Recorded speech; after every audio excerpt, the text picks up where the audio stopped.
Hello, and welcome in to the first ever edutainment stream. My first attempt at an edutainment stream. This is going to be a somewhat loosey-goosey, off-the-cuff beginner's guide for Paper Mario Randomizer. It's going to be a 7-star spirit run. I'm going to use some very simple settings that I would expect a beginner to use. And yeah. I'm going to go through, we're going to make the seed together. I'm going to talk through all the settings so that, you know, you can make some informed decisions when you make your first seed. I'm also going to, as I explain stuff, I'm going to assume that you've at least beaten the vanilla game at least once.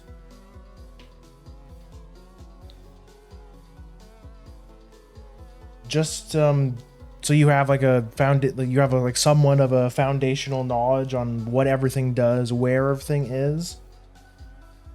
Though there are some things that you would never, like a beginner would never know to find. There's some very obscure and stupid things, which I will also try to show for those who... Wait, what the heck?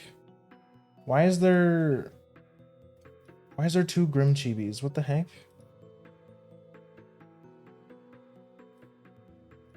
That's not supposed to happen. Okay, there we go.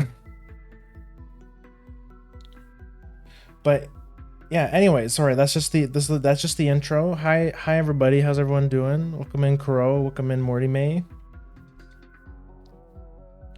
Morty May, this was actually you asking me what the, like, how hard of a randomizer this is to get into was actually the main thing that kind of made me, you kind of put the idea in my brain that it would be kind of cool to do some sort of guide for it. So that's what we're doing today.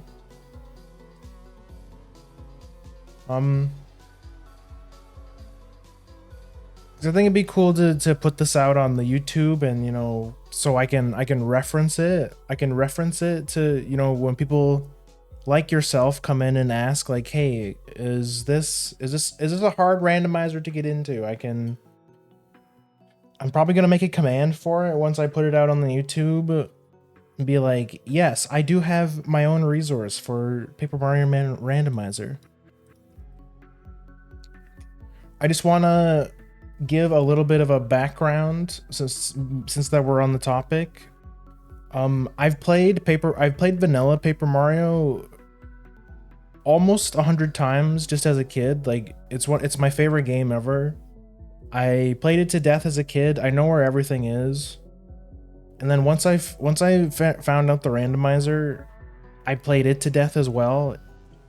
I felt right at home. I got into speedrunning solely because of this randomizer. Now, mind you, I don't consider myself like a competitive speedrunner.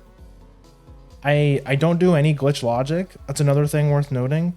This is going to be a glitchless seed. I don't know how to do any of the glitches, but if that is something that you're interested in, the Paper Mario Randomizer community has lots of resources for stuff like that. Even some of them, the website even has, which I'll show in a second, videos that show you where all, like, the most well-known and necessary glitches are, and, like, they tell you how to do it.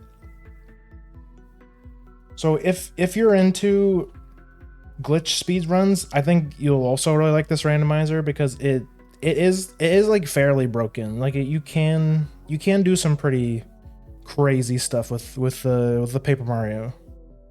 It's not as insane as something like Donk 64, for example. Like, that game is just super broken. But this game is, it has quite a few glitches. It even has some pretty goofy ones. But yeah. I skipped the volcano boss with the mailman. Oh, yo, nice. So you know Piranha Skip. That's like, I think that is like the king of Paper Mario glitches. That one just lets you skip a whole boss fight. And it's not, and from what I understand, that one's not even that hard to do. It's like, yeah, you just use Paracarry and you hug that one wall. That's it. That's all you do. I only did it because I couldn't be. Wait, really? Okay. We'll get into that. We'll get into boss specific strats as well. Lava Piranha can be kind of tricky, especially in the randomizer. In vanilla, I find Lava Piranha very easy because you start with sushi, because you get sushi in chapter 5. And if you level sushi up to ultra rank, you can tidal wave is like a really easy way to cheese that fight. But I'll talk a little bit about that in the future when we get to Lava Piranha, because this is, like I said, this is going to be a 7-star spirit seed. We're going to fight everyone. Some bosses are trickier than others. But yeah. Also a little bit of a background about me, just to kind of, not saying I'm super good, but I do have a somewhat competitive record on the blitz settings back in season 2 of the randomizer race settings. I think I have a 203 49 seconds record for the blitz settings. Blitz settings are essentially the same as 7-star spirit, except you only need to get 4 of the 7-star spirits. It essentially just, like, at the start of the game, the game is coded to act like you already collected the first 3, and you just have to collect the last 4. So the seeds are a lot faster, but they're a lot more difficult because you have less time to prep for Final Bowser. And Final Bowser is like the biggest skill check of this whole randomizer. But that'll be like a whole section in and of itself. Just talking about Final Bowser will take a while. But that'll be a while.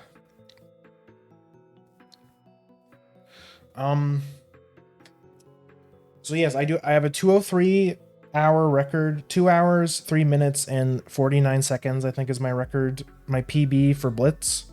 And my 7-star spirit standard settings PB is 3 hours and 23 minutes. Let me go and double check really quick. Yes, it's 3 hours, 26 minutes, and 56 seconds is my 7-star spirit randomizer PB. I find on average, if you know what you're doing, even with 7-star spirits, I find that you should expect to beat it around 4, around the 4-hour mark, like a little bit under, a little bit over, usually is what I usually get. Like when I just play off stream, I'm just messing around.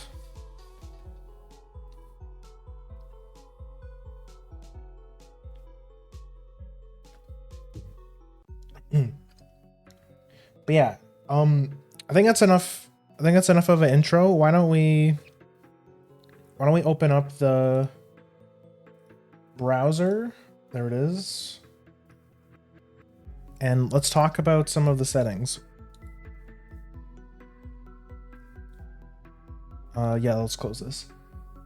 When I upload the video, I'll probably make timestamps for this one. My first time making timestamps for a video. So that you guys can, for those who aren't interested in the settings talk and just want to go right to the gameplay, I'll probably make a timestamp for that.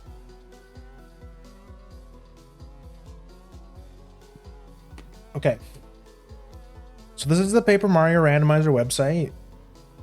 very easy to find. You just literally just type Paper Mario Randomizer in your Google or whatever browser you use. It should be the first thing that pops up. This is where you generate your seeds.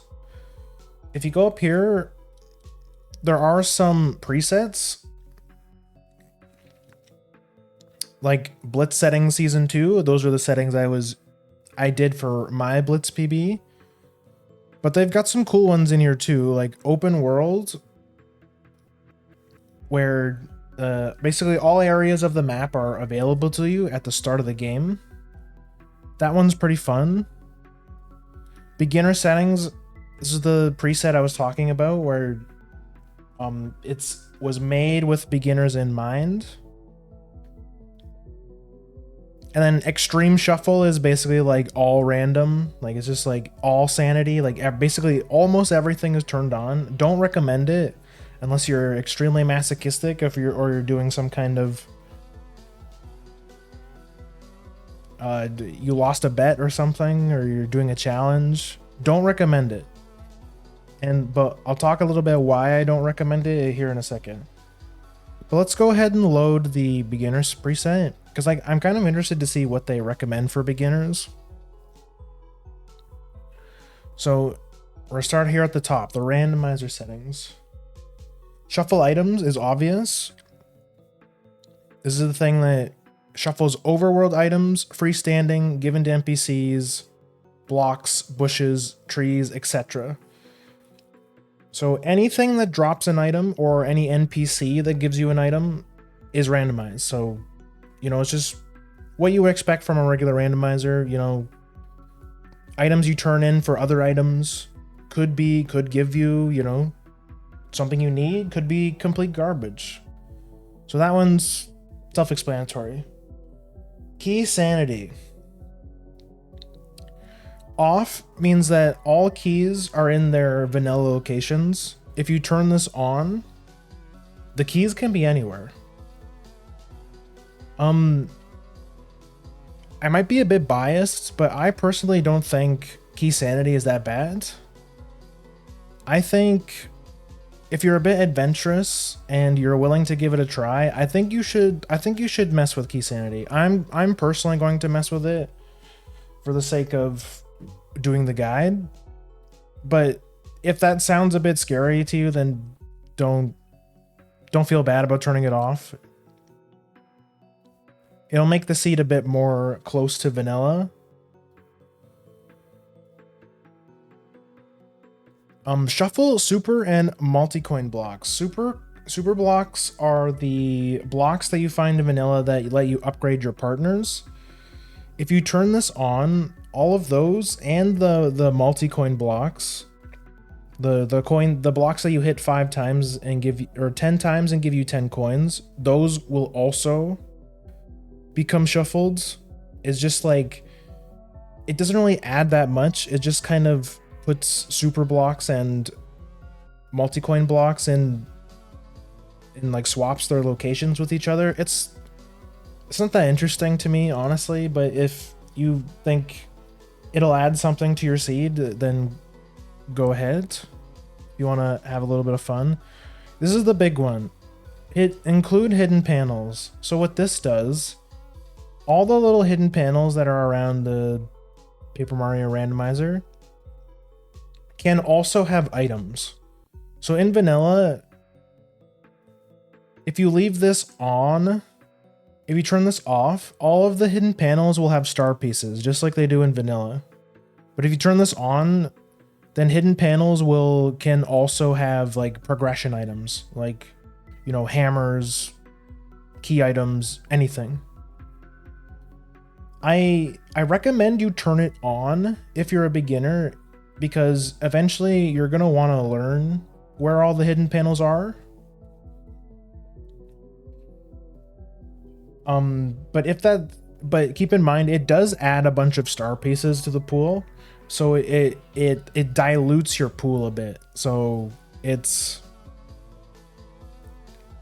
does like increase the difficulty of the seed overall, but it's only bad when you combine it with the next thing we'll talk about, which is letters. letters is a bit complicated. There's a bunch of settings for letters. Letters, or vanilla, means that when you turn in a letter to their respective person, you get a star piece, just like vanilla. The vanilla letter chain, it shuffles the delivery rewards, but doesn't shuffle any of the items related to the long letter chain.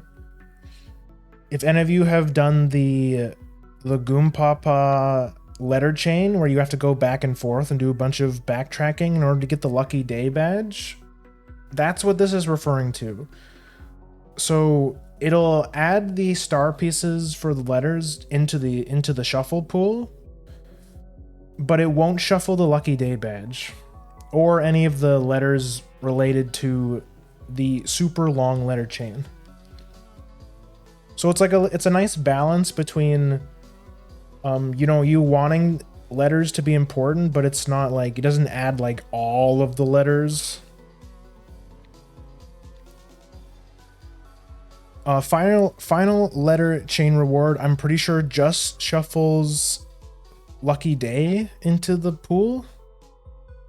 Shuffle letter delivery rewards, and yes, so this will shuffle the star pieces and the lucky day badge in the pool. So again, this one's not that bad either. Do not, unless you're masochistic, put full shuffle. This will shuffle all of the star pieces. It will add all of the letter chain letters to the pool in random order. So even though you have the letter for one part of the long chain, you can't deliver that letter until you deliver the ones that go before it. So what this does is just going to make you it's going to add so much backtracking, like an unbelievable amount of backtracking.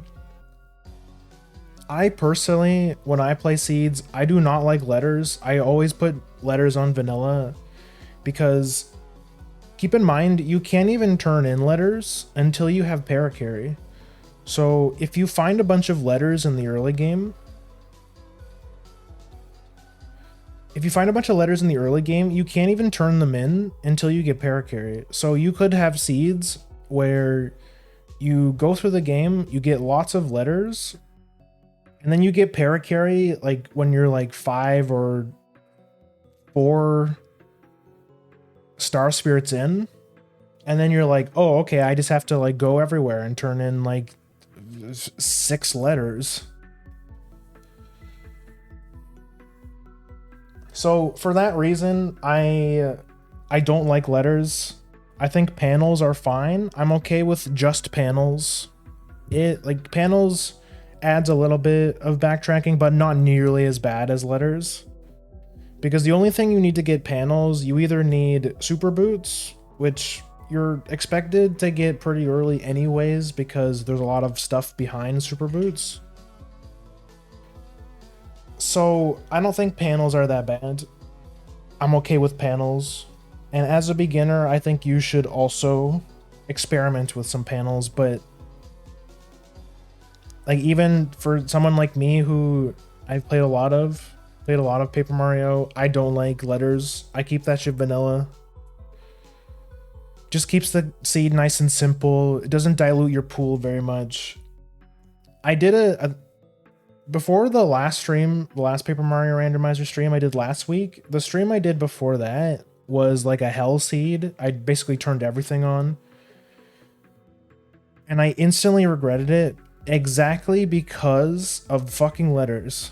Because it adds so many goddamn star pieces to the pool where just like every single time you're bottlenecked, you're just going around, you're looking, you're like, where the fuck is, Watt? Where the fuck is Sushi? Where the fuck is my Ultra Hammer? And you can't find it anywhere because everything you turn in is a fucking star piece.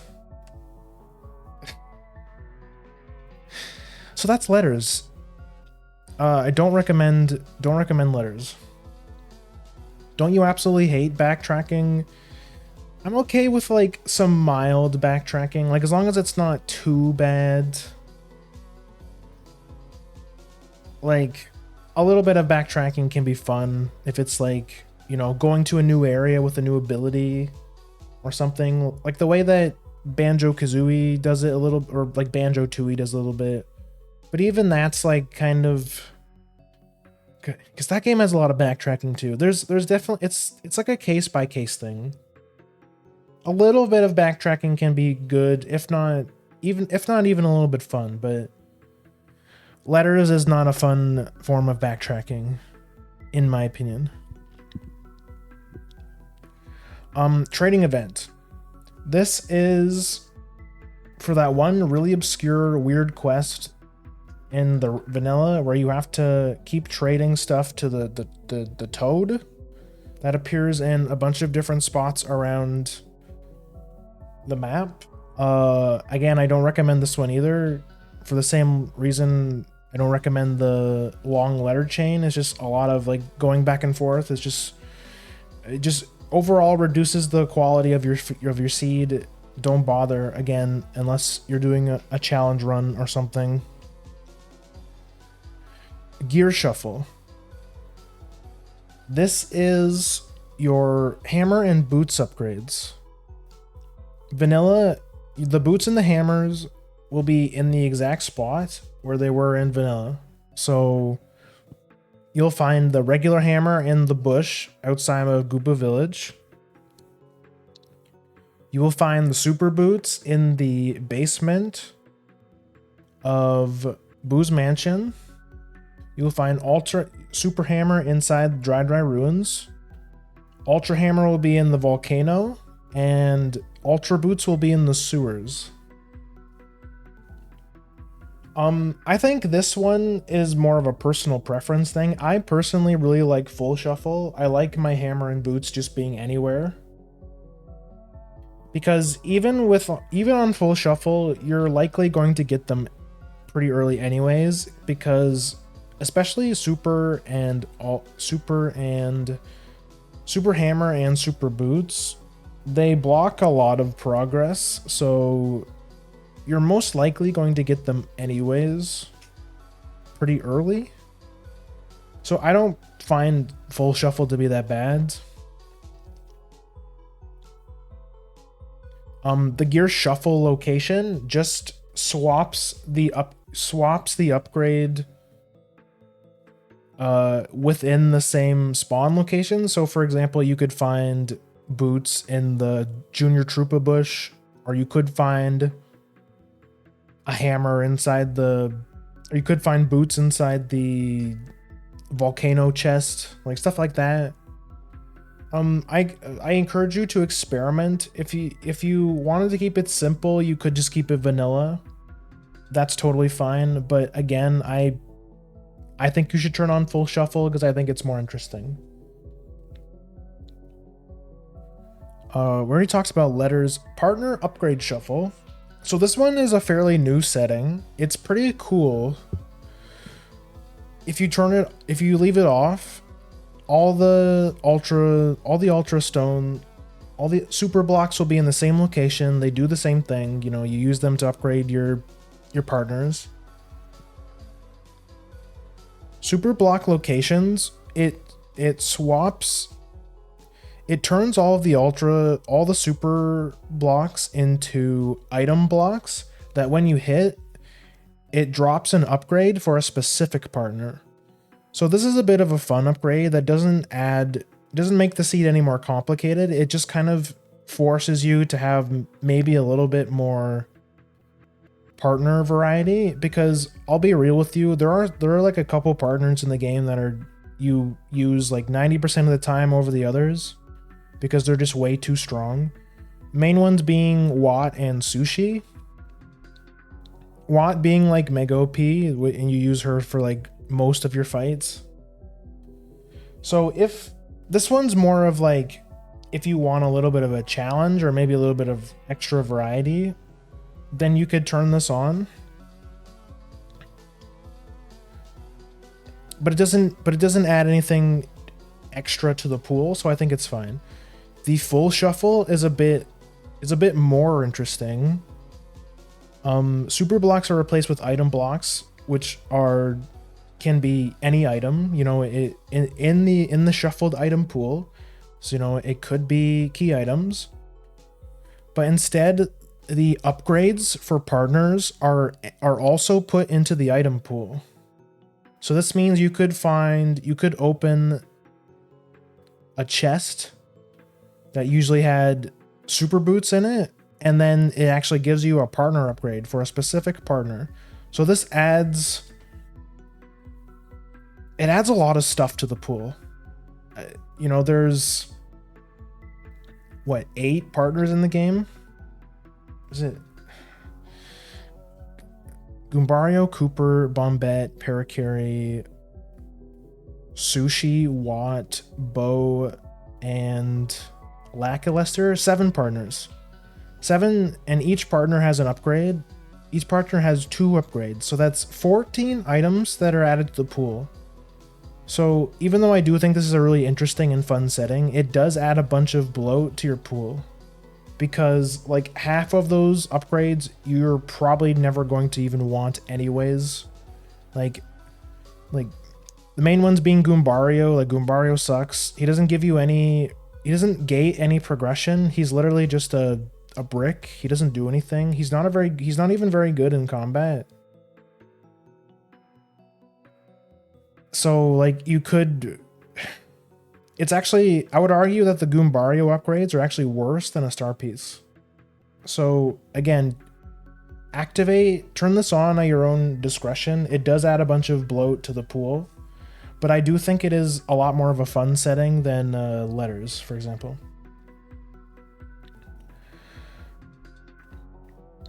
Okay, this is another big one. Koopa Koot favors. So for those who, you guys have probably run into them if you played the vanilla game. Koopa Koot, he's the old Koopa in Koopa Village that sends you on a bunch of little errands that range from really annoying to not that bad. If you keep it vanilla, then basically you can just ignore him. The only thing that you get from Koopa Koot in the vanilla game are coins. Not very much of them. He literally gives you 1 coin when you do a quest for him. I'm not joking, 1 coin. But the actual, like, quote unquote important items that he gives you are degrees, which let you play mini games in the Toad, the Toad minigame thing on the that's by the train, in the train area next to the piggies. It's just a means of grinding coins essentially. So he doesn't have any key items for you, anything that gates progression.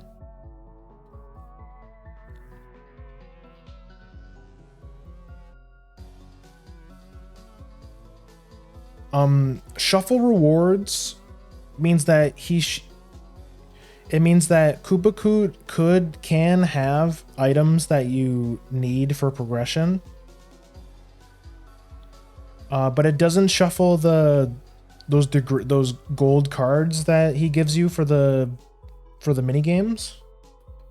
So basically, what this does is that it may or may not force you to have to do Koopa Koot favors to get key items, which if you were insane enough to do all of the Koopa Koot favors in vanilla, you know how much of a pain in the ass this guy is. The stupidest, the absolute most stupid quests. I dead ass, this guy tells you to one time go brew him some tea. He'll tell you to go buy him a sleepy sheep so that he can sleep better. He tells you to go get him a life shroom because he's old and as a form of life insurance, which we'll get to that in a second. Life shrooms are very important. So yeah, he sends you on a bunch of little quests. They're very annoying. There's lots of backtracking. Again, this is a setting that, personal preference. I think all it does is it makes seeds a bit more monotonous, a little more backtracky, so I don't rate this setting very highly, but again, that's kind of the point of it. Like, he's an annoying old man. He sends you on stupid little errands that you don't want to do. He gives you 1 coin. He's a son of a bitch. I don't like Kubaku. But if you want to suffer, then you should turn this on. Full shuffle. It also shuffles the items that you need in order to complete some of his errands. So this makes it even worse. Again, very intermediate, very backtracky setting. Turn on at your own risk. Okay, let me have a little bit of drink. Oh, whoops.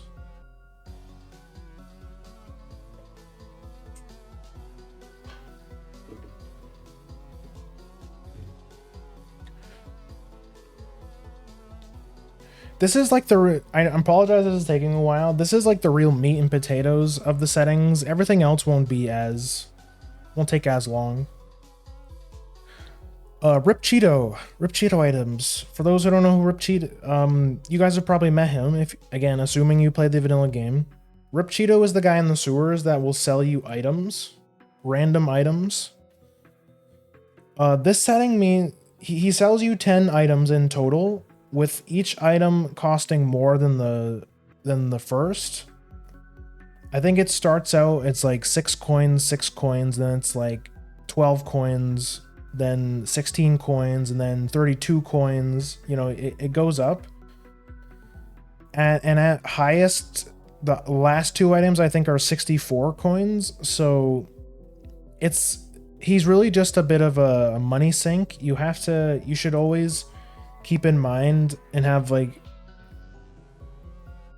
save some of your coins if you haven't paid for Rip Cheeto yet, because this slider right here means that Rip Cheeto items in logic.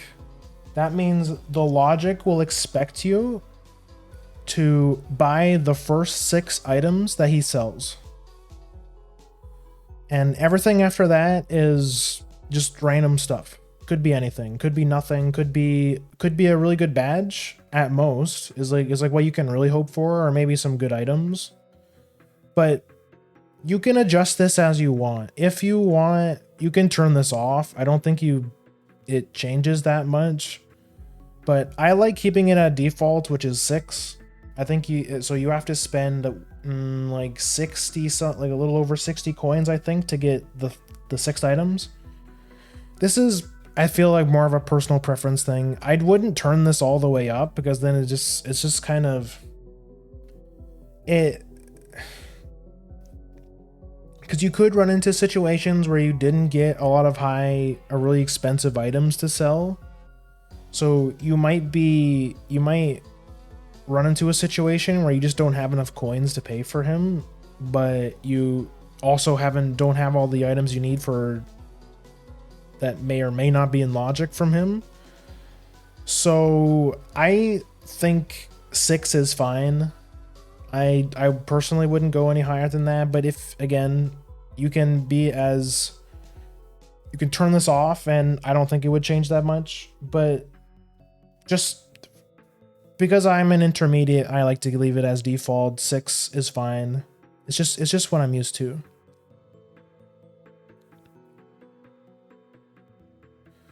Okay, this one is also interesting. The dojo battles. So in Toad Town, right next to where you spawn, actually, there is a dojo where you can fight 5 battles.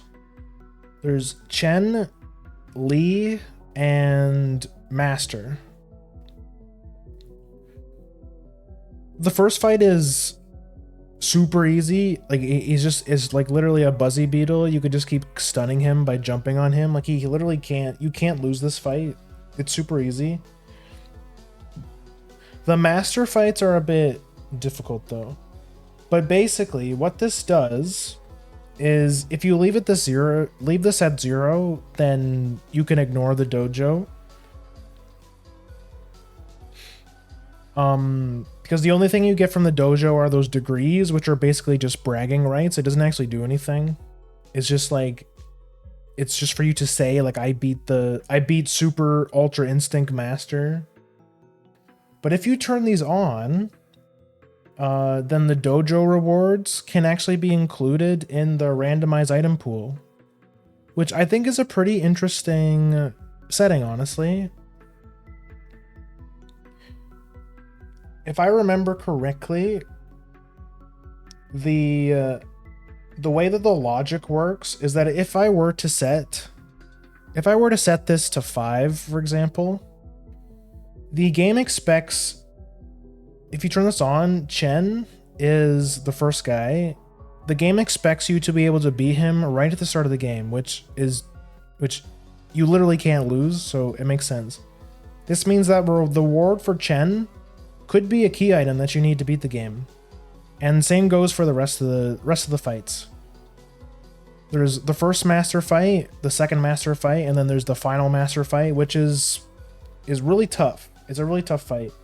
Logic expects you, I think, to beat Lee at 2 star spirits beaten, and I think it expects you to beat Master at 4 star spirits beaten, and then Master 2 is like 5 and 6, and then Final Master is like end game kind of thing. So this is again a bit of a personal preference. Because the final master fights are pretty difficult, it might hamper your. You might have to actually use some items in order to beat Final Master, because it is really hard. He does a lot of fucking damage. He's like the second hardest fight in the game after Final Bowser, pretty much. But if you want to include the dojo fights, I think it's pretty cool. I think it's a pretty fun feature. But for the sake of this, I'm just going to leave it off, because we still have a lot to talk about, and the seed itself is going to take us probably 3-4 hours, so I need to make this as concise as I can. Also, Yo Hyde, welcome in, Anxious. I know, I'm sorry I haven't been paying too much attention to chat. I'm trying to get through this as fast as I can. Trying to be as super concise. But welcome in, guys. Thank you guys for coming. Also, I forgot to turn these on.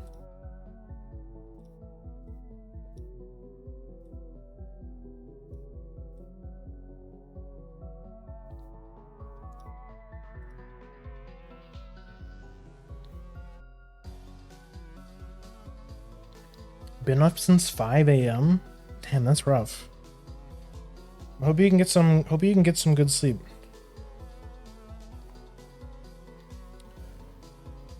Okay, here we go.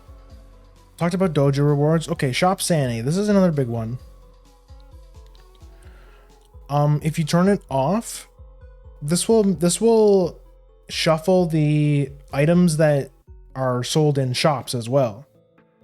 So if you turn this on, you'll likely have items that are like really important progression items inside of shops. There's a bunch of shops in the game. If you've played vanilla, you know where they all are. But yeah, this just puts important items in the shops pretty much.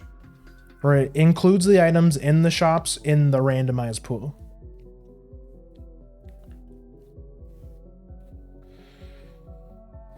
The swirly glasses. The swirly glasses are coming out. Okay, listen up. It's learning time with nerd time. Gonna crash hard to some Paper Mario like a boss. Hell yeah. Let's go. Ralph items and logic.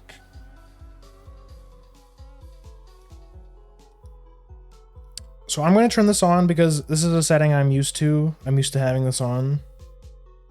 So what this one does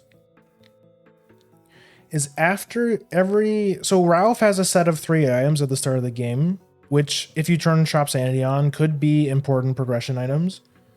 But if you turn this on, the Ralph items and logic, if you turn this off, this means that Ralph won't have anything progression-wise for you. I think it'll just be like items, random stuff, but it will never be something you need to beat the game. If you turn this on, however, what this does, so just like in vanilla game, every time you beat a chapter up to 5, Ralph gets a new selection of items. So what this means is that every single time you beat a chapter, you should go, usually the first thing you want to do is go and check Ralph, because he might have something you need. And it continues for each chapter you beat, or each star spirit you collect, up until chapter 5. So when you beat chapter 6 and you beat chapter 7, he won't have any new items for you. So I'm going to leave this at 5. Because again, this is just what I'm used to. This one is interesting. Merlot items and logic. So Merlot, as you guys know, is the wizard that's upstairs in the star summit. You know, where you ask the fortune teller lady, Merlovely. Upstairs, there's Merlot, who will trade you items for star pieces. If you turn this on, Merlot could have items that you need for progression, which means that you may have to collect a certain amount of star pieces in order to progress through the game. Again, I think this is a personal preference thing. It does give a use for. It does add a lot of importance to star pieces, which most of the time star pieces are like the junk items, like the junk items that you get a bunch of in randomizers. Like for example, in the Majora's Mask randomizer, this is star pieces are basically like the fairies of Paper Mario. You get a shitload of them, but like, you have to get so many of them to actually get a reward for them. But if you turn this off, which I usually do, this just means that Merlot will have a random assortment of things, usually just either items or badges is what she'll have. I prefer to have this off because again, this keeps, I like having my seeds being like challenging, but not like super backtracky and not super. I like things being concise. So I personally don't turn on Merlot items and logic, but if you think that sounds like something that is fun, then you can turn it on. That's totally up to you. By the way, let me turn all these on. We have hidden panels on.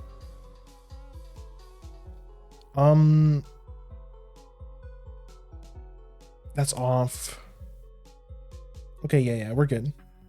Turn this off.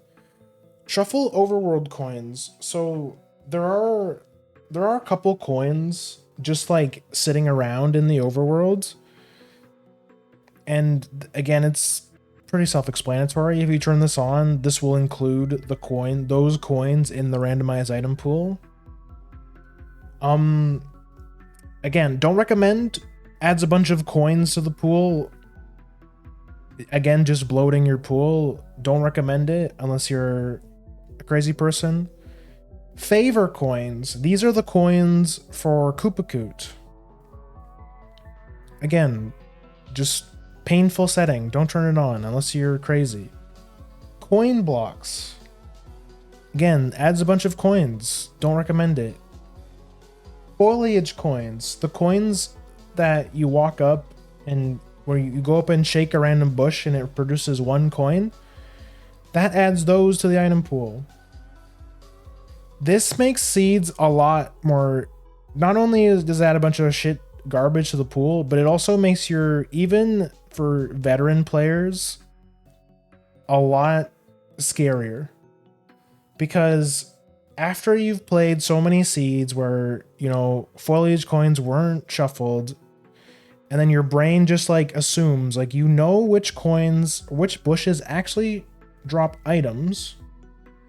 So then you just never, and you know which bushes have coins, and then you just never bother to get those ones because it's just one coin. Who cares? If you turn this on, I guarantee there's going to be some, you're going to run into scenarios, even if you played a bunch, where you forgot to check one bush or one tree that had a coin in it, and it's going to bottleneck your whole seed, and you're going to feel so stupid. You're going to be so pissed off. I do not recommend foliage coins. How do I know this? Well, let's just say I've had one infamous seed where there was one foliage tree coin that bottlenecked me because it was hiding the fucking palace key, which you need to beat chapter 7. It was the last item I needed. I couldn't find it anywhere. I eventually gave up, looked at the spoiler log, and what did it say? It said fucking random foliage tree coin in the jungle. So that was awful. Don't recommend it. Only if you're a super hardcore veteran and you would never forget to check every bush. But otherwise, no, I don't recommend it.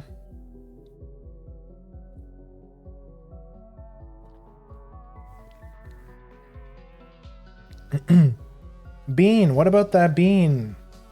Oh yeah, that's true.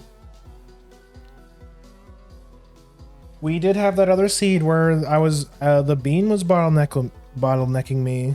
I forget where it was though. It was some stupid check. It was like one thing I forgot to check. I felt really stupid. But to be fair, that one was more on me.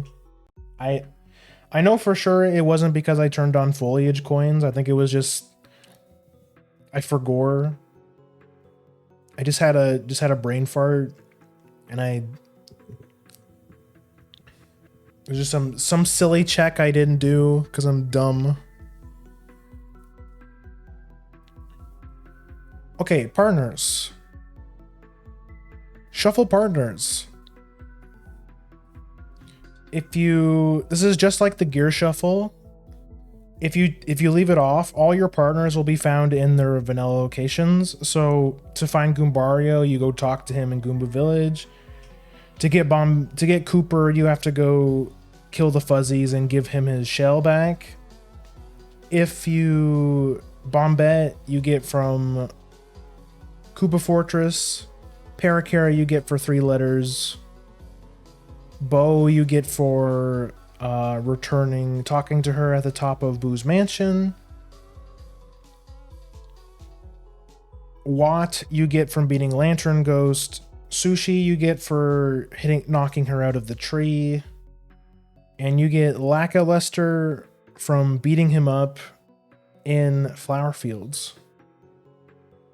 This is another setting I like to shuffle because this adds your partners to the item pools. I just think it's interesting. I just think it makes seeds more fun.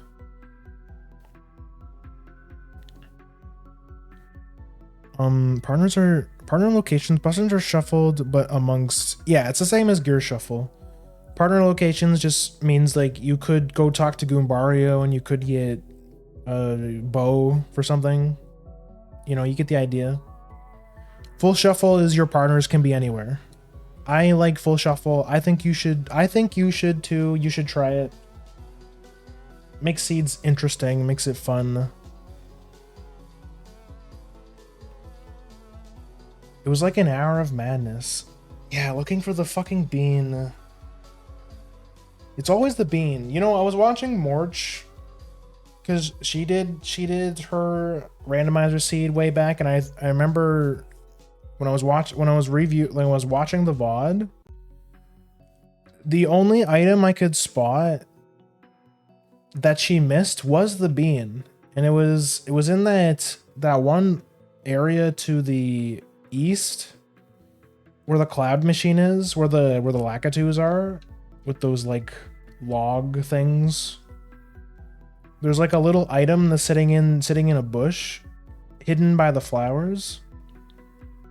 And it was the bean. And I'm sitting there screaming at this. I'm sitting there screaming at the screen, like, bro, it's the bean.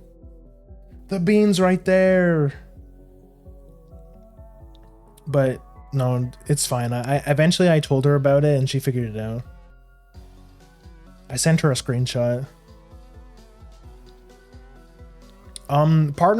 Partner's always usable. I think this is a lame setting. I don't like it. Basically what this does is, even if you don't have a partner, you can still use their abilities, which means that like you don't have to collect any of the partners to progress through the game.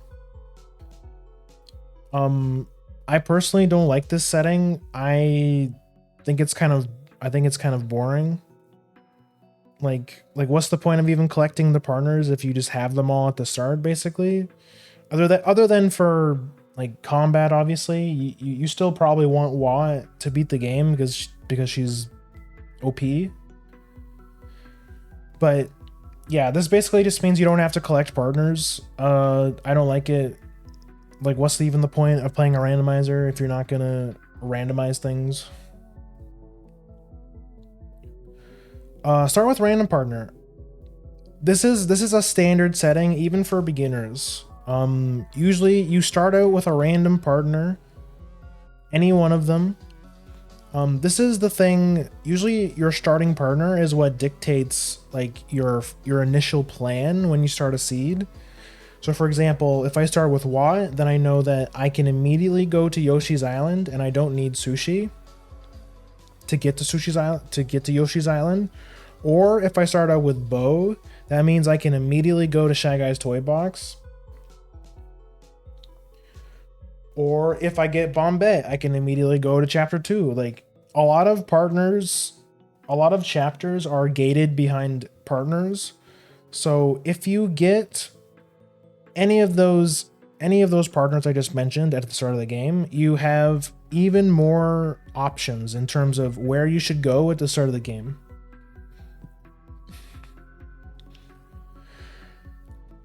You could start out with everyone if you want, but again, same reason for partners always usable. Why would you do that? Like, what's even the point at that point? Just start out with one, in my opinion. Makes things... This is probably the most interesting feature in the whole thing. Like, which partner you get it shapes how your playthrough is going to go, probably more than any other setting. Super fun setting. Just leave it at 1. Just trust me. Okay, this one is also interesting. BP and FP costs. Badges BP, if you leave it at vanilla, all of the badges BP costs will be the same as in vanilla. But they also have balance random, which means the values will be increased or lowered by at 2 at most. So this means you could have 1 FP or 1 BP FP pluses, which is insane. But then you could also have 8 mana or 8 BP power pluses, which vanilla power plus costs 6 BP. This could make it 4, or this could make it 8. I personally prefer balance random because it adds a little bit of your... It messes with your build like a little bit. Sometimes you get something really good, but then some things end up being a bit more costly than they're worth.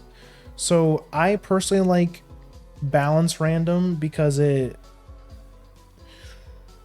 could lead for some really strong combinations, but it could also force you to kind of use maybe some less optimal badges that ended up being cheaper than some of the better ones. Because you only have so much BP to work with. Though with it being a 7-star Spirit run, you are likely to be pretty high level by the time you get to Bowser after fighting all the bosses. But you're totally fine to leave it at vanilla if that's what you're used to. Yeah. And then these other two are about you expect. Shuffled means that all the BP costs of all of the badges are shuffled with their vanilla costs. So you could have 8 or 6 BP power plus, or you could have like 3 BP power plus, but then like your FP pluses cost 6, stuff like that. Fully random is exactly what you expect. All the BP costs are completely random. Completely random. Between 1 and 6. So, no, it's not completely random. But it's random between 1 and 6. Again, this is a dangerous setting, though it is very fun. It is very funny, because sometimes you can get some ridiculous setups where you have like 1 BP power pluses, but then like everything else is like 6. But because it's totally random, you could put yourself in a situation where you can't get a good build to save your life. Like all your badges are garbage and you're just like struggling to beat the game. So again, put on your own risk. I personally prefer balance random. It's random, but like not so game, but it's guaranteed not to like ruin your whole run if you get some bad badges. Partner FP. This is the FP costs of all of your partner's moves. And yeah, and not much to talk about. It's the same as the BP, except balance random is a value of -2 or +2. Anywhere between those. So again, I like balance random. You could, because again, if you get some partners that have some bad FP cost moves, then you might be incentivized to use some different partners. It just makes every run a little bit more different. I like balance random. Or sometimes you get lucky and you roll a partner that has like a good example is like getting Paracarry or Paracarry's Shell Shot to only cost 1, or getting Sushi's Squirt to only cost 1 is really good. But for the case of like a character like Bombette, sometimes you roll like 10 FP Mega Bomb and you're like, ugh, like how am I gonna use this? So again, bounce random. Mystery, this is a meme setting. Mysteries are those question mark items. Those question mark items that have some kind of random item. Every time you use them, it turns into a random item. I think in vanilla it's like a mushroom, a dusty hammer, a pebble, a lightning bolt, a fire flower. Like it's like a random assortment of items. Random pick is it randomizes the items inside the mystery, but it'll always be the same items every time you use it. Or you could use random on use, which means that every time you use a mystery, it's a completely random assortment of items. I leave this on random on every use. I don't think this item doesn't matter because I never use mysteries anyways, because they're bad. Because you're essentially giving up your whole turn to get something random, which may or may not even be that good. So it's like, this is very much a nothing setting. Badges FP. As you guys know, badges that have FP costs associated with them, like the Quake badges, the Power Bounce, the hammer badges. This randomizes the costs, those FP costs. So it works the same as the partner's FP. So I'm not going to explain it again. Again, I like balance random. Star Power SP. I recommend you leave this at vanilla because what this means is that it randomizes the costs of the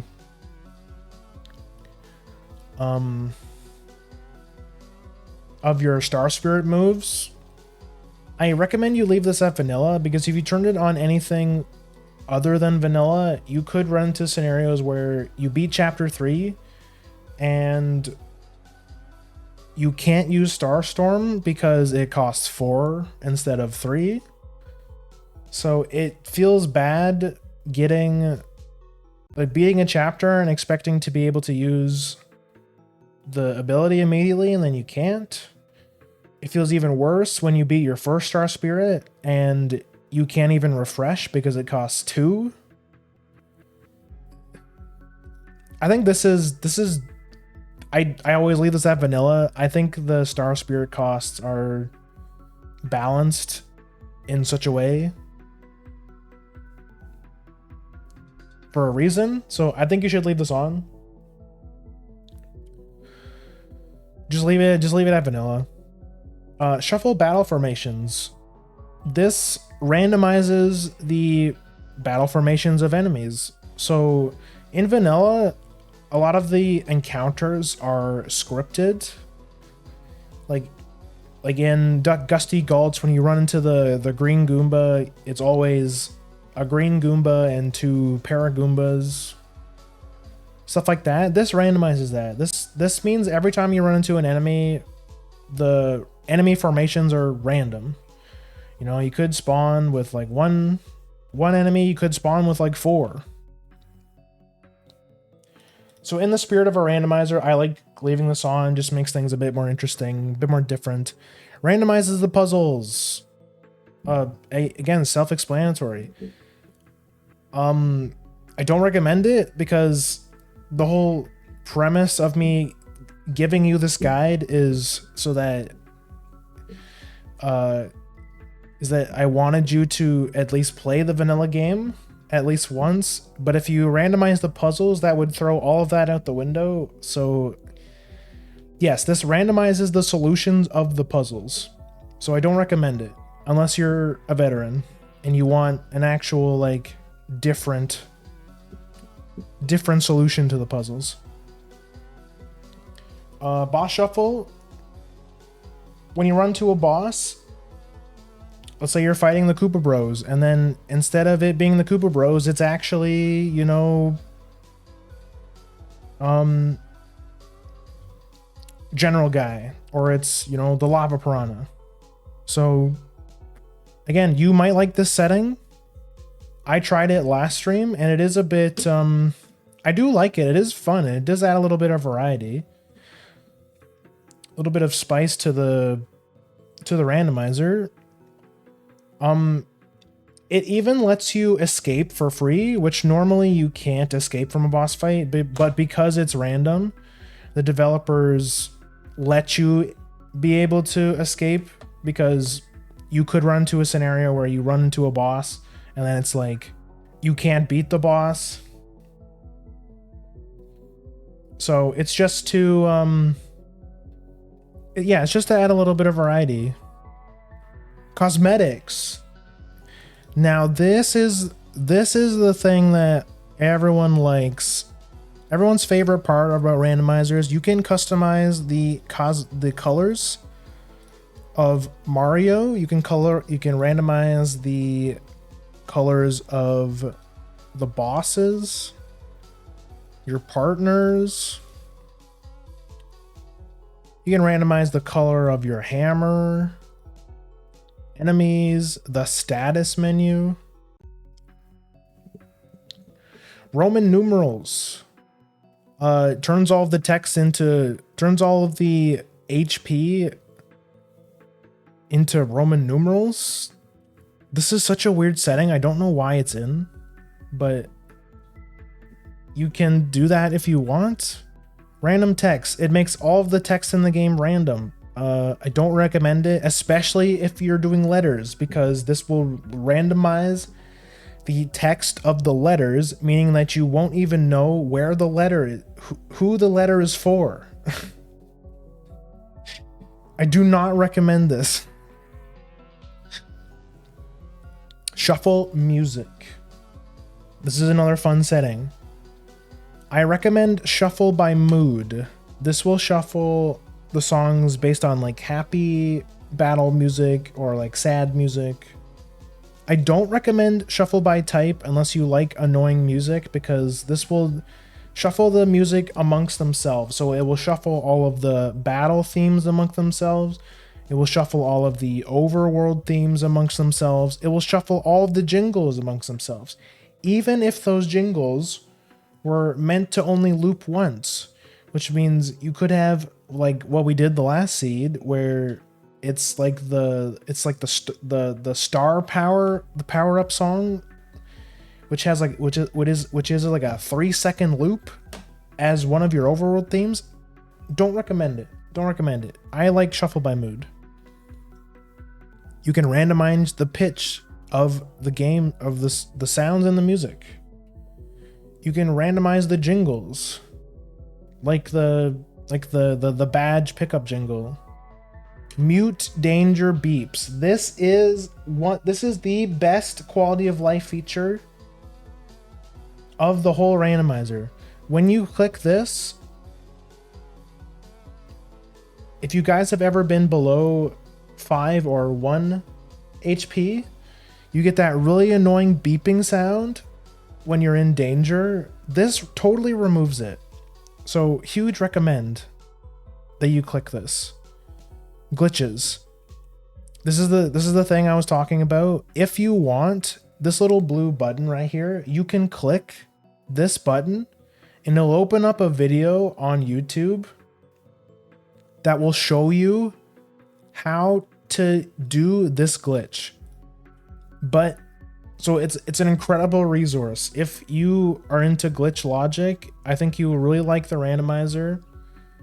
There's guides for most of the tricks in this game. I mean, just look at this list. It's insane.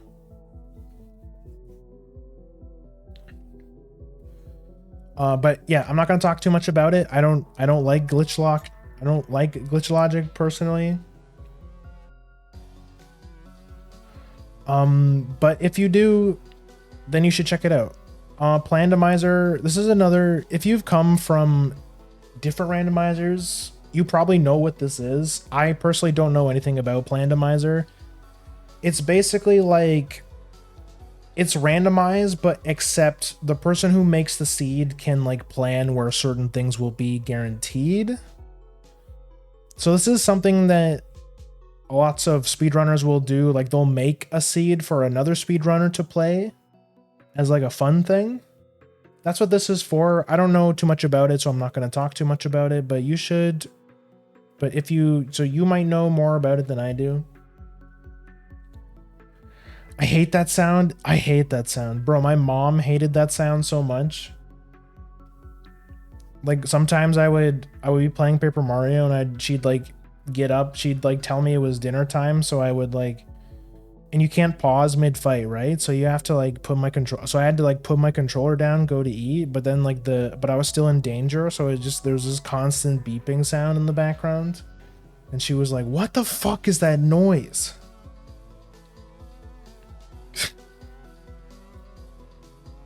It's awful. It's terrible. Okay.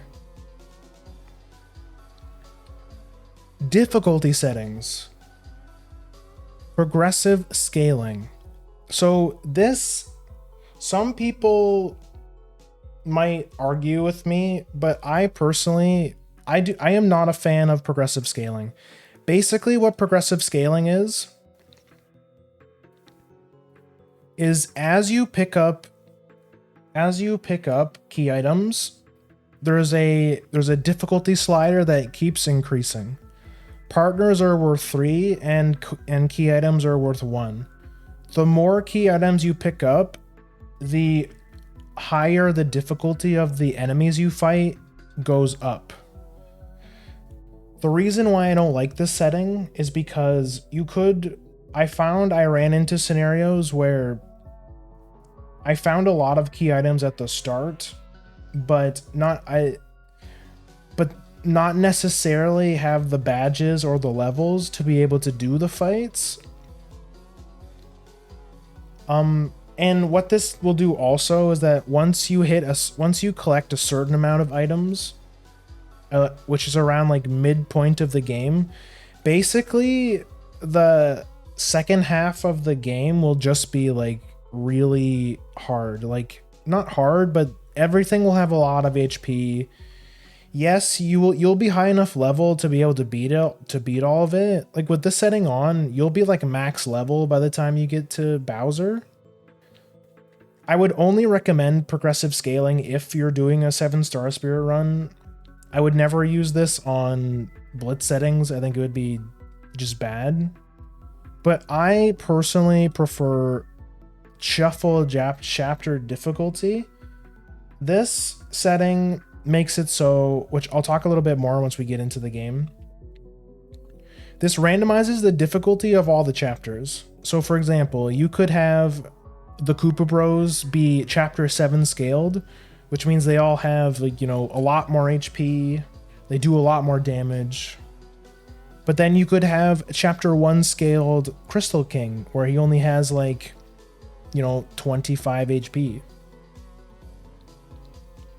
This changes the game a lot and makes it really interesting because, you know, you would never have thought to, you know, fight, you know, the Koopa Bros that have like so much HP, they do so much damage, or like a really weak Huff and Puff. I just think it's a really cool setting, and it lets you you can prepare. Like, you can go in, you can check a chapter, see what the scale is, and go, okay, I'm only level 1. There's no way I can fight enemies in this chapter. I have to change my plan. And that might cause you to do like a different route or go somewhere else. I think it adds for more strategy and more interesting seeds when you use chapter difficulty shuffle. That's just me personally. I know some people really like progressive scaling. I think it's more of a personal preference thing. I like chapter difficulty shuffle. Merlot pricing. This lowers the cost of the star pieces reward stuff. Again, it's self-explanatory. If you want the star pieces thing to be a bit less annoying, I would keep this on cheap. Can't see Koopa. If you've beaten chapter 5 in vanilla and you tried to go to Koopa Village from the east exit of Toad Town, you'll find a big, stupid, ugly Koopa named Kensi Koopa, who will ask you for 50 coins in order to pass. This is the standard setting where he'll always be there, but once you pay him once, you never have to pay him again. You can make it so you have to fight him in order to pass. If you want some difficulty and you want to be able to actually fight him. Already paid means you don't have to pay him. He's just sitting there. He'll just let you through. He's turned over a new leaf. He's a nice guy now. And then already defeated means that he'll just be dead. He just won't be there. I personally like leaving this as vanilla. Just pay him once and be done with it, because it does force you to be a bit more frugal with your spending at the start of the game. Because as we'll get into in a second, you start out with 100 coins in vanilla, and same for the randomizer.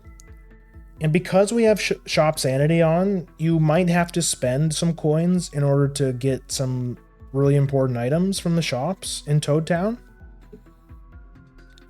But you have to, but because this is on, you have to keep in mind that you might need to save 50 coins in order to pay Kensi Koopa. So again, I like it. It adds a little bit more strategy to the seed. I leave it on. XP multiplier. This, you could crank this up if you want to level really fast. I like leaving this as vanilla because if you go higher than this, I think the game is too easy. Because the game's already, like, Paper Mario is already not a very hard game. It's literally a baby game. I don't think you need the extra XP, but if you want to feel like a god, then sure, go ahead. But I wouldn't recommend it because it's just gonna give you an unrealistic expectation of what the game is like.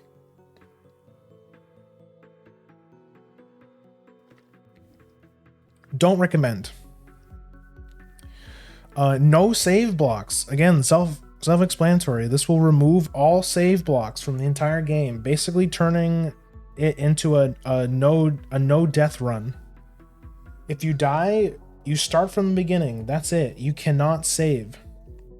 Well, actually, no, that's not true. You can save. The only points in the game that you can save is after you beat a chapter and the game asks you to save and continue. Those are the only points in the game where you were able to save. There will be no save blocks for you to save at.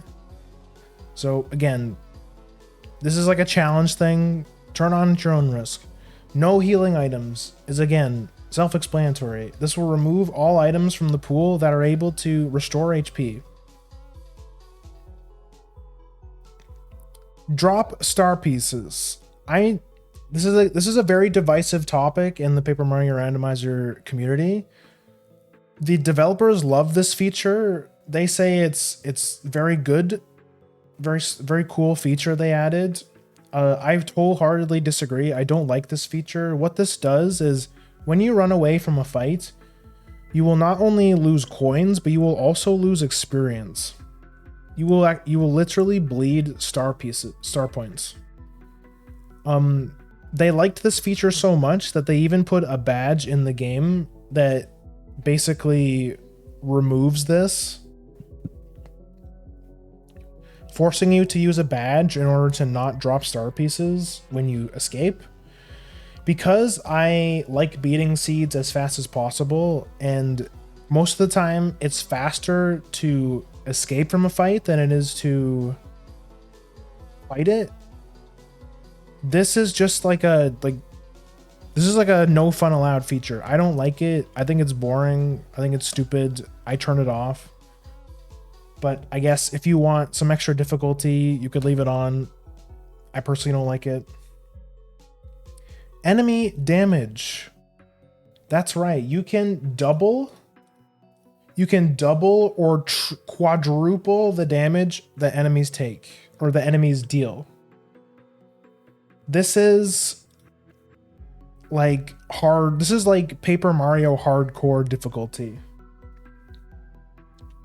Even on double pain, I think the game is way too hard. But you could set it to quadruple if you wanted, so that every enemy in the game does ×4 damage. This means that even with like maxed out HP, you will still get one shot. This will mean that basically everything in the game kills you in one hit. Why you would ever want to turn this on is beyond me. You have to be a sociopath to do this. I wouldn't do it. Just leave it off. Just leave it to normal. Final Bowser is plenty difficult enough. Like the gold gun in GoldenEye? Yeah, pretty much. It's like, no matter how much HP you have, you will always die, pretty much. Bowser Door Quiz. This is a new feature, so I'm not going to talk about it too much. I've never played with it, but I think this randomizes the questions that the Bowser door asks you. I am used to just skipping it, so I'm not going to talk about it. Turn it on if you want some little extra fun, I guess. Cap enemy XP. This limits the amount of XP you get per enemy to 5. If you turn this off, you will level a lot quicker on average. I turn this off because this is kind of, you could argue this is a difficulty setting. Well, I mean, it literally is a difficulty setting, but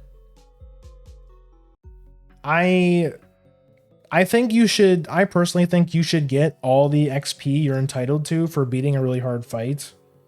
Because especially with the shuffle chapter difficulty setting, you might be forced to do a fight that is really hard and force you to use a lot of life shrooms or repel gels and stuff. And I think you should get something for doing that. If that means you get a bunch of XP, I think that's worth it. If you cap your XP and you do this fight and you have to use lots of items, and then your final Bowser is messed up because you don't have as much life shrooms, not as much repel gels, then you can be put into a really bad spot where you have to like grind coins in order to buy repel gels or healing mushrooms. So I personally leave it off. I think you should be entitled to get all of the XP you get. One hit KO. This is like the exact same thing as the quadruple damage. This will make it so if you get hit by anything, you die. It could literally be a Goomba, a level 1 Goomba. You could get hit by a Goomba and die at 50 HP. I don't know why you would ever turn this on. No heart blocks. I don't think this one is also pretty tough. But I don't think it's that bad, because what this will basically force you to do is, instead of saving a bit of time and hitting and waiting for a save block or a heart block, you would just sleep a lot. Like, you would just be resting at the end a lot more, which it's just like, it just makes your seed longer artificially by making you sleep instead of hit blocks. This is a weird setting. I guess you could turn it on if you're doing a sleepy run. You know, you want to see Mario sleep a lot. Badge synergy. This is an interesting setting. This makes it so it increases Mario's attack power with hammer and boots the more badges he equips with a similar type.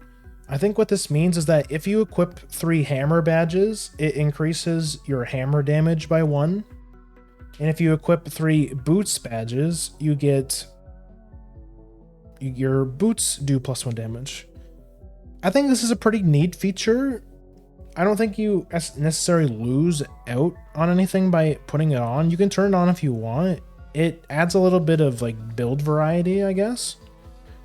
But I think it's kind of a nothing burger feature. You could test it out if you want. I personally just don't see much value in it, because basically it forces you to use 3 badges in order to get like a attack boost. But most of, like, for example, if you equip 3 boots badges, most of those 3 boots badges probably do, like, you're probably gonna have one that is just better than the rest.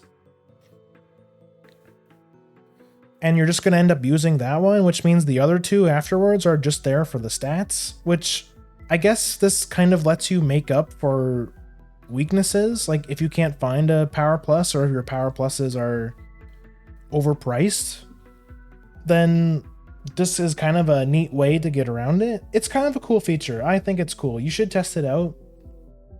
But I personally don't use it. Chet Rippo. We're gonna talk. I'll wait until we meet him in order to talk about him. But Chet Rippo is the guy the shady guy who will swap. He will decrease two of your stats by 1 level each in order to increase the third stat by 2. Usually, what you do with him is that you never level up HP in order to input 1 level into FP and 1 level into BP in order to decrease your HP by 5 to go down to 5. Decrease your FP by 5 in order to increase your BP by 6 in order to activate what's called Danger Mario. But we'll talk about that later. Yeah, that's good. Goals. This is your goals to beat the seed. Default is defeating Bowser, of course. But if you for some reason don't want to fight Bowser, you could go to Open Star Way, which means once you have the 7 star spirits, I can't talk. You go to Shooting Star Summit, you turn them in, and you beat the game.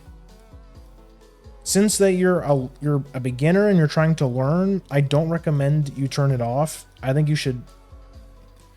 Final Bowser is the thing that differentiates the baby Paper Rando gamers from the big boys, so I think you should play lots of Final Bowser. Star Hunt is a weird one. Star Hunt it adds a bunch of stars to the pool, and then you can set, if you turn this on, you can set how many stars you need in order to beat the game. It basically turns it's like Mario 64. Like, you have to collect the power stars, and once you have a certain amount of them, you can turn them in and beat the game. So you don't even have to collect the star spirits anymore. I've never tested with this feature, so I can't talk too much about it, but it is very interesting that this is even possible in the randomizer.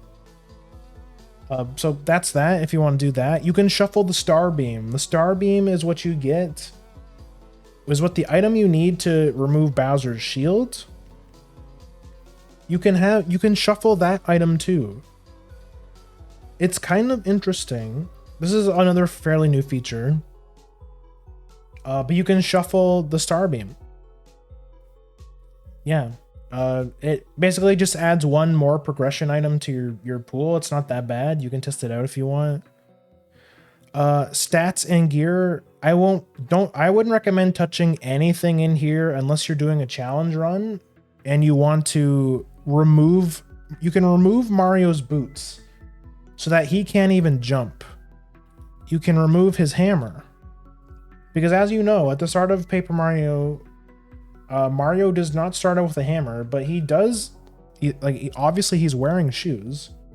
Like, he's Mario, he can jump. He doesn't have a hammer, but he can jump. His name is Jumpman.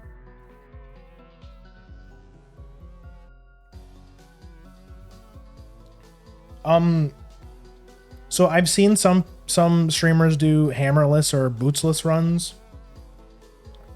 I don't recommend it. Especially not boots. Like I could see an argument for running hammerless, because I mean, it is kind of like the start of the game, right? Because Mario doesn't start out with a hammer. But I think bootsless is weird, because then you can't even jump, which means you can't even jump up the stairs. You know, the stairs in to get up to Merlot to check what the star pieces are. You can't even do that. You have to use if you have Paracarry, you can get up those steps with him. So you have to be kind of creative. Or if you have Cooper, you can actually jump with Cooper. Because you know, when you use Cooper's ability to shoot the shell, Mario jumps on top of Cooper.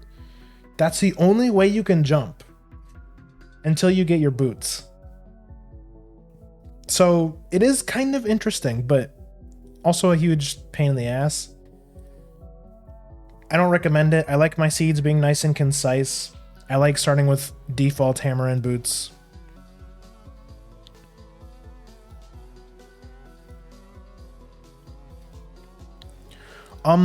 Start with random items. I think this is more of a randomizer thing. The only item I ever see people start with is the Ultra Stone. This is the stone that you get from Raphael the Raven that lets you upgrade your partners to ultra level. With the settings that I usually run, this is the only item I think that people start with, because it just makes your run a bit more concise. You don't have to like wait until you get the Ultra Stone in order to go to a random super block to get Ultra rank Watt, or I recommend you just start out with Ultra Stone and that's it. I don't recommend changing anything else. Item pool. This one is interesting. 100 is the strength of vanilla. Okay, yeah. There we go. This is the consumable items pool. So this will adjust the strength of the consumable items. So that's things like life shrooms, repel gels, whack-a-bumps, ultra shrooms, like all the consumable items in the game. This adjusts the power level. Basically, the higher you set this, the more of like the really high quality items you'll get. You'll get stuff like, you'll get lots of life shrooms, you'll get lots of repel gels, ultra shrooms, which sell for lots of money, which means you won't have money problems ever. I'll leave it at 125 for the sake of the beginner's guide, just to kind of show you, because this is what the developers recommend, so I'll leave it as it is. But I usually just run it vanilla because it just makes it's not that bad. Like even in vanilla, they give you a pretty good amount of life shrooms and repel gels. So I'm mentioning these two items a lot, and we'll talk more about why in a bit, but just know that they're extremely powerful and can be one of the main strengths that they're some of the most powerful tools you can use in the really hard fights. Life shrooms and repel gels. But I'm going to keep it at balance random. Again, just like varies the quality a little bit, but not like too much so that you don't get stuck with a bunch of garbage. You could even set it to mystery all, which makes all items in the game a mystery, which is just turns Paper Mario Randomizer into a clown fiesta where you can only use mysteries, and then you try to get yourself a healing item and it just never happens because the game says fuck you. Don't recommend that one, but go ahead if you're insane. Unused badge duplicates. This is another interesting feature. There's a couple badges in the game that this will add extra duplicates of. I think it's HP plus, FP plus, damage dodge, power plus, and defense up. This will add, I think, 2 copies of each extra to the pool. It's kind of interesting. I personally don't use it because I think it honestly makes the game easier. Having more FP pluses, more power pluses, I think makes the game easier. It also bloats the pool. So I personally don't like this feature. Progressive badges is interesting. This makes it so when you pick up something like Power Bounce, which is the first bounce badge you get in the game, it means if you pick up another item, it'll turn into Mega Jump, and then it'll turn into Mega Jump. Quake Hammer will turn into Power Quake and then Ultra Quake. You get the idea. the badges that are basically weak or stronger versions of each other will scale progressively as you pick them up. It's kind of interesting, but it's kind of a nothing burger. Traps. If you've played any other randomizer before, like for example the Zelda ones where they have stuff like ice traps, this is like the Paper Mario equivalent. Basically, it puts a couple traps into the item pool. The traps are just little damaging things. Like you'll talk to an enemy or talk to an NPC who usually would give you an item, and he hits you with a lightning bolt, or it explodes or something, and does 2 damage. Yeah. Again, I like messing with this setting. I usually turn it on to like sparse or moderate just for funsies, like when I stream it. But for beginner settings, we'll leave it off. Add item pouches. This is another randomizer exclusive thing that's kind of cool. It adds 5 item pouches to the pool. These are key items which increase the amount of items you can carry by 2 each, up to a maximum of 20. It's kind of cool, but again, it adds unnecessary bloat to the pool. As you play and you get better at the game, you learn to just kind of make use of the item slots that you have. So I personally don't like this setting. I think it's kind of cool.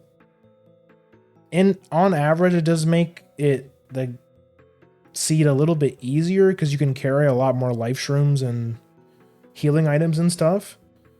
But it bloats the pool a bit. I usually turn item pouches on, but again, I think this is a personal preference thing. If you like item pouches, turn them on, but I'm not going to. Add beta items. This one is cool. This adds some badges to the pool which didn't make it to the final game. Most of them aren't that good. Some of them are actually, I would say like 90% of them are pretty bad actually. There's like 1 or 2 good ones, I think. But other than that, but I do think it is very cool though. The fact that they were able to put the canceled badges into the game is pretty cool. So I think you should test it out if it sounds interesting to you. But I usually don't use it because I'm probably not going to use any of the badges anyways. And again, it just bloats the pool.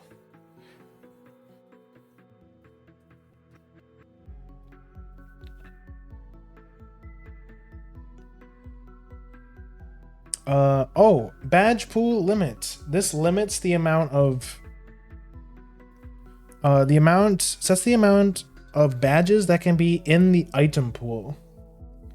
I don't know the main benefit of messing with this number. I just leave it as normal.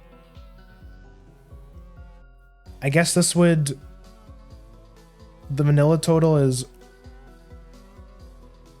80. Yeah, I wouldn't mess with this. We're almost done. Starting location. This is a cool feature. This chooses where you spawn. By default, it's Toad Town, which I think you should leave as Toad Town. Almost every seed recommends you leave it at Toad Town, and the main reason for this is because Toad Town is right in the center of the world. It's designed to be the hub of the game, so you have very easy access to everywhere else where you need to go within Toad Town. The game's balanced or like made with that kind of, the randomizer is made with that idea in mind. So I recommend you stay on Toad Town if you want a quick and concise run. But I would be lying if I said this other stuff wasn't cool, like spawning in Yoshi Village. You could also set it to random if you want a random spawn. I do think this is a cool feature, and I honestly think maybe I should mess with it a bit more. I think it's a pretty cool feature. World settings. All of these are, you can close or open certain areas of the game. So for example, the defaults are Forever Forest is always open, and the Chapter 7 bridge is visible, are the defaults. So I'll leave it here, but you could have the whale be open so that you don't need Watt. You could have the prologue be open, so like Goomba King is already defeated and you can just walk to Goomba Village. If you turn this off, that means the only way you can get to Goomba Village is through the pipe in the sewers. Open Mount Rugged means you can just ride the train, you don't need Bombette. Toy Box means you don't need Bow to get to Toy Box, and Blue House means you don't need the warehouse key or the odd key. Magical seeds. These are the magical seeds you need to get to Chapter 6. You can adjust how many you want, how many you need to complete, how many you need to get to Chapter 6. You can also set it to random. You could set it to 0 or random. Or sorry, 0, 1, 2, 3, 4, or random. In Blitz settings, because you only need 4 star spirits, it's standard to have it so you only need 2 seeds. But since we're running a 7 star spirit run, I'm gonna put it at 4, just like in vanilla. Mirror mode. This does exactly what it sounds like. It takes the game and flips it. So it totally throws off your, if you really want to mess with like your muscle memory, turn on mirror mode. If you're really insane, if you're really crazy, you could have it to be random on every load. So you could spawn in the game and everything is normal, but then you go to the next screen and then it's backwards, and then you go to the next screen and then it's still backwards, and you go to the next screen and it's random and it's upside down. I have not messed with this setting, but I think out of everything in this randomizer that you could possibly fuck with, this would be the thing that would mess me up the most. So, yeah, again, use at your own risk. Maybe I should try it sometime. Oh, maybe for like a challenge run. Okay, this is another important one. Bowser Castle mode. You could have it to vanilla. If you have it to vanilla, this will add all the Bowser key items to the pool. I think there's like 3 of them. If you set it to vanilla, it means you have to go through Bowser's Castle, and I mean all of it. You have to go through the entirety of Bowser's Castle. You have to do all the puzzles. You have to have every partner. I always turn this to boss. I always turn this off. I don't like Bowser's Castle. It sucks. I don't like it. I like my seeds to be nice and short and concise. I always skip Bowser's Castle. If you go to shorten, multiple sections of Bowser's Castle will be skipped. You will not need any of the keys, which is good. So this is a nice middle ground. If you want to have like a little bit of Bowser's Castle, but you don't want to do all the stupid key bullshit or the puzzles, you could do shortened, which means you will have to do a bunch of fights still, but you don't need any of the items, so it's okay. But personally, I always run boss rush. This means as soon as you get to Bowser's Castle, you're immediately put into the hallway where you meet the fake Peach, the room right before you fight Junior Koopa. I always run boss rush. This puts you right into the action. You fight, you go right to Junior, you fight Junior. That's how I like it. Dungeon Entrance Shuffle. This is a feature I tried for the first time last stream, actually. this, if some of you, if you've played another randomizer, like this is a very popular feature, I think, for the Zelda randos. This changes the dungeon entrances. So for example, if you jump into Shy Guy's toy box, you could end up in the volcano, or you could end up in Koopa's fortress. I think it's a pretty fun feature, though it does kind of fuck with you a little bit. I haven't played with it very much, so I'm not very good at it. I'll be honest with you. I need to play test with it more to get used to it, but I think it is overall a pretty fun feature, and you should definitely test it out once you become a bit more intermediate with the randomizer, and you want to experiment a bit. But for this beginner tutorial, I'll turn it off. Quality of life stuff. We're almost done, I promise. Hidden block mode. Scattered throughout the world, there are invisible blocks, which you can only see, which you can only reveal when you're using Watt's power. I personally always have this on. I have it set to always visible. This means that even if you don't have Watt, you can still collect the invisible block items. The default is Watt's ability, which means if you don't know, I recommend you just leave it at always visible, because if you're a beginner, you need to learn where all the invisible blocks anyways, and even veterans leave this on to always visible just because, like, we all know where the hidden blocks are, and there's no point in making them invisible. But you could also have it set out to have the blocks be visible when Watt is out. You could have it be available, you could have the block show up when you obtain Watt, but all of these are like so niche. Like, just turn it on, just have it be always visible. Everyone runs with it always visible. Just don't worry about it. Pretend out of bounds and LZS tricks. This is a glitch rando thing. If you turn this on, Mario cannot go out of bounds and do most of the glitches. Always I Spy. For those who don't know, I Spy is a badge which will give you a notification whenever you enter an area that has a star piece.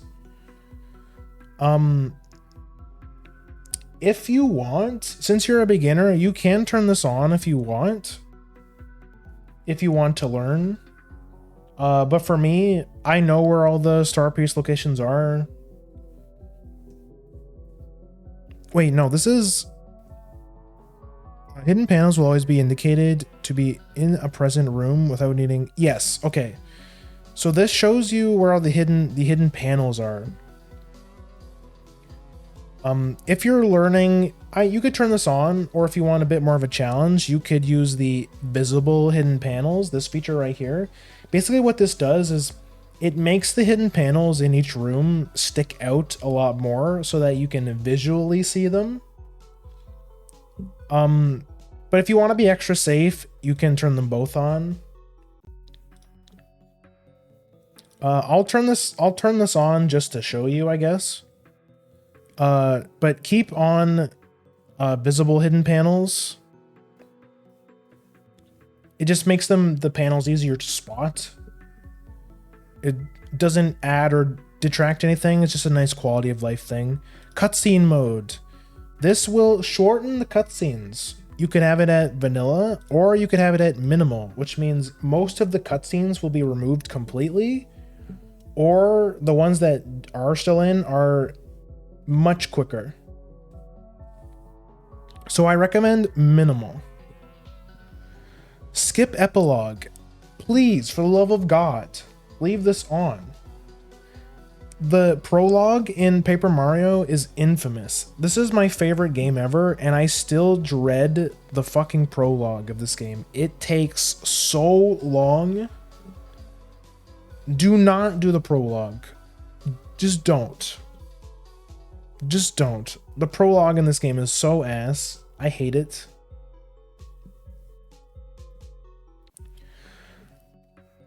Ooh, another key important feature of the randomizer. Bingus Milk. Hi, welcome in. Sorry, we're almost done, guys. Oh my god. It's been 2 hours. I have to hurry up. Always Speedy Spin.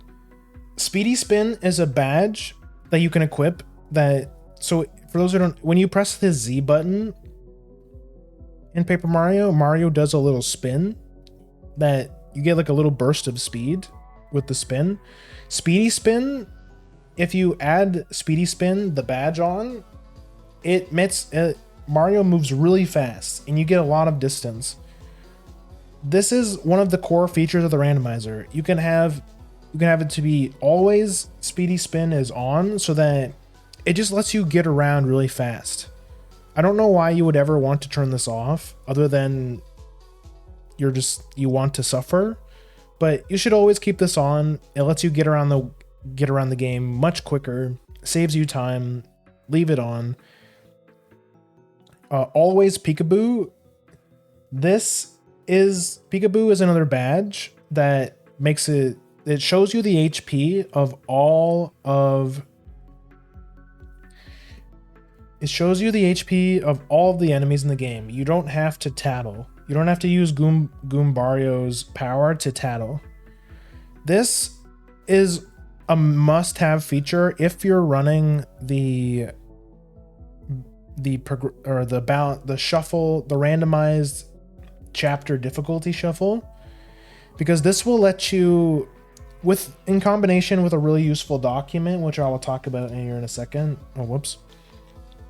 You will be able to go into a random encounter, look at the HP of the enemy, go to the document, and be able to see what the difficulty scaling of that chapter is. So then you can mark it down with the tracker I will also show here in a second.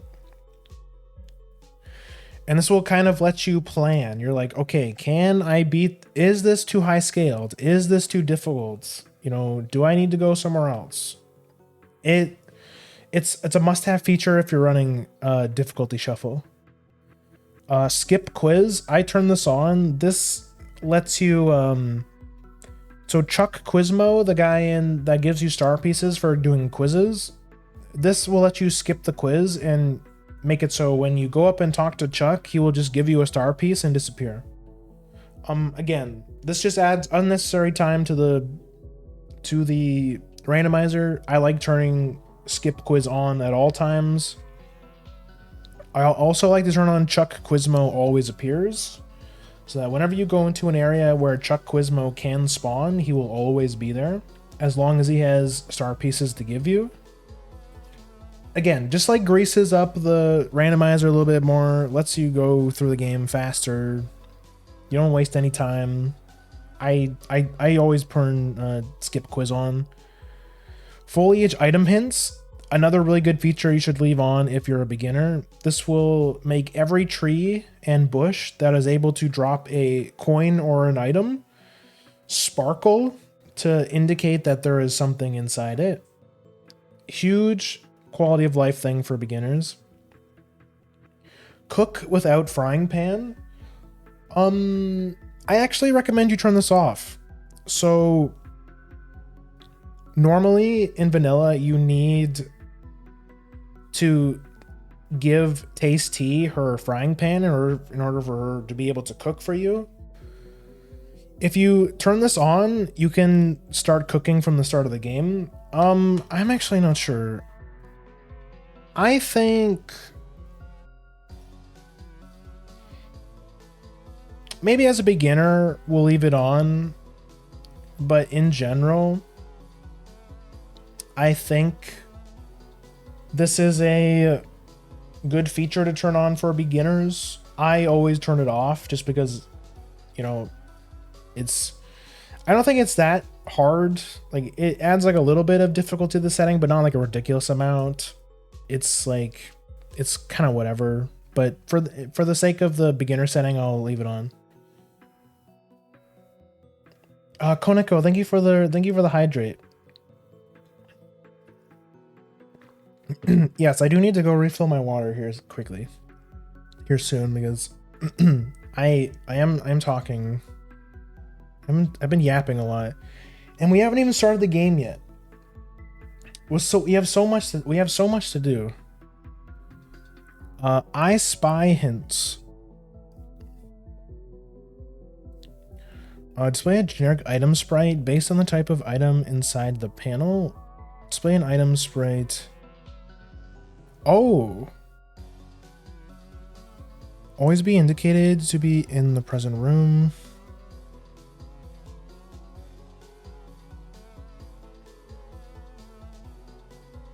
Oh, that's kind of interesting. What does delay spoiler log mean? I figure it is unique to this rando. It's actually not. There's a couple other randomizers that let you do that. I know the Donk DK64 randomizer does, but that's a good point, because when I was watching Morch generate her seed, she was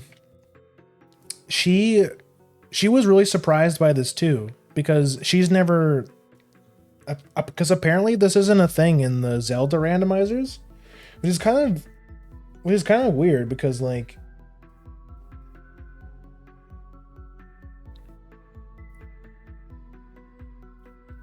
because the Zelda randomizers are kind of like what really, like, it's like they're like the most popular randomizers as far as I know. But yeah, if you delay spoiler log, you can choose how many hours you want the spoiler log to delay, just to like avoid spoilers and stuff. I think this is mostly for races and stuff. So like I remember Morch and Nina did a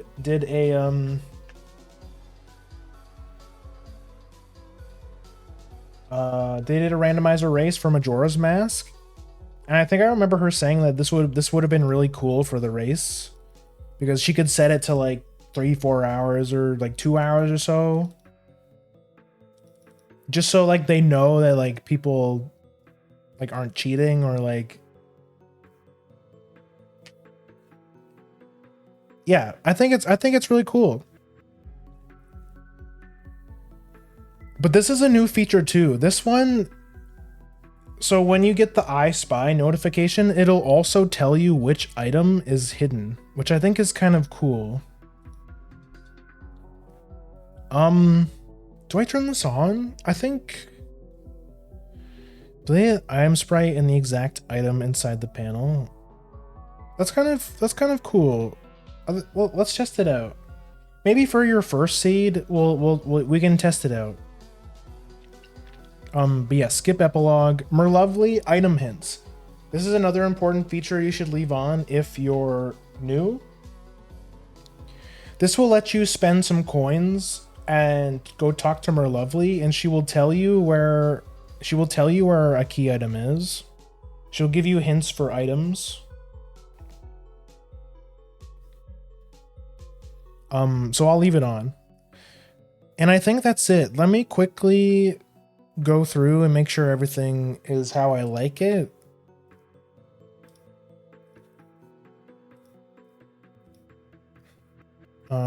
Skip. Shuffle chapter difficulty. Yes, that's good. Go back up here. Key Shanity. Hidden panels. Gear shuffle. Shop sanity. That's good. That's good. Okay, yes, I think we're ready. Let's generate our seed.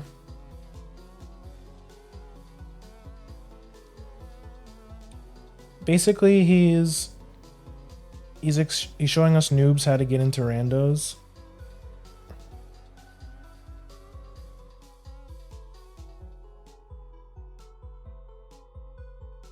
Wait, what are you saying randomizers are hard to get into? But that's like the whole reason I'm making this, is because I'm trying to show people that it's not that bad. I'm saying that this randomizer in particular is like pretty easy to get into.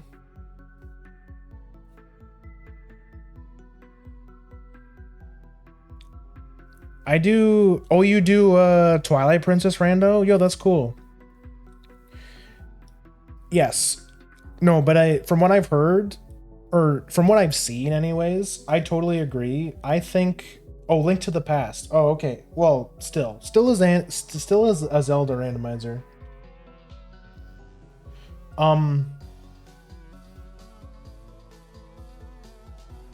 I personally, okay, let me get rid of the browser now. Okay. We'll keep our spoiler log. Actually, let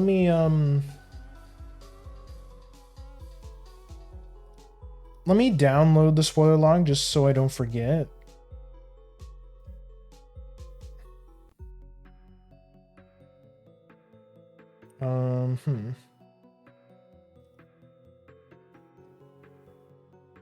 Downloads. There we go.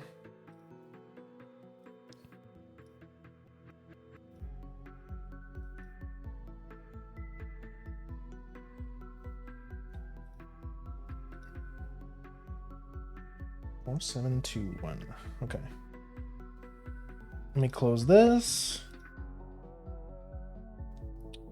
But like but that's what I was saying to Morch. Like, she was saying that like it seems like she said that the Paper Mario randomizer seems complicated, but she plays Majora's Mask. Like she plays Majora's Mask randomizer, and just from a viewer perspective, like I might be biased because I know this game super well, but like watching her play Majora's Mask randomizer, it's like it's not even on the same level. Like, this game is so simple in comparison.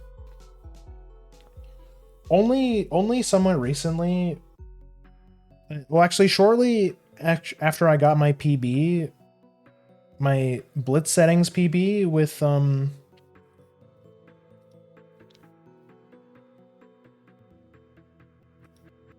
in Paper Mario, I started playing Donkey Kong 64 randomizer, which, if you know anything about that game, that's probably like the worst of them all. But of course, you can make the game as easy or as difficult as you want, but like some of the competitive settings, like the race settings that the racers do for that game is fucking bonkers. Like, there's so much bullshit in that game. It's wild.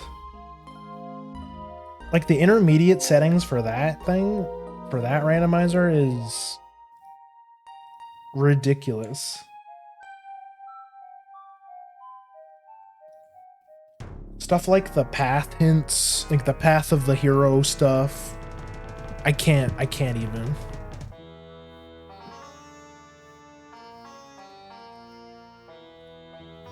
But oh, look, you can see the randomized. You can already see the randomized bosses. See how Kami Koopa is.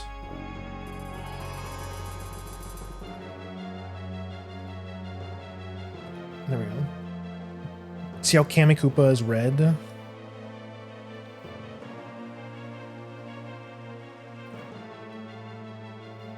Everything on Beaver Bother. Oh my gosh. Apparently, I've heard with they just started a new race season for DK64 randomizer, and apparently they added Beaver Bother to the minigame pool. Let me add this. F2, which like God help those poor bastards.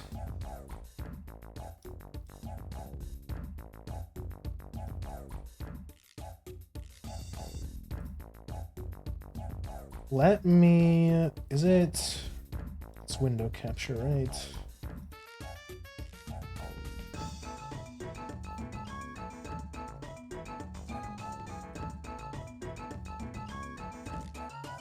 There we go.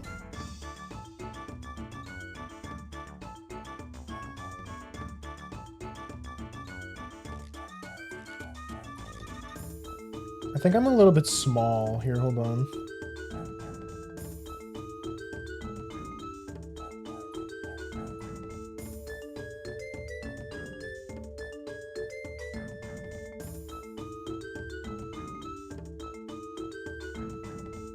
Grab the swirly glasses. Okay. Now make them a little bit bigger.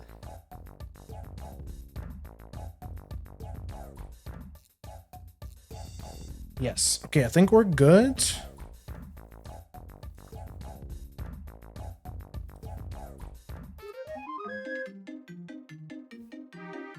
I think we're ready.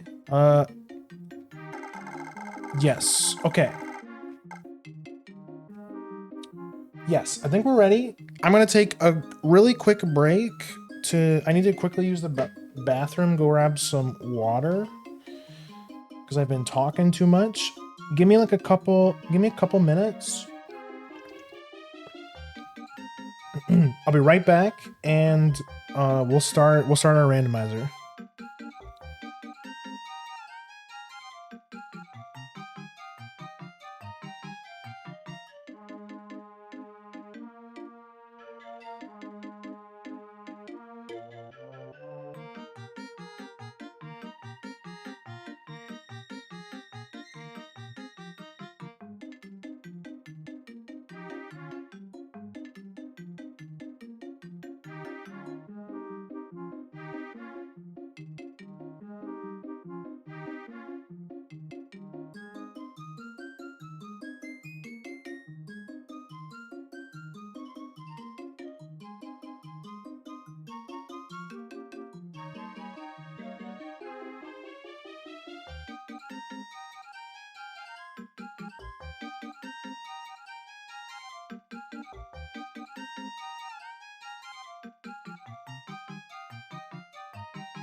Oh, okay. We're back. Thank you for the stretch and the posture. I did do a little bit of a stretch. I hope you guys did too.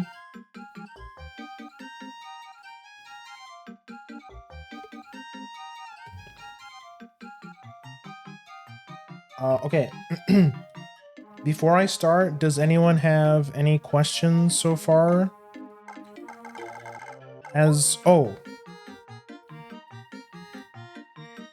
Before I forget, Paper Mario track.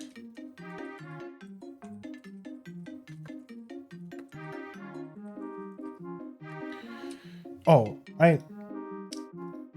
so for the tracker I'm using, I am using the Phantom 5800 tracker. Some of you might know Phantom. I've rated him a couple times. I've rated them a couple times, sorry. They are the developer of this tracker. If you have ever used the program Emo Tracker, you can easily find the Paper Mario Randomizer tracker through that program. It's super easy to set up. Just install Emo Tracker. Look for Paper Mario Randomizer. It's very easy. But yeah, this tracker you see in the top right, shoutouts to Phantom. They're a very good Paper Mario Randomizer speedrunner.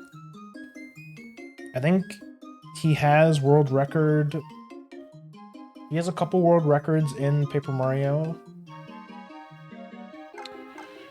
You can learn lots of really cool stuff from them. I watch, like when I got into the randomizer, I watched their videos a lot to learn.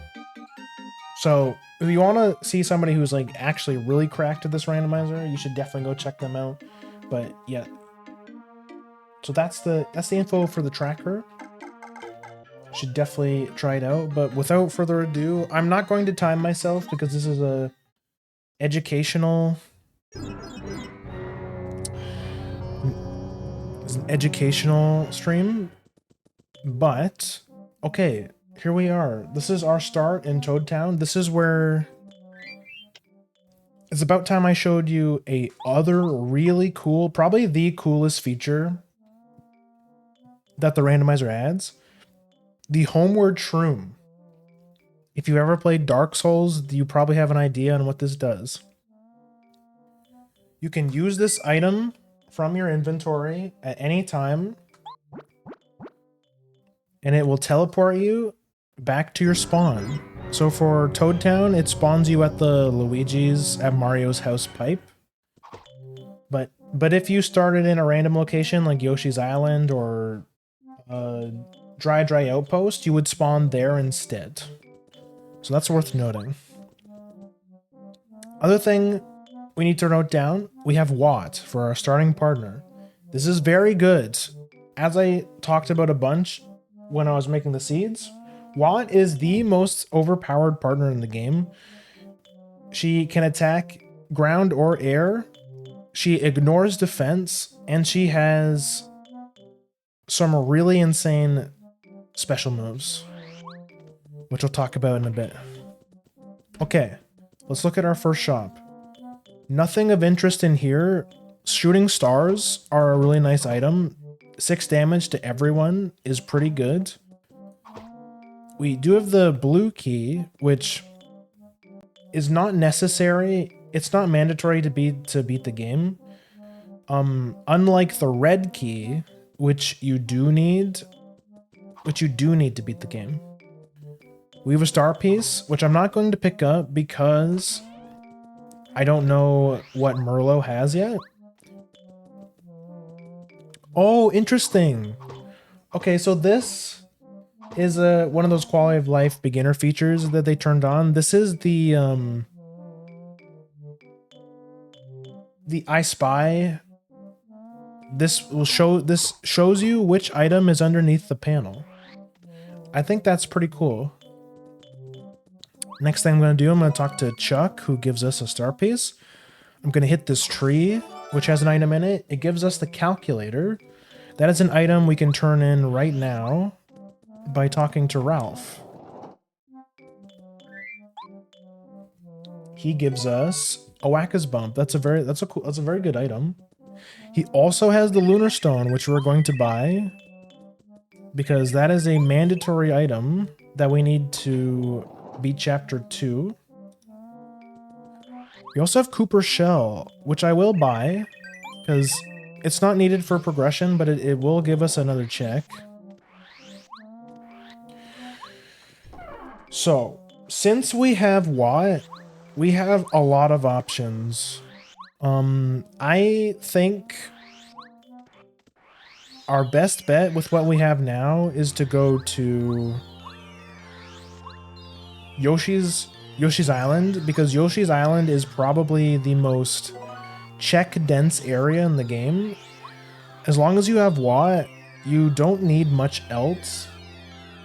And there's a whole bunch of trees that have items in them on the beach, so you get lots of checks for almost nothing by going to Yoshi's Island. So I think that's probably where we'll start.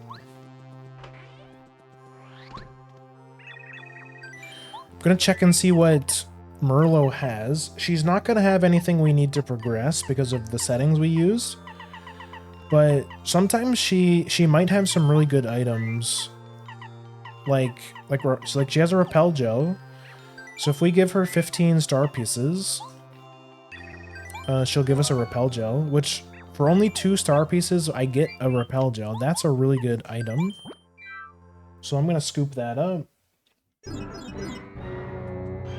Let's go!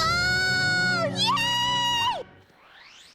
And since I'm here, we can go over here and check, because there's a couple items we can get over here. This is one check. We got another star piece. So star pieces aren't going to be a very... We can almost ignore them now that we know that there's nothing like super good, like a really good badge. Like a really good badge or anything like that. We can pretty much ignore star pieces. We don't need any. Nothing. And because we closed chapter 1, we actually can't get to Goomba Village. So we're just gonna go back. I did get the Bubble Berry, which is an item that rarely comes into use, but it might this seed. It's the item you give to the Bubble Flower to let you cross the vines without Lackey. So if you have Lackey, you don't need to. You don't need the Bubble Berry, obviously, but if you don't, it might be useful. Coming into this part of Toad Town, don't forget to ask this guy, because he gives you an item. He gave us a jamming jelly. That's a really good item. It's a really good item, not only because it restores 50 FP, but it also sells for a lot of money. So what I'm going to do while I'm in here, I'm gonna sell this jamming jelly. I think I'm also gonna sell this Whack-A-Bump because it also sells for a bunch. We're loaded now, which is perfect because really important item. We just found Bo. You need Bo in order to... You need Bo in order to beat chapter 4. You also need Bo in order to get... You need Bo to get to chapter 4 to begin with. I'm gonna buy 2 blueberries and 1 yellow berry. These you give to the corresponding plant in Flower Fields, which also gives you more checks. So even though I got Bo and I can go to chapter 4, I think it's way better to go to chapter 5 first. Don't forget, this is an easy check to forget. Don't forget to talk to this guy because he gives you a free item too.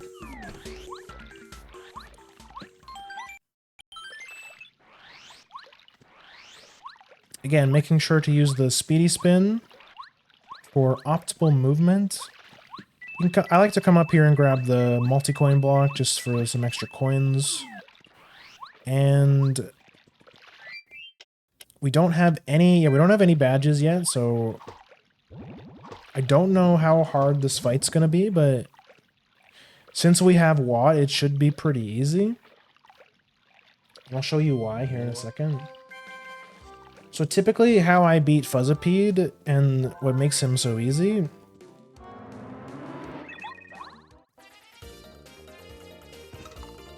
is that you can stun him with Power Shock, which I hope you're good at mashing, because this game, you can cheese a lot of fights by using some moves, mainly Power Shock.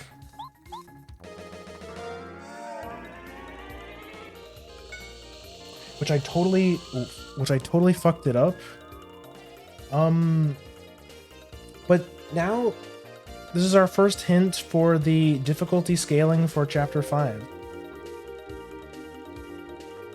So this is where I'm going to bring up that document I was talking about. This is a community curated document. And there's a tab on it for enemy stats.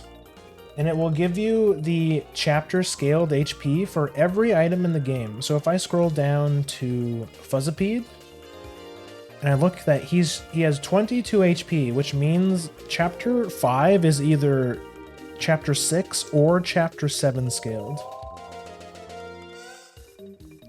So this is interesting because this means this might be really hard.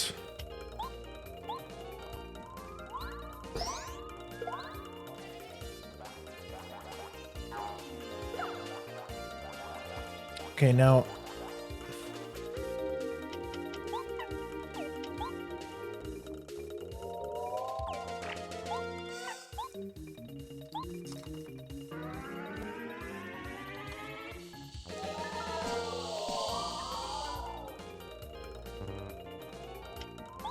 this is kind of bad because Mario can't hit him up there. Okay, there we go. Well, you can just use Watt to knock him down. But that's what makes this fight easy, is that you can just stun with Watt. But unfortunately, I messed up my mash on the first run. So it's going to take a little bit longer this time.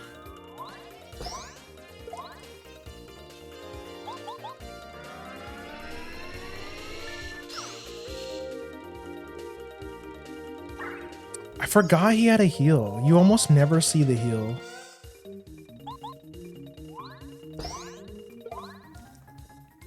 But that's what I get for, making educational instead of...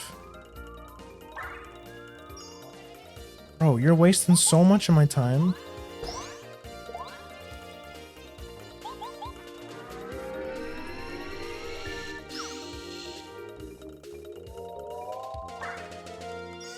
Bro, can you stop?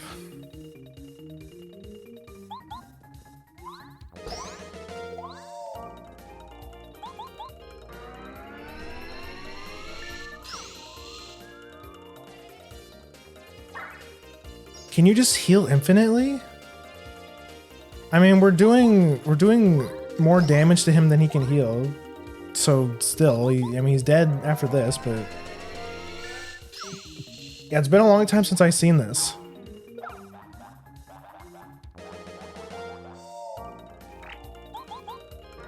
But because he's so high scaled, this should give us a lot. This should give us a lot of HP. So it could be, it's either chapter 6 or 5 or 6 or 7. So I'm gonna start it out at 7, I guess. That's the tricky thing, is that sometimes the enemy HP for 2 chapters is the same. So it can be a little bit tricky to tell the difference. You kind of have to check out some of the other enemies that have more consistent HPs over between chapters to get the actual answer, but it's not too bad. We've at least narrowed it down.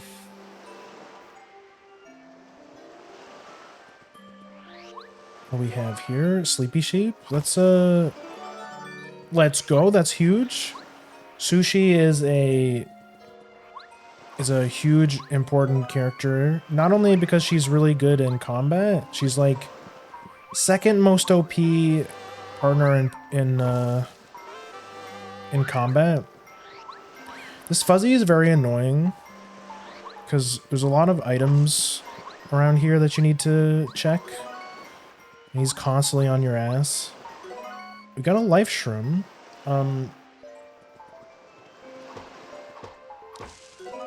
Got a maple ultra.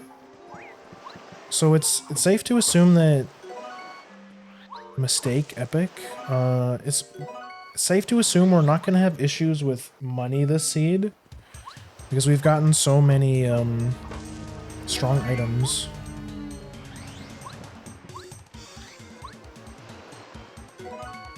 Oh man, there's another life shroom under that panel. Yes, so we got Sushi. She's a very good partner. As you know, she lets you travel across those sushi dock things. This means if you didn't have Watt but you started out with Sushi, you could still get to Yoshi's Island through the panel in the sewers. The panel at the bottom of the sewers. I will buy Quake Hammer and I will buy if HP Plus. We also have a cake mix. Now, why is that important? The reason why that's important is because, as you may know, you need to make a cake for Gourmet Guy in order to get past him. So that's why you'll often see, if you see that there's a cake mix in a shop, it's usually because you're going to have to get past Gourmet Guy in order to beat the seed. Which, because we're using glitch logic, we're going to need to get past him. We're gonna have to make a cake. So I'm going to buy a cake mix. Because we're gonna have to go visit Gourmet Guy eventually. Yes, sushi. Fish mom. I got a boiled egg. But this is a very good start. We basically got all of the best partners in the game right at the start. We started with Watt, we got Sushi secondly after, and then we got Bo. I would say after those three, the next most important partner is probably Bombette. Because, as I talked about before, Bombette gives you access to Chapter 2. There's also a bunch of areas you can't access without blowing stuff up with Bombette.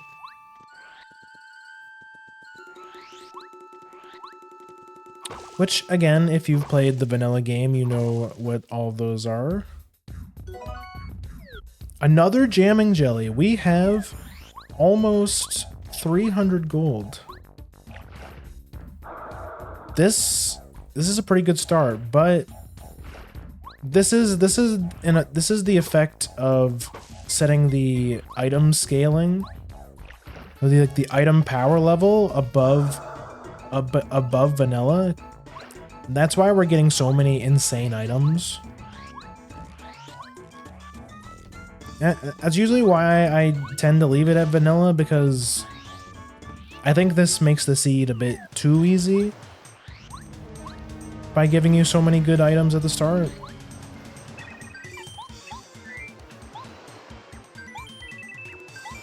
Like, look, I almost have 400 gold already.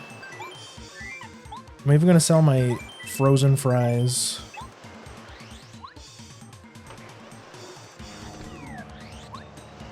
But, you know, as you play more, you might feel the same way, and you'll probably turn it down to 0. Or, I mean, maybe you'll turn it back to, maybe you'll turn it even lower. Maybe you want maybe you want an even weaker pool to make the seed more difficult. So now I'm checking my partners to see which one of them is the best to use in combat. I got vanilla cost for power shock. It's very good. 2 FP. It's a single target stun. It's very good. Sushi has 3 FP squirt, which I think is 1 FP more expensive than vanilla. So that's not too bad, but it's not great. I rolled 4 FP out of sight for bow, which is pretty rough because, again, the vanilla cost is 2. So we rolled really bad for that. But in general, these are the 3 best partners in terms of combat. Bow gives you out of sight, which lets you turn invincible for 1 turn. Power Shock gives you a stun. Electro Dash can hit anywhere and ignores defense. And Sushi later, like Squirt is a very good move. It just high damage, can hit anywhere. And then later she gets Water Block, which increases your defense. And has some really good utility against Final Bowser, actually. Which I'll talk about later. And then she has Tsunami, which is or Tidal Wave, which is a big AoE attack, which is also good.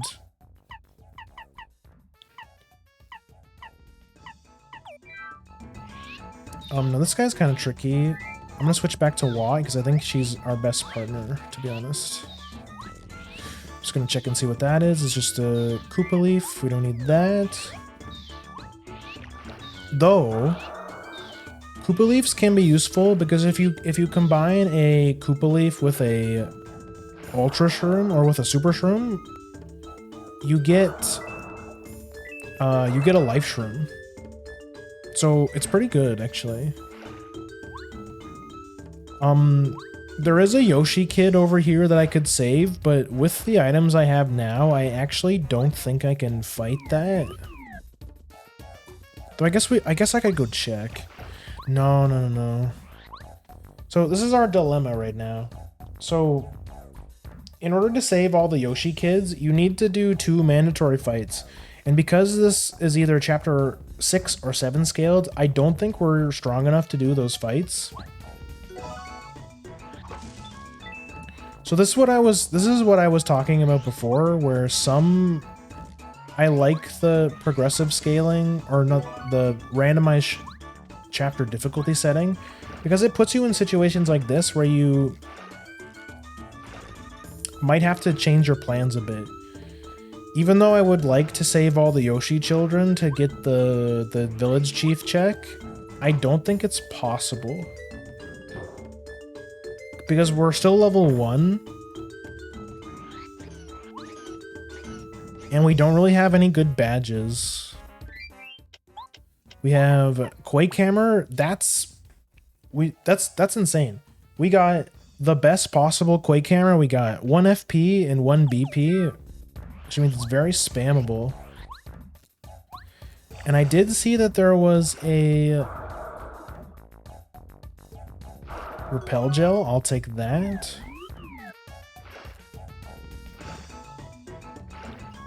Again, Repel Gel, very, very good item. There is a Yoshi kid up there, but I'm not going to save him because I don't think you should be saving the children unless you know for sure you can save all of them. Which, as I said, as of right now, I don't think we can. This son of a bitch is so hard to avoid. I've seen some streamers do it, but I can never pull it off. He's just in a really annoying spot. Over there is where we put the Jade Raven, which is another a really big progressive item because it gives us access to the whole other half of the jungle. Quake Hammer D's.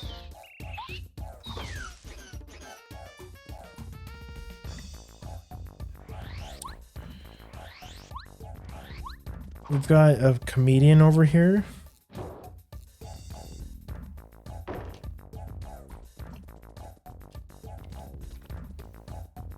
Okay. Let me quickly think.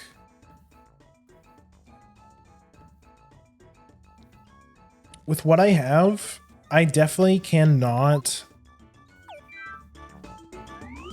save all the kids yet. So I think at this point we actually go back to Toad Town. There's a really cool trick you can do with the homeward shroom. So you saw that like when you use the homeward shroom. You are my best friend. Yo, hi, thank you for the gift sub to Konako. Thank you so much. It's very kind of you. What was I saying? Oh, right. There's a very small but cool trick you can do to save a little bit of extra time every time you use the homeward shroom. So you heard that when I use the homeward shroom, it makes that like chomping sound. If you press the start button after you hear the first chomp, it cancels the rest of them, and then it immediately goes to the next. Like it immediately you teleport immediately. So that's just like a little optimization you can do to save a little bit of time. Okay. We did make that cake mix. This will get us our cake, which we'll eventually need to give to Gourmet Guy. I'm going to quickly check my tracker to make sure I didn't miss anything. Yeah. I think next, the area that has the most excuse me, sorry. That was very rude. Check density is Shy Guy's toy box. And just like in vanilla, in order to access the area, you come in here, you hide as Bo for a little bit, and Shy Guy shows up and opens the door for us. So we don't have the toy train, which you need to access like 80% of Shy Guy's toy box. We don't have it just yet. But just in this first area, there's lots of stuff as well. Mega Rush, that is a very good badge, which hopefully I can show you guys how strong that badge is later. Once we get to some of the boss fights. There's an item back here, don't forget. We got a POW block. We can quickly peek over there and see what item that is. That's a star piece. We don't need that. I missed my jump.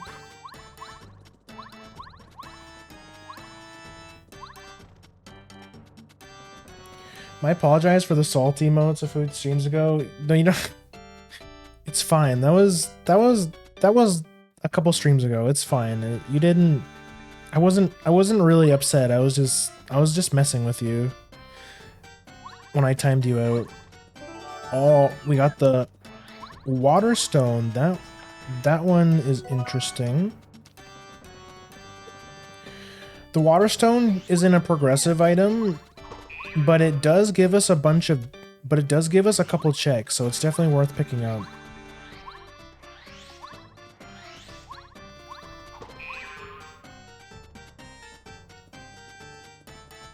Wait, what? Oh yeah, there we go. That's I timed you out just to mess with you.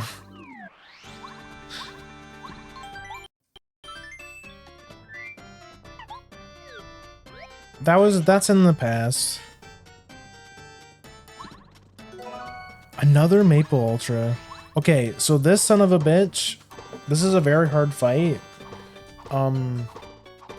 I don't think you're not logically expected to get whatever he has. However, he could be potentially blocking something we need. He has the bean, we need that, so we're gonna beat up this guy. Okay. Then we can check the scale of chapter 4. 5 HP Shy Guy. This is chapter 2 scaled. So this is a very low scaled chapter. This is a very easy one.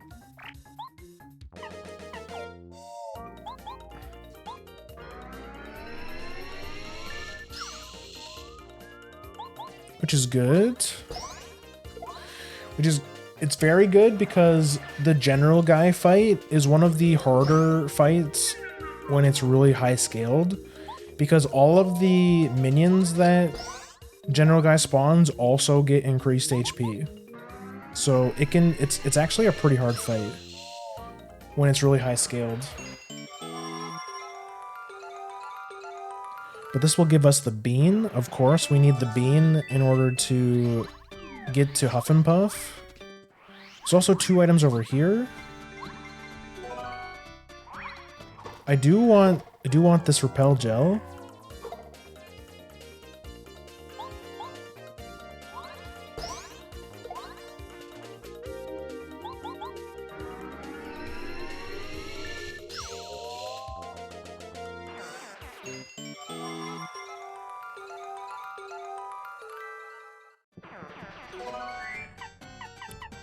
I will get rid of the stone camp. I didn't want to fight you. Yeah, I'm gonna leave.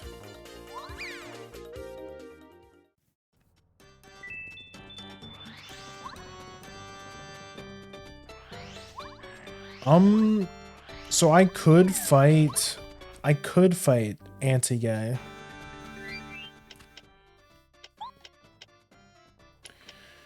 But the question is, can I fight anti-guy? I have no damage. Yeah, I don't think anti-guy is an option. So let's go back home. Now, what do we do next? There's one final thing I didn't check over here. We haven't visited the sewers yet.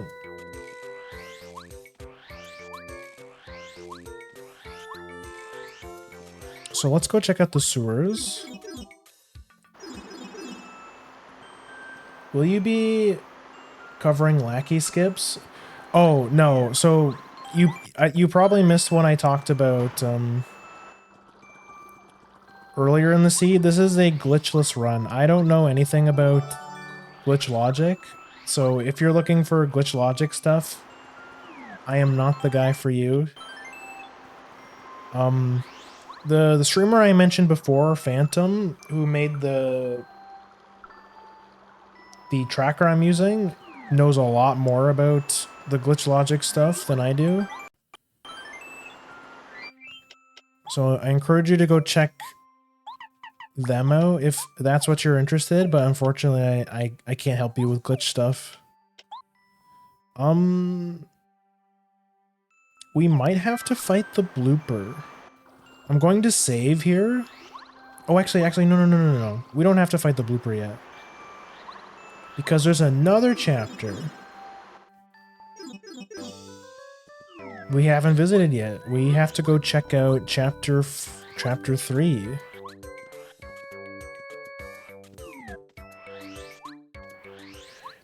I have only watched one person play this rando, and they only did their first one. Then someone came into chat asking about them and stuff. Oh. Well, I mean, it's fair.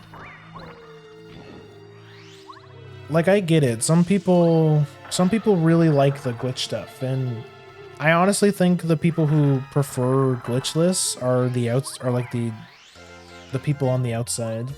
Like I think we're the minority. Ooh. Chapter 3, Fuzzy Fuzzy. Okay. We figured it out. So chapter 3 is chapter 7 scaled. And we were correct. Chapter 5 is chapter 6 scaled. So this is as hard as it gets right here. Fortunately for us though, Tubba's Heart is a super easy fight. Like even chapter 7 scaled. Same with the Cooper Bros. Right, that's that. So this is Forever Forest. If you've played vanilla game, you know the order. But there is some hidden stuff that the game is really hard to figure out on your own, which I will talk about here in a second. Make sure you don't miss this guy. He's got a check for you. He gives us sleep bounce, which we might use. Never mind, it's 7 BP. Ooh, could use dizzy attack though. So this is where we'll learn our first secret. So this right here. So these mushrooms stay lit a little bit longer than the other ones. The only thing that hints you to this being a secret area in vanilla is if you use Goombario's tattle ability.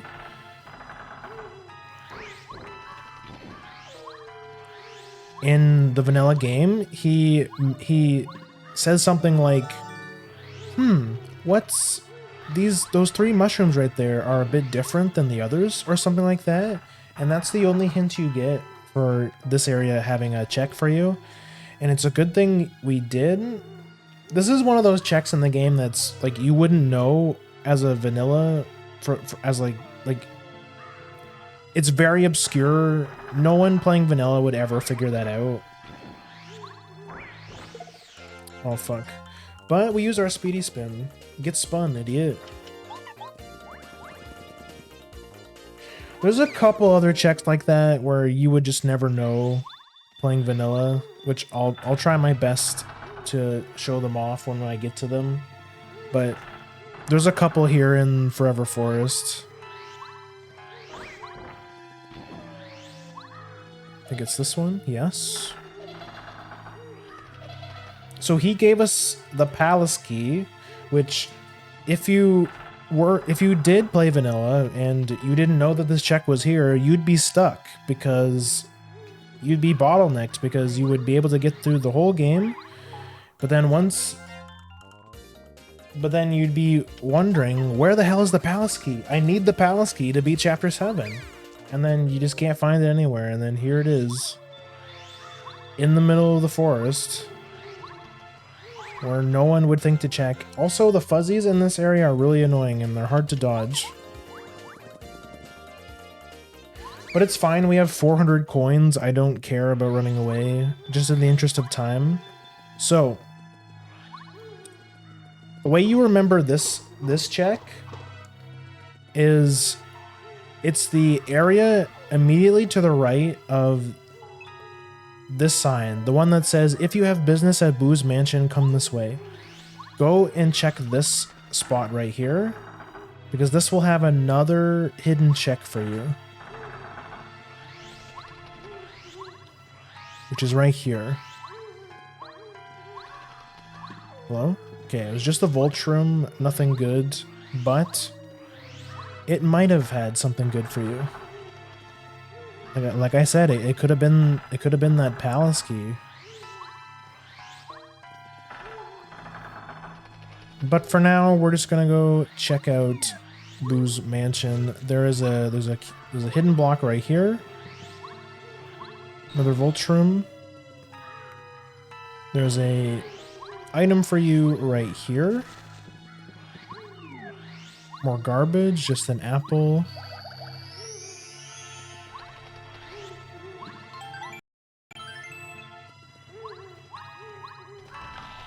If you're a beginner, make sure you save often. Most people, like speedrunners who play this game, almost never save, just in the interest of time. But I mean, if you're just playing casually and you're just trying to learn, make sure you save lots and lots. Something I forgot to mark down is that I did pick up the record, which lets us go and talk to this guy.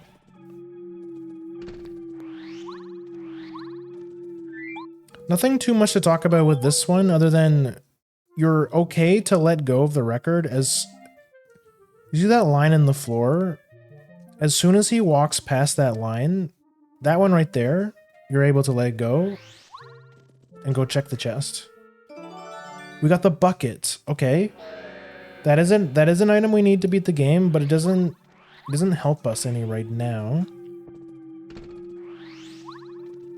We actually, yes it does. Hold on.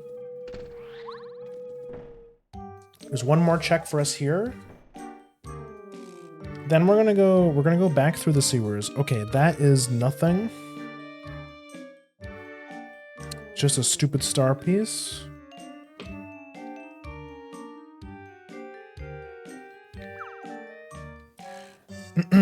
But yeah, like I was saying, I think the people that prefer glitchless logic are like the minority. I feel like people enjoy doing the glitch stuff more on average. Let's go sell some more stuff.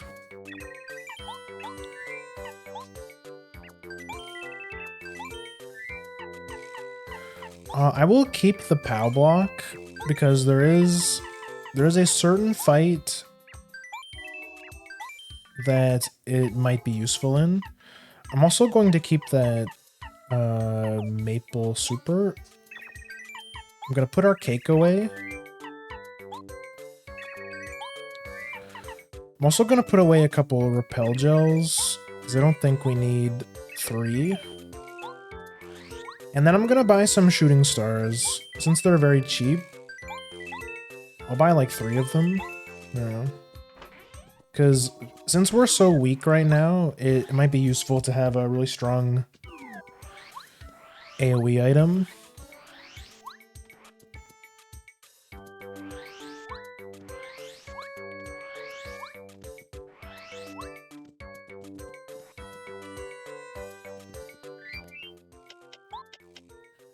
Now, where are we at? Oh, yes. I know there's another place we haven't checked yet. So you remember how I talked about Kent C. Koopa? We're gonna go see him right now. It's another area we haven't checked yet.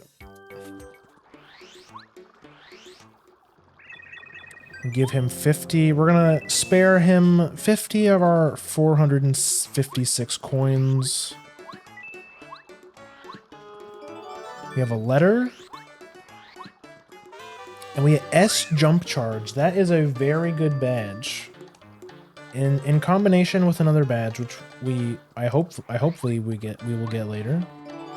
Got the artifact. That is a relic we can turn into Colorado for another check.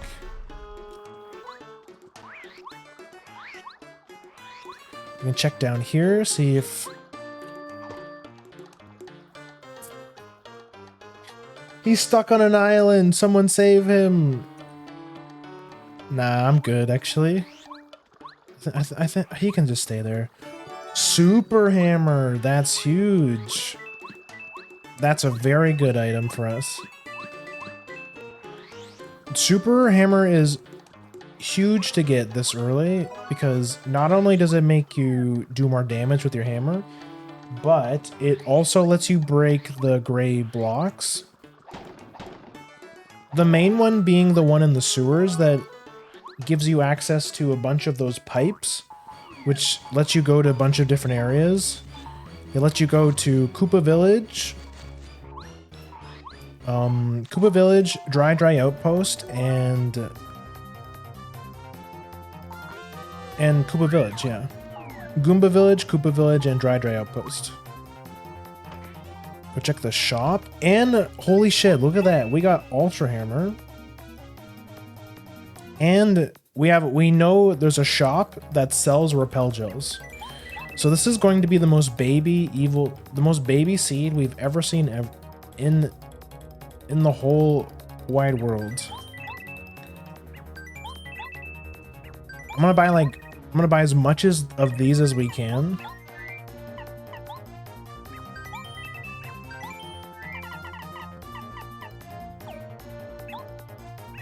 And I'm gonna check some more.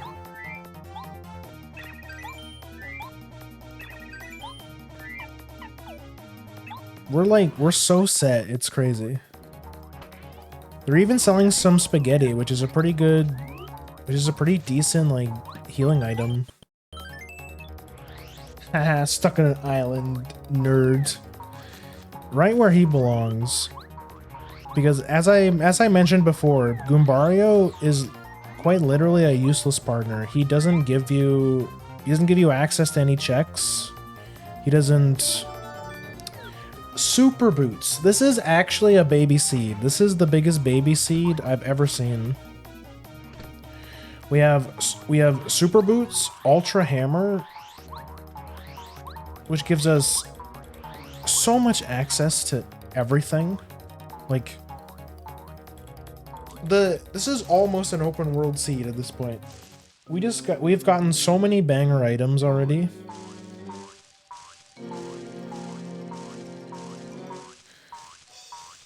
We're gonna do the silly fuzzy minigame.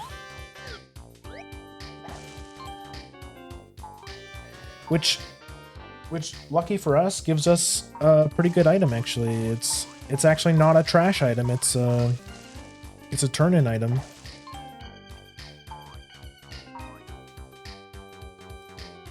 So that's why if you see a lot of people in the Randomizer Discord talk shit about Goombario, please know that it is merited.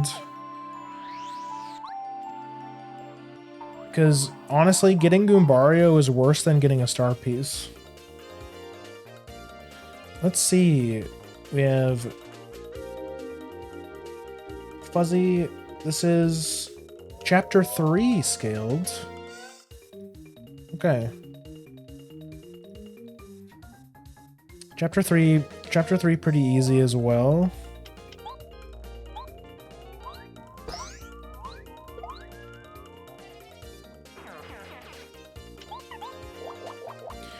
I'm ending my turn with Watt instead of attacking just because it's quicker. Because Mario can kill this Goomba in one turn and Watt can't deal 4 damage yet. But as soon as I find a super block for her, I definitely will upgrade her because she's busted.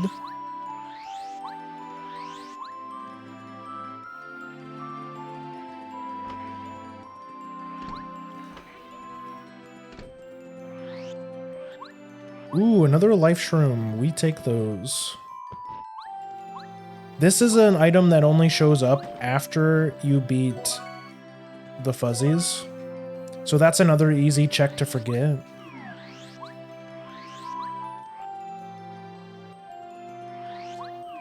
And I think I will be able to show you... Wait. So we have So not only do we have Super Boots to flip panels now, like this, but we also have Super Boots. Or Ultra Hammer, unlike Super Hammer, can also flip panels, which I'm pretty sure is a randomizer only feature. It's just kind of a neat thing they added. I'm gonna show you guys a little trick. If you jump on that Goomba, you can get that item without having to without having to use Cooper. So that's like the only thing. That's the only sequence break I know how to do in this game. Oh, you know what? Just in case, just because we didn't have enough money, I'm going to equip Refund, which gives us money every time we use an item in battle. So we got some really good stuff there. We got the Pulse Stone, which we need to access the ruins. We got the Red Berry, which is another turn-in item when we finally get to Chapter 6. But we're good for now. Now that we have these 2 items, now we have Super and Ultra Boots, the game is much more open to us. Speaking of which, I'm gonna go grab this while I'm here. since I totally forgot about this, but if you go over here, down this pipe, there's a super block right here. Which I, of course, will use to upgrade what?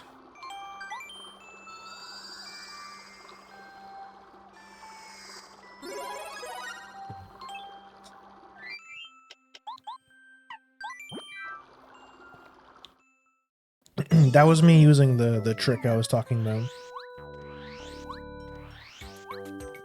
First things first, another check that's pretty easy to forget. You come into Merlin's house and you ground pound 3 times.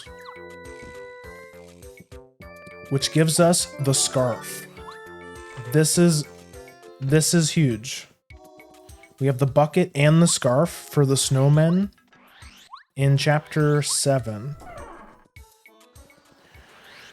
That one's very good because once you open up the path to Shiver Summit, you can go back and sleep at the inn in Penguin Village in order to get 5 checks. So it's very good. And don't think I forgot you. Paracarry's right here under this panel. I just wanted to make sure I came back for Paracarry. Even though letters aren't in the... Like, we didn't randomize letters, so Paracarry isn't as necessary. He's not as needed as he is in those kinds of seeds. He's still very good to have because he does... You do need Paracarry in order to beat chapter 3, because you need him to pass the gulch.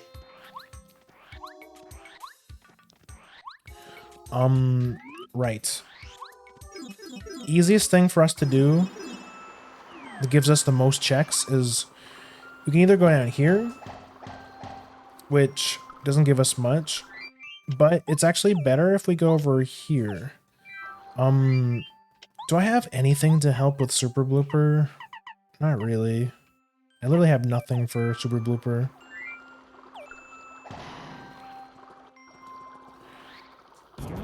So just like in vanilla, if you come in here, you're gonna have to fight Blooper. And depending on how many bloopers you encounter, you probably won't have to see the final blooper, because the only reason you would ever see super blooper, which is the hardest one, is if you know that chest to the far east in the sewers that blocks, he's literally blocking one chest. So every time you fight a blooper, the blooper you fight afterwards will be harder. So this is just a regular blooper.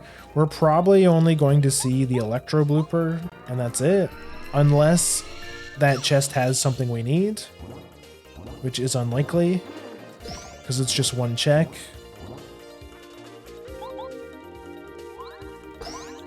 But that's another showcase on why Wa is really good. She has turbo charge, which you can use to increase Mario's attack by 1, which is really good. Especially if you're a jumper. Before we jump into those pipes, I'm gonna quickly go over here because there's a couple checks over here.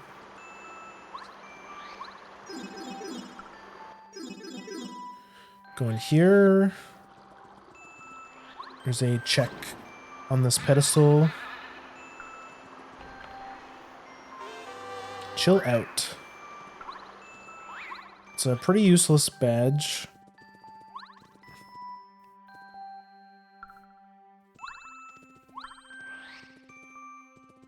You can go check over here, see if this... Oh, okay. That is very good, actually. That's the weight.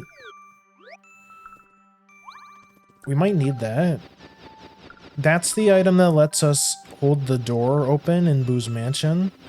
Normally, you would need... You don't need the weight if you have super boots, which in hindsight, if you have super boots and Bombette, but we don't have Bombette, so we might actually need the weight. I'm just gonna upgrade Wa again, because again, she's busted. Though I think now that she's maxed out, I'm probably gonna just sink points into Sushi. And this is why some of those other options that mess with some of the partner upgrades can add a bit more variety. Because like I said, there are just some partners that are way better than the others. That you're most likely going to use over the others. And then most of the other partners just never get used. So you might want, if you find that it feels too exploity to keep using Watt, and so then you could mess with some of the partner shuffle stuff. Thank you for the posture and the hydrate. Yes, I am shrimping up a little bit. Thank you.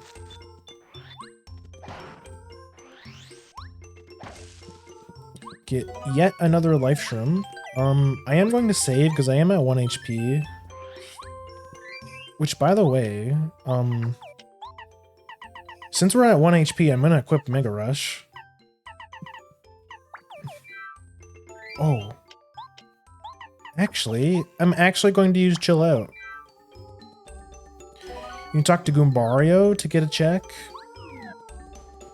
You can also check Goomba for a check. He gives us the toy train. That is huge. That's the item I was talking about that lets us access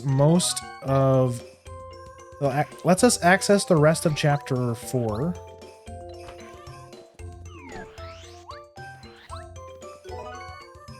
Another easy check to miss over here, which is another repel gel.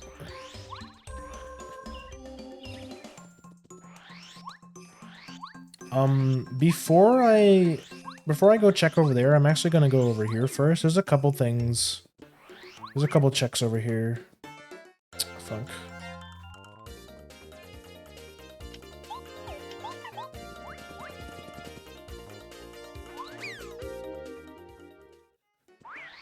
But I have to make sure not to go too far, because if I walk too far into the area where the Goomba Bros are, it'll force me to fight them. And because we have access to the sewers, we don't actually need to fight the Goomba King. But in some seeds, you might have to. Wait, actually, no. There's like literally no reason why you would... Because the only way you can get to chapter 1 when you turn off prologue is through the sewers. Oh, actually, there is one reason why you would have to fight the Goomba King, and that's because in that room that has the Goomba King, there is an item for you. There is a check. So if that item happens to be something you need to progress, you might have to fight him. But it's like the blooper chest in the sewers. It's very rare where you'll have to actually do that. But it can happen. Ooh, there's our first seed. That's another easy check to forget. We get FP Saver. FP Plus. That's a good badge normally, but if you look... Actually, yeah, they're not too bad.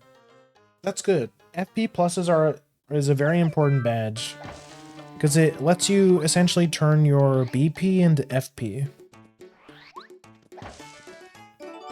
That's why it's generally good to put... If you don't know what to put points into for levels, you should just put into BP, because with the HP and FP badges, you can essentially turn your BP into either stat. So, another important skill check right here. If I try to leave this area after checking the item in this bush, I'll have to fight Junior Koopa. So it's actually better if we just leave.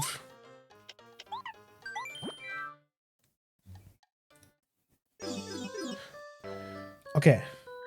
I got a lot of items there. Oh fuck, I forgot to turn in the dolly. I'm stupid. So the dolly you give to Goombaria, sorry, the Goombario sister.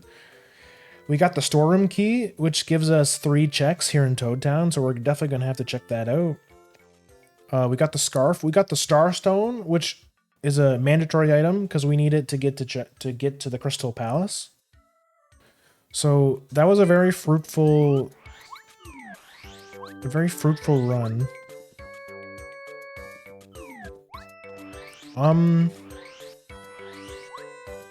Oh yeah, we got our first seed. We got the pink one, yeah. Oh yeah. So first we're gonna go check the storeroom. And then we'll head back down to the sewers.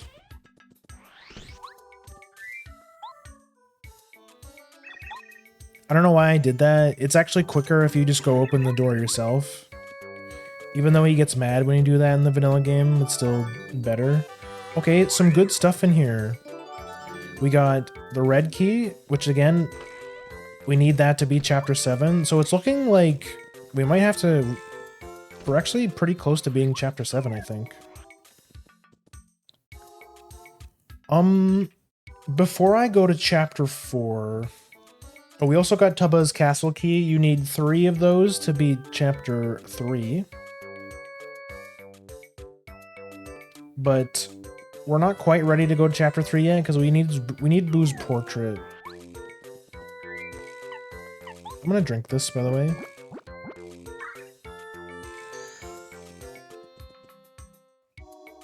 Okay. Yeah, I'm gonna... Before I make a decision, I'm going to go back to chapter 1, turn in the dolly.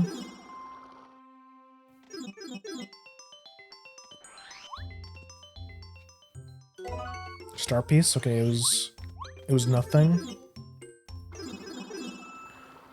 Goomba Village. We can't go to Koopa Brothers Fortress yet because we don't have Cooper.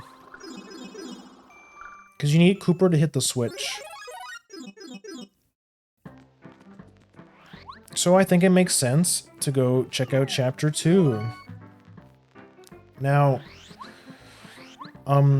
chapter 2 is generally people's least favorite place to go in, or at least one of people's least favorite places to go in the randomizer. Because there's a bunch of random items scattered around the desert that are kind of out of the way. Oh, it's because I'm full of items. I have to check some stuff.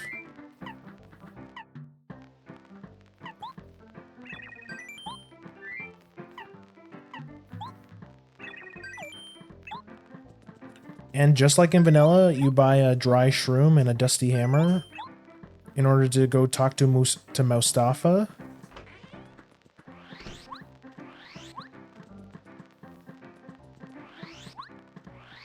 I don't think we need to talk to Quizmo anymore.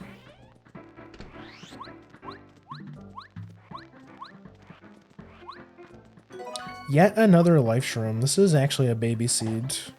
The item difficulty thing really does make the game easier. Like, I'm not joking. Because with all of these life shrooms and repel gels, you can really just brute force most of the fights, which I think makes it not very challenging. Okay. So in that document I linked a little bit upwards, there's also another tab that has the desert map. This will show you where all of the checks are in the desert. I highly recommend you check it out. Even like veteran players still use the desert map because even pro players can't be asked to commit everything to memory. We got Lackey. Nice. That's our 5th partner. Lackey is important for a couple things. You need Lackey in order... His main purpose is that you need him to beat chapter 7. Or chapter 6, sorry. You need Lackey to beat chapter 6. So another partner that does gate your progression. So what I'm doing now is I'm just following the map, looking where I need to go, which area have items I need, and just going through it. I have a ludicrous amount of life shrooms. I will never die. This tree has a check for you, which is the dictionary. Just another one of those items that you turn in, a check that gives you a check, basically. It's another good item. I'm making sure not to hit any upgrade blocks because we are at 1 HP and I have Mega Rush equipped, which increases my attack power by 4. Which is pretty insane. That's everything we have in this room. There's going to be another item right here, which I honestly think...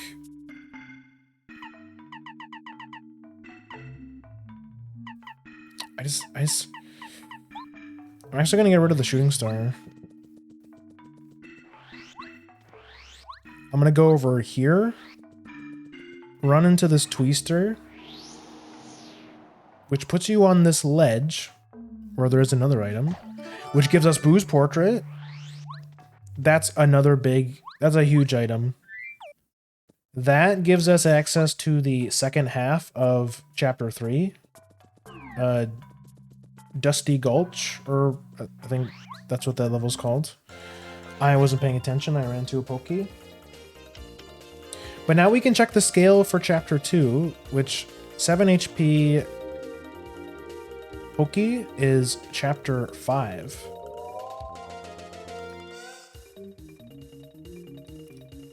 There we go.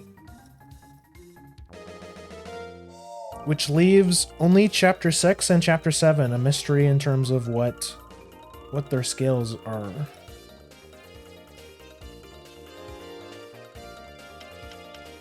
Yeah, I'm just gonna run.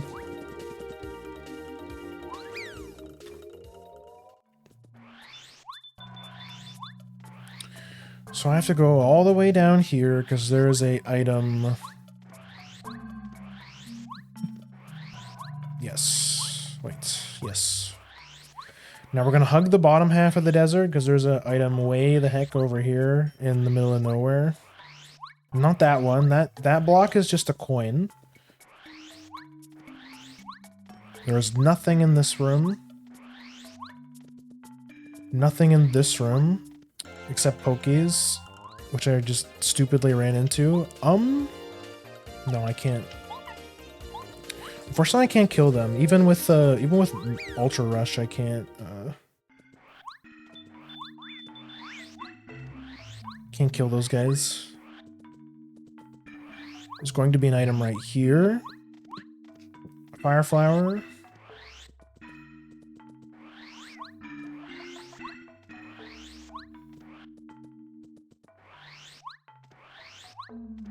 Hit the twister. Immediately go up. There's another block right here. Dried fruit. That item does sell for quite a bit. And you can I think you can mix that item with a... It's one of those items you can mix with a shroom and make life shrooms. Oh shit. This thing. Another Whack-Is Bump. I am here. Hold on. Okay, yes. We want to run to this guy too. Weirdly enough, the twisters actually do help you. They help you quite a lot. Oh, we got a ruins key. Oh, interesting. So normally I wasn't going to go to the ruins because we didn't have any ruins keys. Since we have Pulse Stone and 1 ruins key, that actually gives us a couple checks. So I think I actually am going to go check out the ruins. Making sure not to forget the rest of those items that are down there.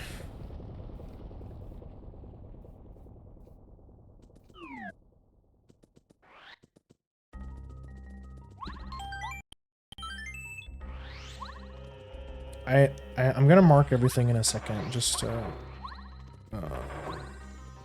I do need that letter.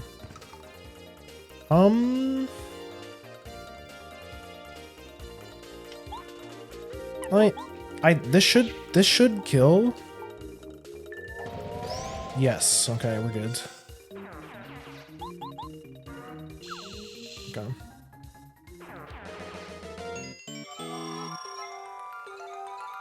Gives us some XP. Oh my god, the pokey. Okay. Well, this is another easy fight. Wait. I'm actually dumb. What the heck? Oh, it's because I picked up a a health thing. I was no longer at 1 HP. Ow.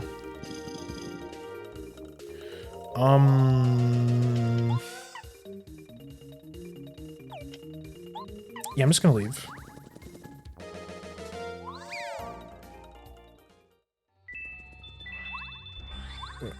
Okay. But this is why I brought those... I initially started with those whack-a-bumps. Or those, shooting stars. Because there are some pretty tough fights in here. Which, by the way, yeah, it's chapter 5 scaled, so it's not exactly easy either. Because keep in mind, we're still level 1. We haven't gotten any XP. We haven't gotten any levels. Okay, there's nothing in there.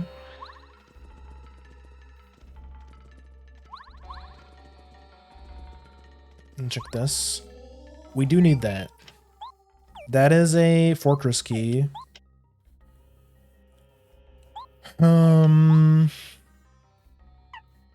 How do I do this? I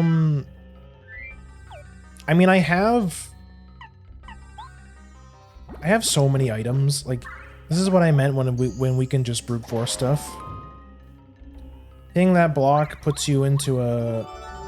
makes it so we have to fight this guy. But it should be pretty easy.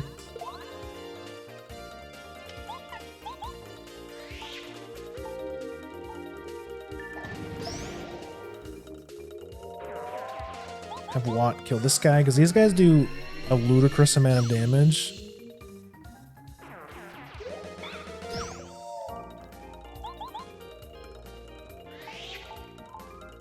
This should give us level 2.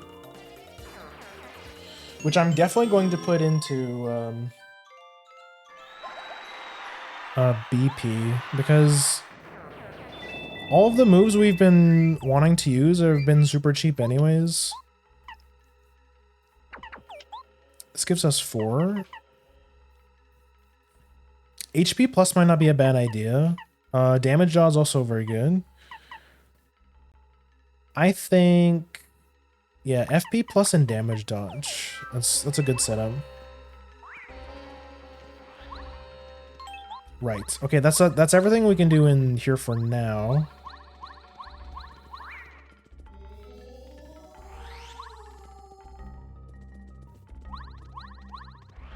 But I do want to leave because there's a couple more things in the desert we need to look for. We're gonna hug. I'm gonna hit this first to recover my FP. And I'm gonna go check the rest of the stuff over here. And means we're at it, we might as well go check out... Wait, is it this one? Yes. Crystal Berry, that is That's the item we give to Rose in exchange for something else. So it's another turn-in item. Oh yes, hidden block right here, which gives us our second damage dodge. That's all of them. In the vanilla game, there's only 2, though you can use that setting I talked about to get more if you want. Life shroom, letter. Okay. So another thing about letters. Even though you don't, if you have letters off, you don't need to turn in letters. You need at least 3 letters in order to give them to Paracarry to get you a check. So like how in vanilla, how you need to turn in 3 letters in order to get Paracarry, that's basically the replacement for getting Paracarry.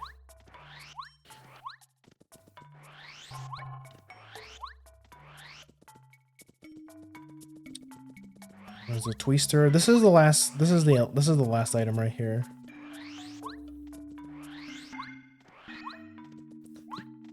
Okay, we are done with the desert, I think. I think I already checked this, but just to make sure.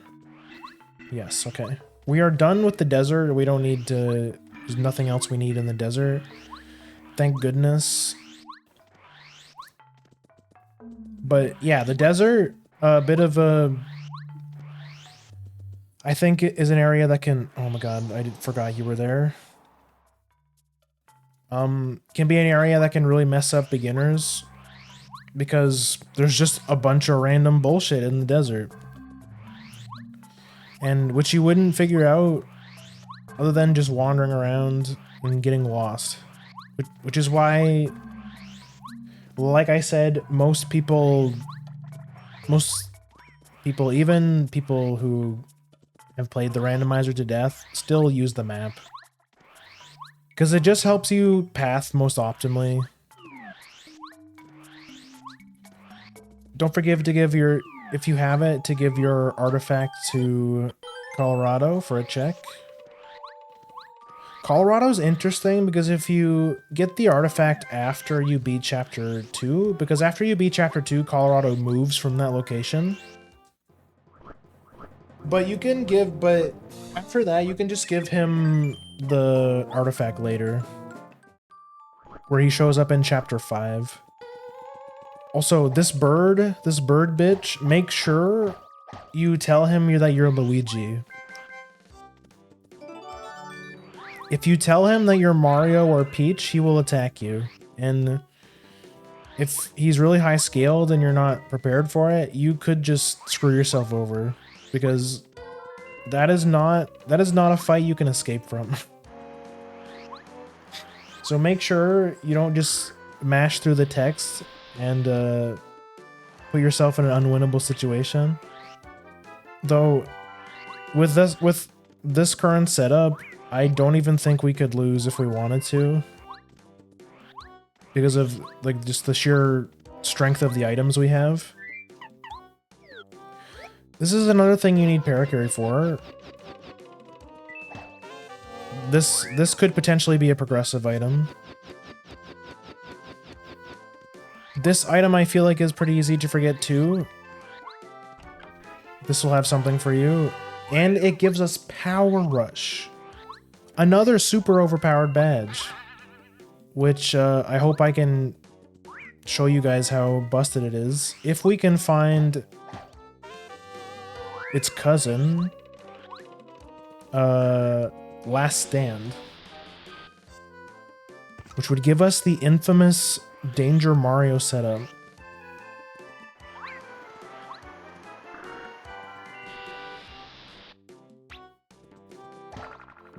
Hey, would you look at that? Diamond Stone. That means we only need the Pyramid Stone. And we got one more Runes Key, which means the only thing we need to beat Chapter 2 now is the Pyramid Stone.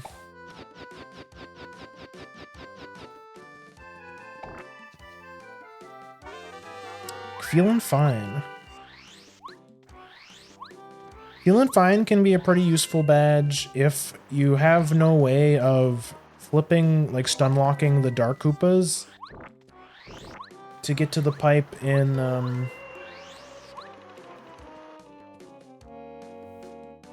Oh shit, did I hide the... Oh fuck, did I hide the item log? Oh yeah, I minimized it. Here, hold on. Bam. Yeah, I forgot I minimized it, my bad. But this will give us time to update our tracker. Bam. We got the storm key. Dictionary.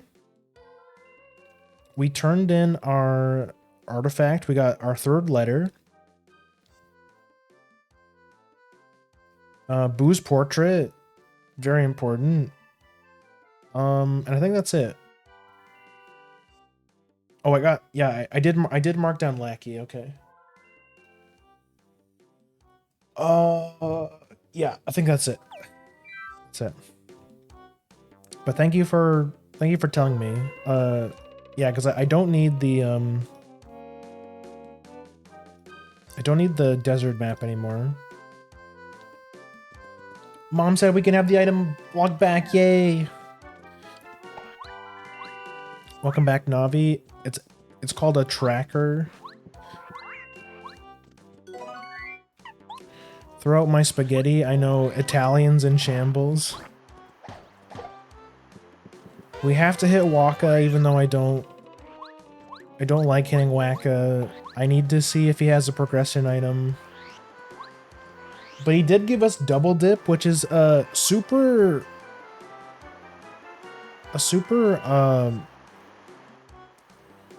underappreciated badge. It's an item that lets you spend a little FP in order to use 2 items at once, or two items in the same turn.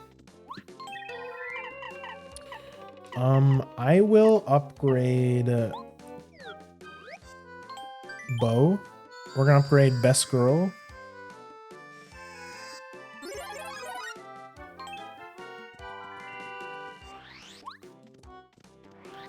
And with that, we're almost done here at chapter 2. I'm just gonna check this and check this. Okay. Alright, we just finished our D&D sesh. My dumb as fuck elf is handling company funds and inventory. How's that going? Has your party threatened to kill you yet?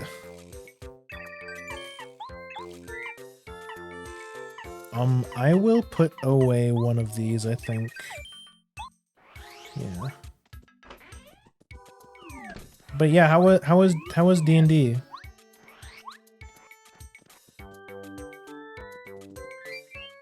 Wait, I got a...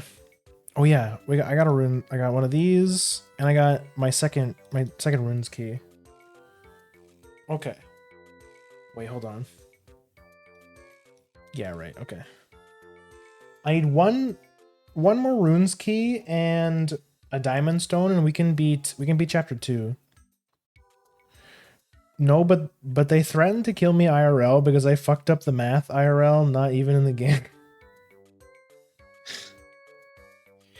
Lamau.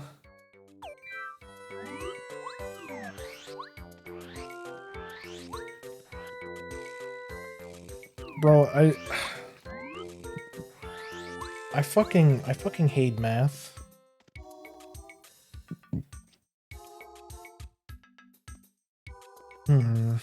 We have so many options in terms of where to go now.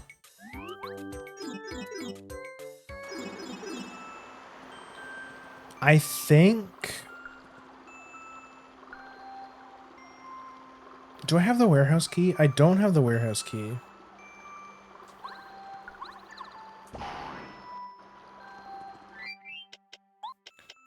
However... Fuck, I don't have anything to jump on this guy with. I could use Power Rush, I guess.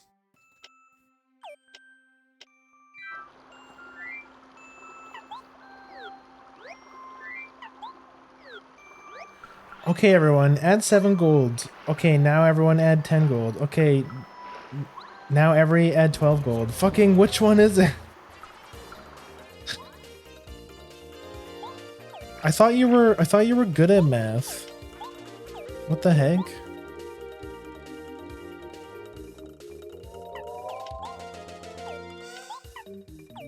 Don't you work at a pharmacy? Don't they trust you to, like...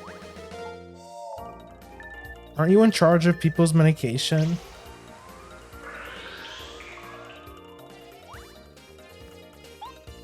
Are the citizens in danger?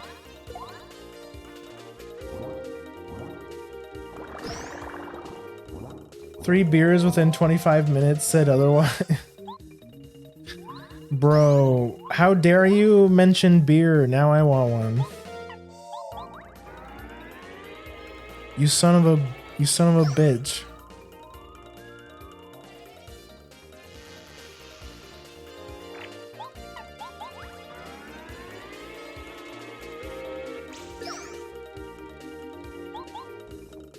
Math is evil. Bro, did I not just... I was just talking about, how in... Look outside. I could have beat Look Outside last night. So, Nero gave me a hint about, the sun. Because... So you know how we found that, that one little machine that tells you the numerical value of all the planet discs we found? So when I put the planet disc in, it said it was 8. So I was like, okay, it's 8. That's cool. So I was scratching my head trying to figure out the puzzle of that one door in the basement where you have to... Both... the numerical value of each side has to be the same. So I was able to get the one side down to 18, but then I was like, okay, the closest I can get it to is 13. So I'm missing 5. But Nero gave me that hint about checking out the sun disk underneath the that one room that has the projector. If you use the projector to project the sun onto the wall, it'll actually tell you that there are 5 planets orbiting the sun. So the actual number for the sun is 13, which actually lets me set up the correct number. It lets me put 18 on both sides. So I had the answer. I had the answer to the puzzle the whole time. So the fucking math fucked me up.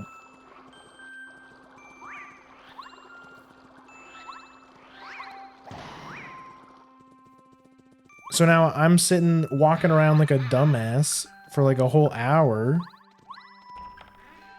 And I had no idea.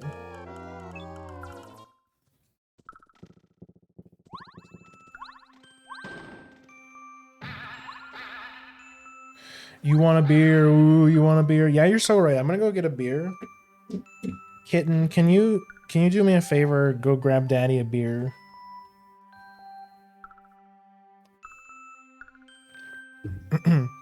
Okay, be right back.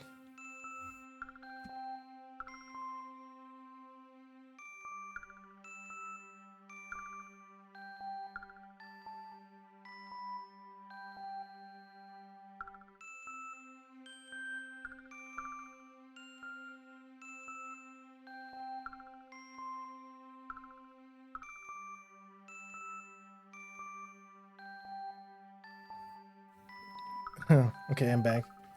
Don't say that! What? Why? Would it do something for you? Huh?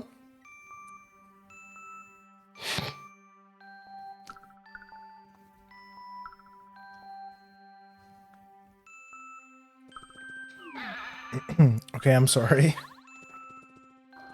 I had to.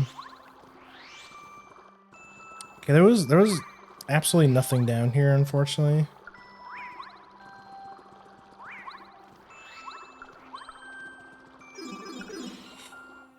I came.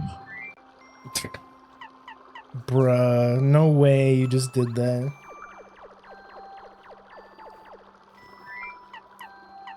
I came. Well, I mean, you're welcome, question mark?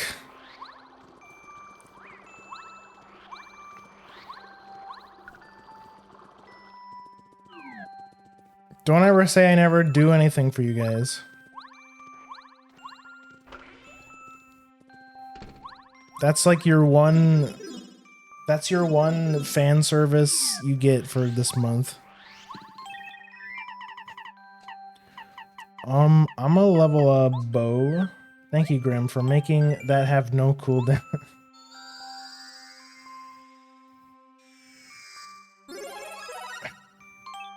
I actually wish you guys were able to like stack them on top of each other. I've seen some streams where they have redeems that are meant to be spammed.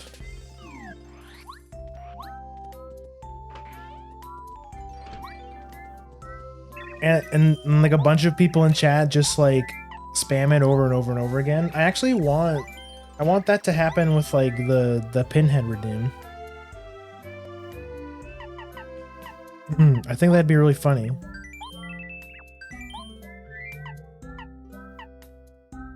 I came.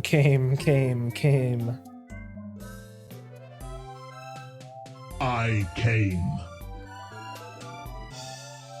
Yeah, see, it doesn't work. It's only gonna play it. Like, I came. it's only gonna play it one after each other. I came. See what I mean? I think there's a way you can set up to where they all happen at once, but I'm actually not sure. I'm not sure how you do that. I came. Bro, this is how much power this is how much power I have.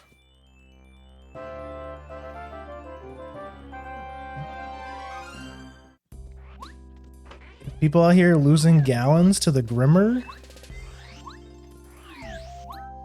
Hey, yo.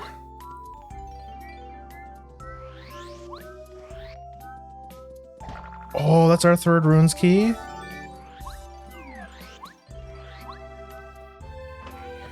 Yeah, I love the way you track those items. You fucking slut. Get that third runes key.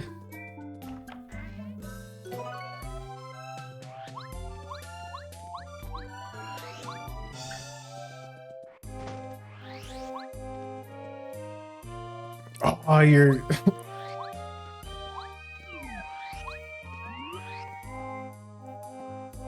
So much progression. Fuck, that's like... There was nothing here, damn. Yeah, okay. Gallons, he says.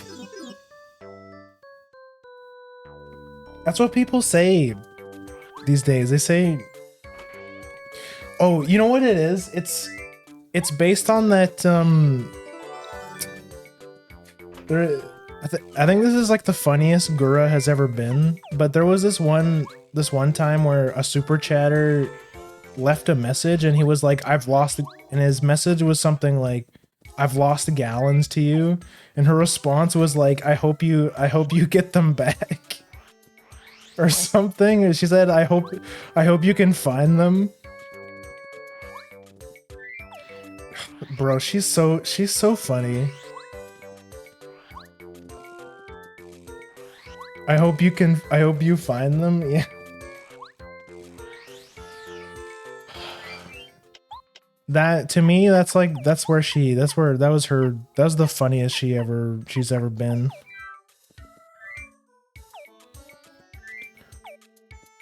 no, this is...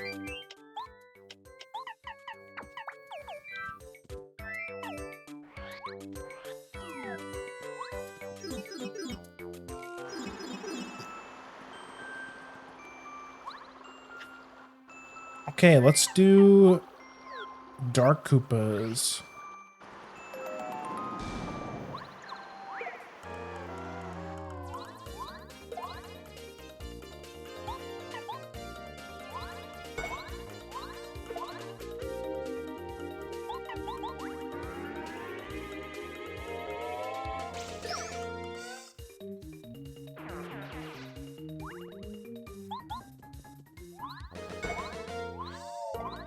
I don't know, what was I talking about? Yeah, our run's looking pretty good, actually. We got our 3rd runes key, which means the only thing stopping us from beating chapter 2 now is the pyramid stone.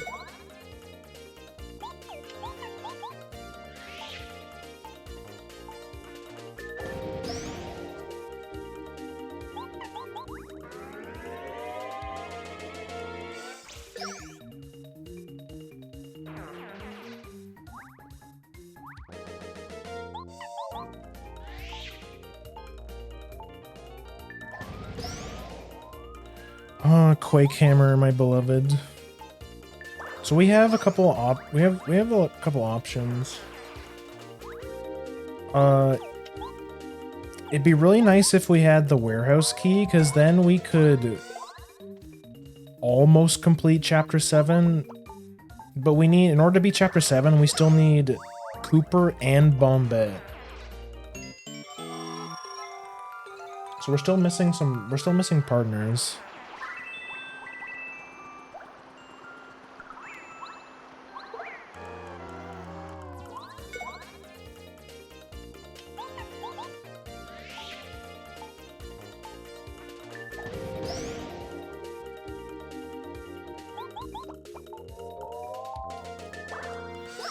What else? We haven't peeked into chapter 1 yet, but chapter 1 doesn't have a lot of stuff for us. Chapter 1 is pretty disappointing. You need a lot of items to beat it, and it doesn't have that much in it. So chapter 1's on a, unless we can full clear it, it's not a high priority for us.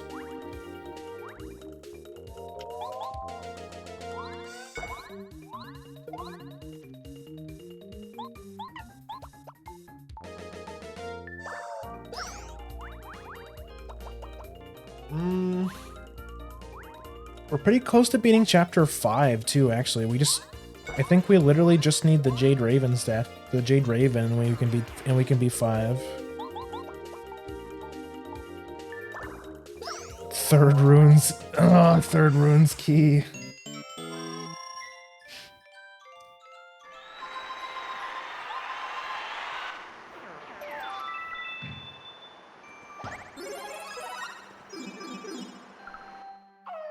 Thank you for the clip.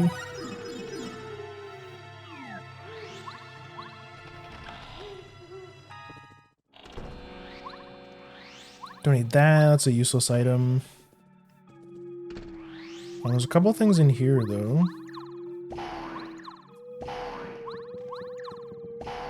Okay. I'm not gonna go down here yet, because once we go down there, you can't escape unless you have Bombette. It's not a soft lock. It just forces you to use your homeward shroom, which would waste a lot of time. Coconut, epic. Uncanny music. I mean, this music is fitting though. We're in the spooky mansion. Let's see what wife gives us. Stone cap. This is where we're gonna use the weight.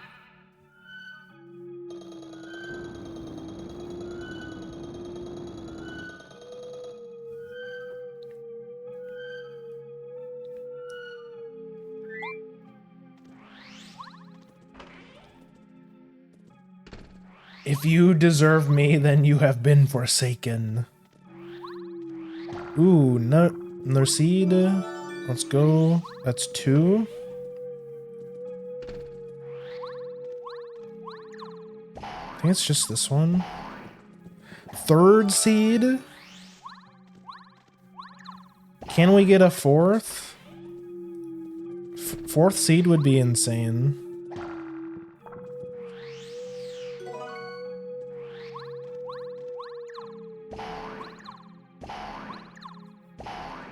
Oh, Ruins Key.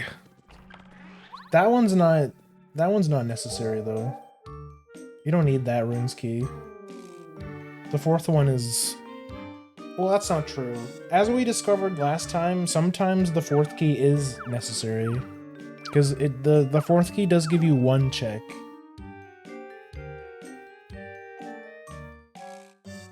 My motto as of late has been, life is pain, but I am more painful.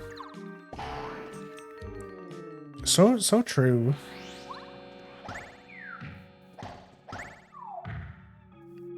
You're a huge pain in my ass. You're so right. Diamond Stone! Let's go. We're out of here.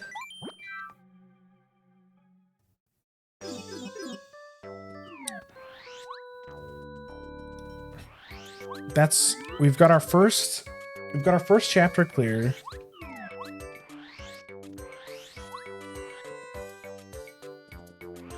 And if all thing goes well, this is where this will open up the floodgates and then start getting more and more items.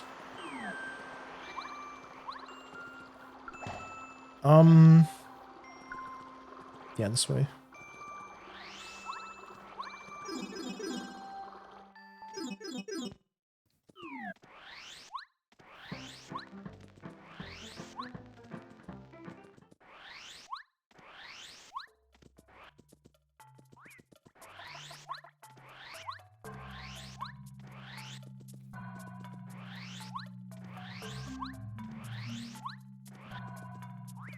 Fuck, we're 4 hours in already?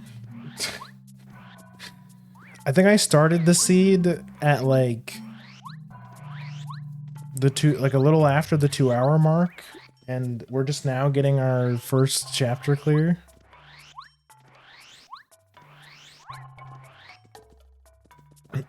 To be fair, I have been like over explaining everything because, again, just to remind everyone, I am trying to make this like an as educational as I can. I want to upload this to YouTube in order to teach people. It'd be cool. It would just be cool to have something to reference when people ask me for advice for this randomizer.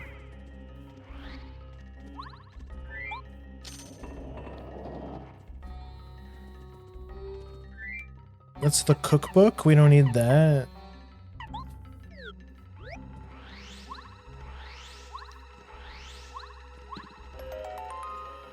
Okay, so you might be quick to skip this fight because I mean I already have all the runes keys. I don't need anything in here, right? But this is another easy check to miss because that after you beat all the enemies in this room, it drops an item.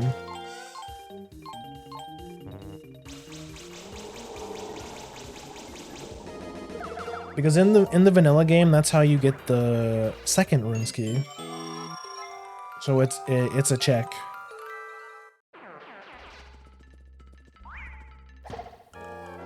The weird part about this is that because we don't have Bombette, there's a couple checks in the ruins we can't get.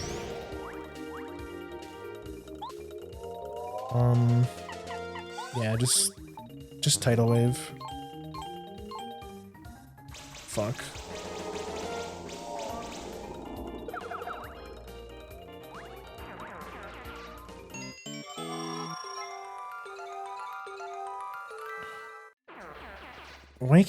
Why you keep looking at me like that?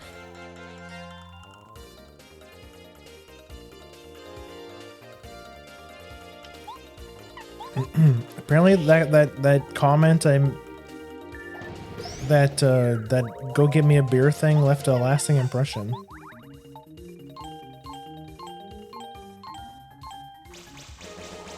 Oh, that was a good tidal wave.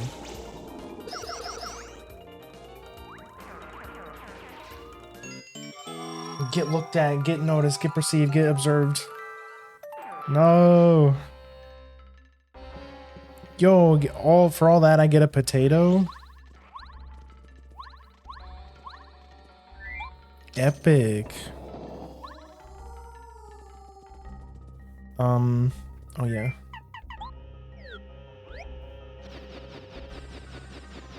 Need paracarry to access this. Okay, yeah, this is another room where I can show you a check that no one in their right mind as a beginner would be able to figure out.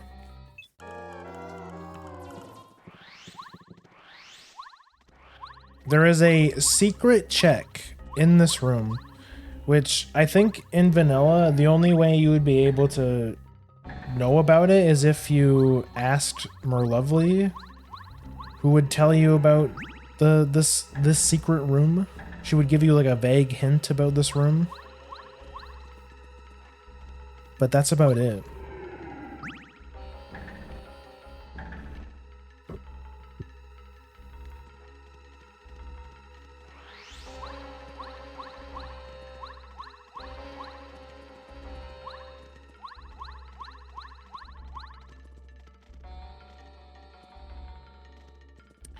What you do, you just hug this wall right here, and you just drop down.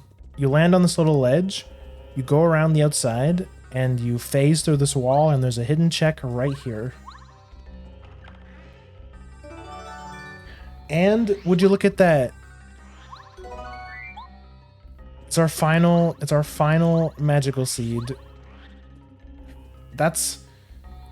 I'm glad we've got this seed because it's gotten me able to show you at least 2 of the checks that as a beginner you would not know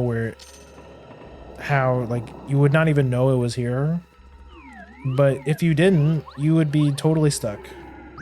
So I'm really glad I'm able to show what's in here.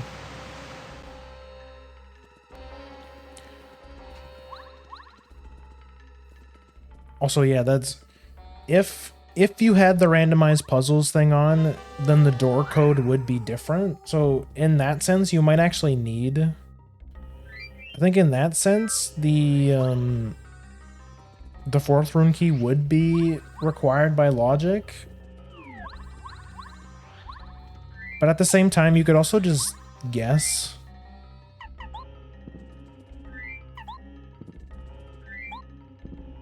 But the code is always the same, so if you play this game a bajillion times like I have, you already know the door code. Okay, what was the scale again? Chapter 5. Okay, this is gonna be... We're probably gonna, at the very least, lose a couple, life shrooms. Is there anything else I want to use for this? Ooh, power pluses are 7. That's rough. But power rush and mega rush are both 1, which is pretty good.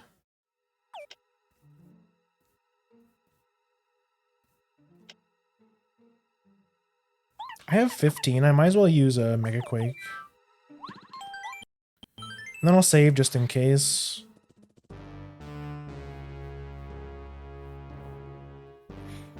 It's 210 Koopa.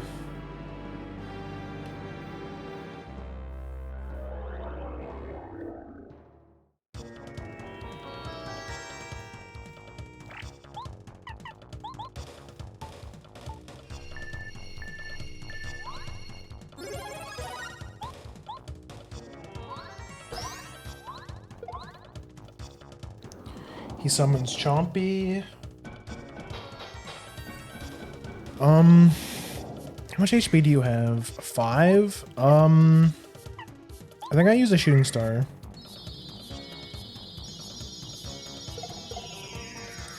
Wait, no, I brought Power Quake. I didn't need to do that. Well, I guess it saves us a little bit of FP.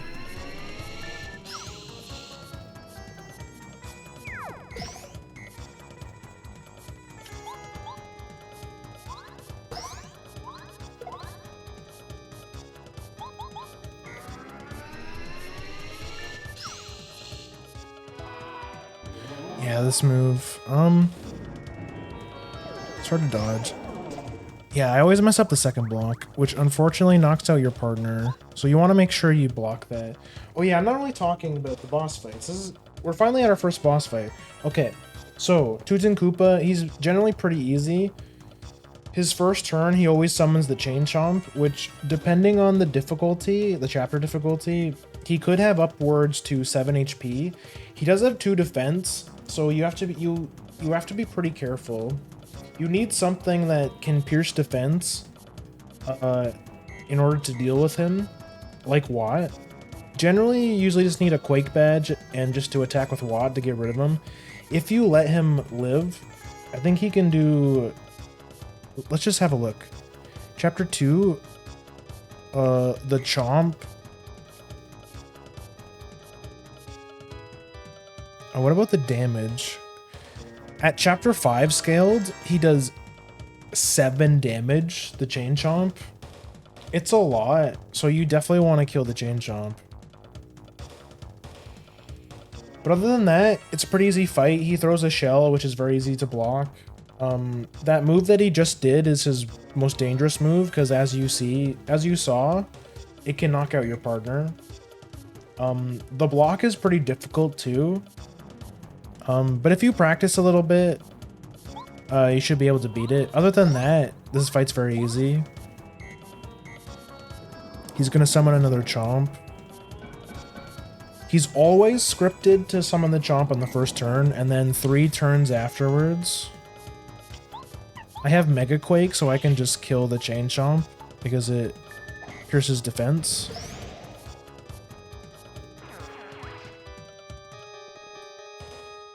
He's gonna throw another shell. And that's it. Out of the early game, like the early chapters, I do think Tootin' Koopa is probably the hardest. Like out of the first 3. Koopa Bros are a joke as long as you have Bombette or Watt, and as long as you have Bow, which you logically need in order to get to the heart anyways, is also a joke, because you can just out of sight when he does his charge attack. Which is how you were intended to beat that fight anyways, even in vanilla.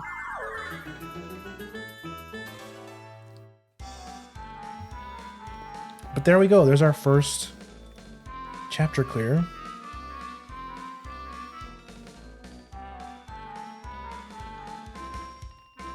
We get the clown music as celebration.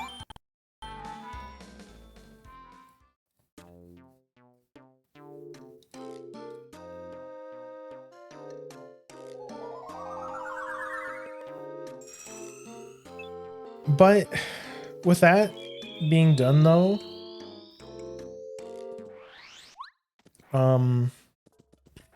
there is yet another very easy check that's very easy to forget that I'm going to show you. If you follow this road back to where Colorado's camp was, you might have noticed that behind his camp there is a tree. This tree right here. You can't hit this tree until you beat chapter 2 and Colorado leaves, but this tree does have an item in it. So yet another beginner's trap. Got one of those. I got the melody. Okay. What is that melody?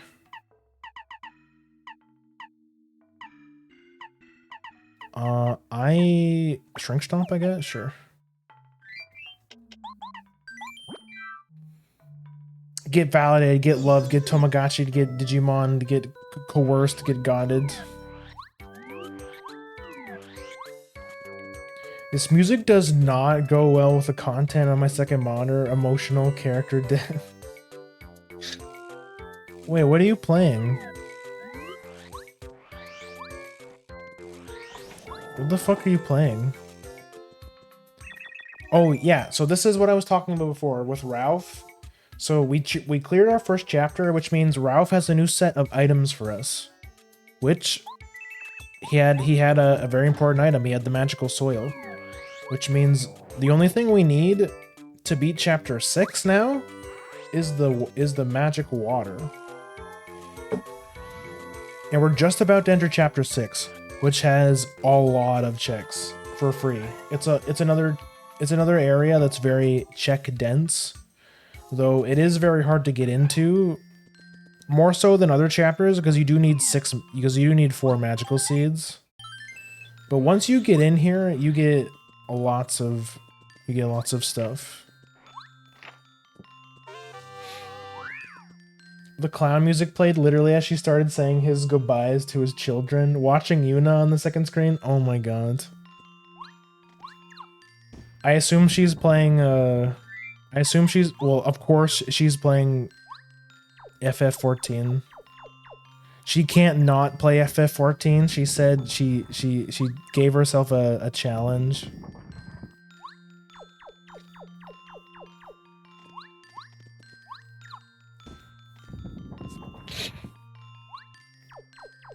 The absolute mad woman.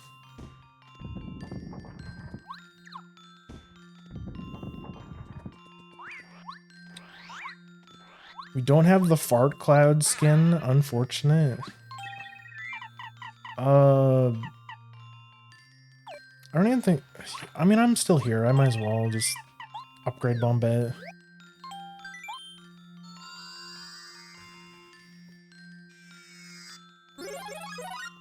It's always useful to level up partners, even if you know you've already leveled all the OP ones. Ooh, interesting. Lucky day. Because sometimes just to check and see if they rolled like really good on their FP costs, because they might fit into your strategy a bit better. This is a sushi moment. This is the cloud machine. You have to get rid of this. You have to blow up the cloud machine in order to beat chapter 7 or 6. And the only way you can get up here is if you have Lackey. So this is why, even though Lackey doesn't get you a whole lot, he's still very important. What's wrong with the cloud machine? So the cloud machine was made by Huff and Puff, who is the main villain of chapter 6, because he's putting it's a machine that covers up the sky with clouds, so then the sun cannot shine down and give all the plant people their nutrients. So he made this evil machine that puts clouds into the sky and makes all the plant people sad. That's the lore. He's literally starving them. Yeah, literally. He's an asshole. He's a bad dude.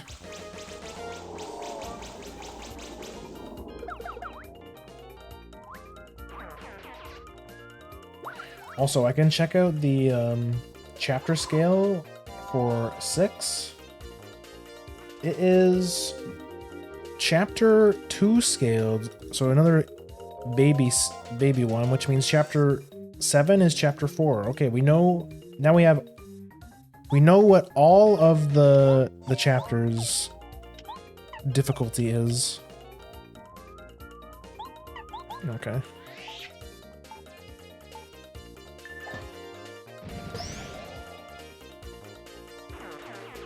Oh, something else that's it's not that important if you're playing casually, but if you do want to speedrun, a really cool thing that you can do to save time in any fight that has a Magic Koopa, if you leave a Magic Koopa by itself, and like if a Magic Koopa is the only enemy left in a fight, you can just end your turn and the Magic Koopa will always run away.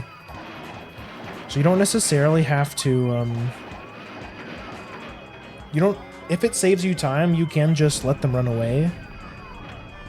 And on average, it does end to be fast. Does tend to be faster.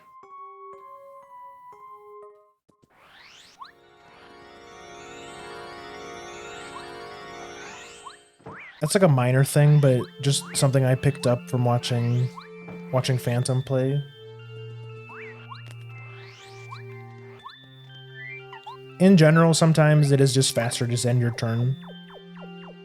And so that it goes back to Mario's turn faster.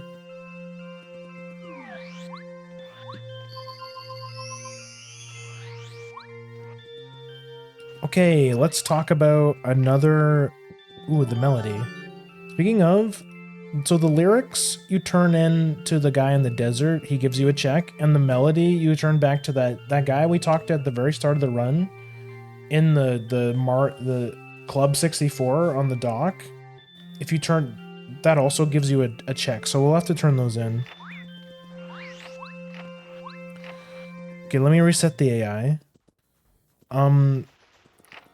There's a check you can get here. You hit... Fuck. You hit the middle tree first. Yeah, hold on. You hit the middle tree, the right tree, and then the leftmost tree, and you get a check. So remember that. Middle, right, left. Just another one of those super obscure checks that you'll never figure out on a vanilla playthrough. The only thing the only thing that gives you a hint, there's this one asshole plant in Flower Fields that will always lie to you. So as long as you do the opposite of what he says, it's always true. This is one of the more infamous checks in Flower Fields. It's you have to kill all of these moles, and you only get one item. But I think because we're as powerful as we are, I think it's worth. I totally whiffed my action commands. I think it's worth doing. Middle, left, right. No, middle, right, left. Pay attention.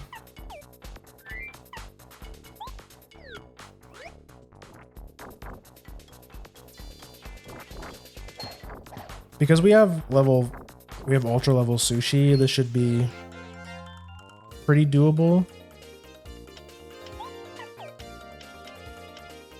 Yeah, whatever.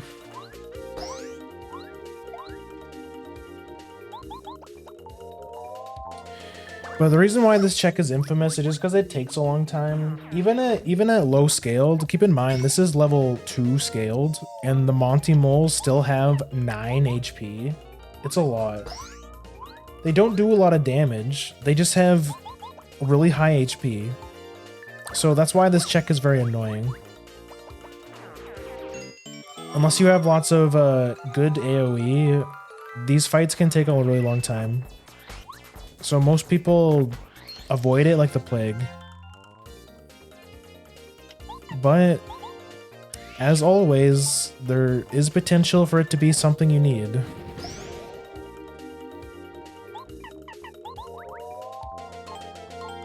So just in the interest of time, I'm going to absolutely dunk on these guys.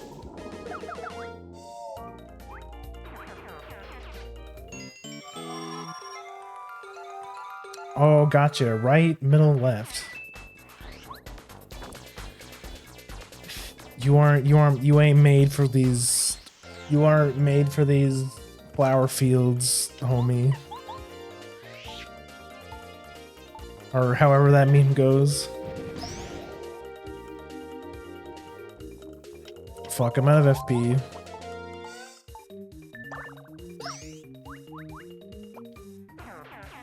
Should have ate a FP item.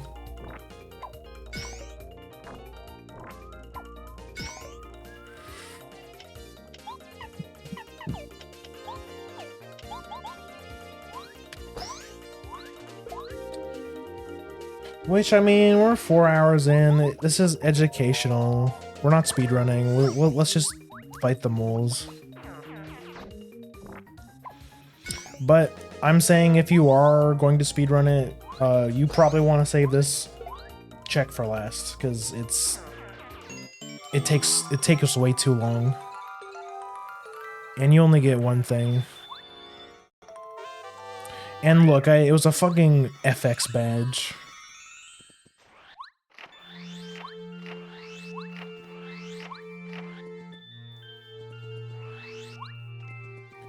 Oh yeah, I didn't mention these things, but these things right here, some of these have items, like this one had one. Make sure you touch all of those, because some of them have items, like this one has one.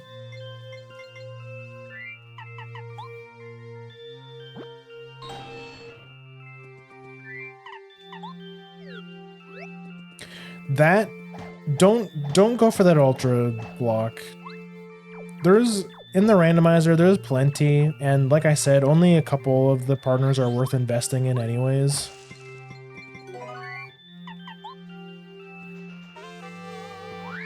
So don't bother with that one. There's like 6 crazy daisies up there that are blocking your path, and the path is so narrow that you're basically just gonna have to like invincibility frames through the whole thing.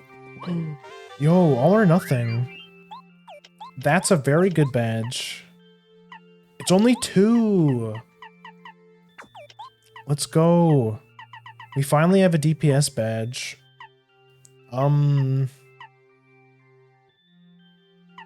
It's jump charge.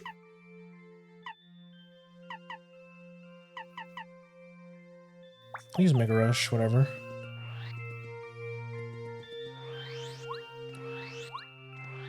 I feel like this check is kind of out of the way too, but there's an item in this tree. I remember this cutscene before they implemented the super short cutscene feature. That was probably like the longest cutscene in the whole game, because you had to watch all the water fill up. Took forever, but it's so quick now. Yo, we have that's a vanilla bubbleberry. That's where you get the bubbleberries in vanilla.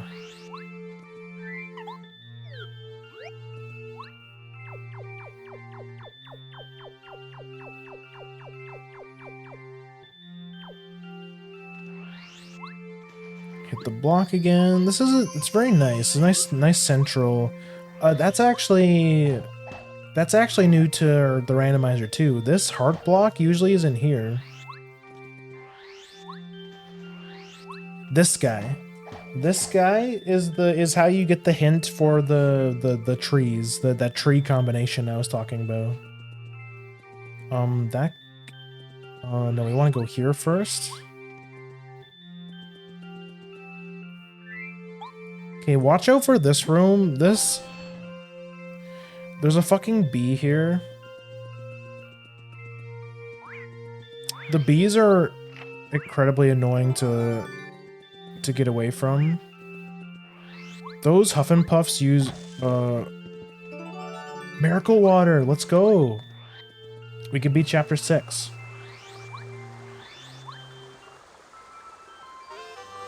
Power bounce and a jam and jelly.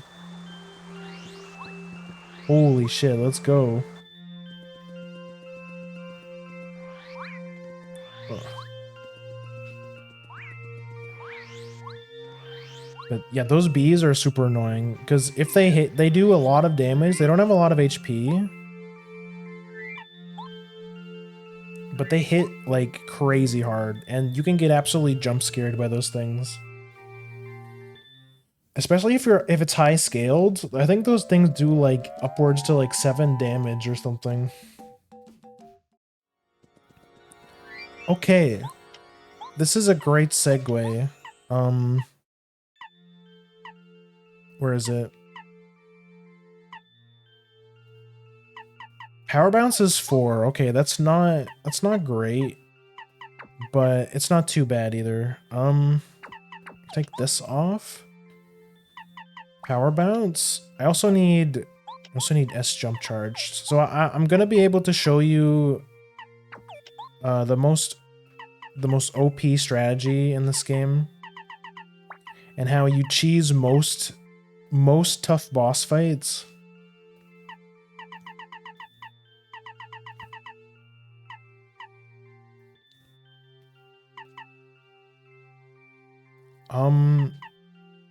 Yeah, let's do Power Rush.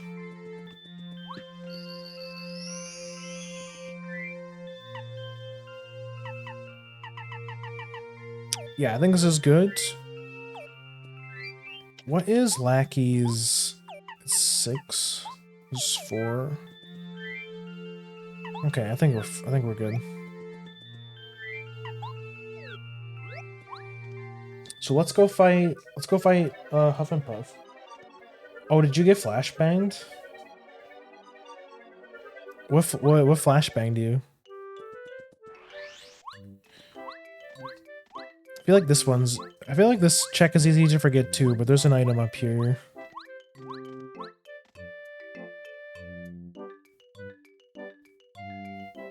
I like the kitty going meow. It's a cute emo. Oh, look at that. That is something we need.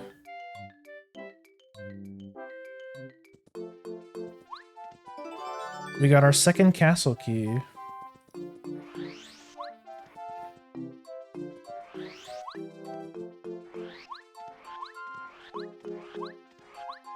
Okay.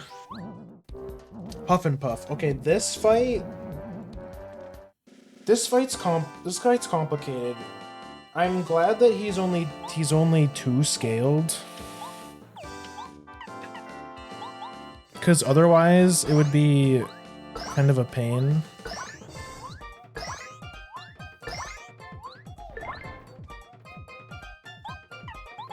But the strategy I like to do with this fight, he's always scripted. So every time you hit Huff and Puff, he spawns these little cloud guys. And on his first turn, if there are cloud guys spawned, he's guaranteed to always heal. And the higher the scale, the more he'll heal. The more Huff and Puffs he eats, the more he heals. I switched to Sushi, I think. This is a good move if you're trying to manip Peril. But this is good for us because this will put us to 5, which will put us in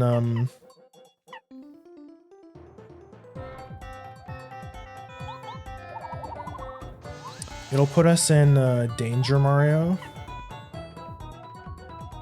which I'm gonna water block, I think.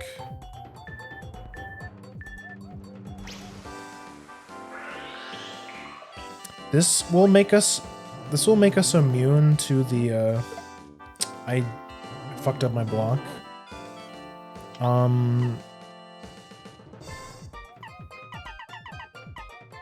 I think I'm gonna eat a whack-a bump.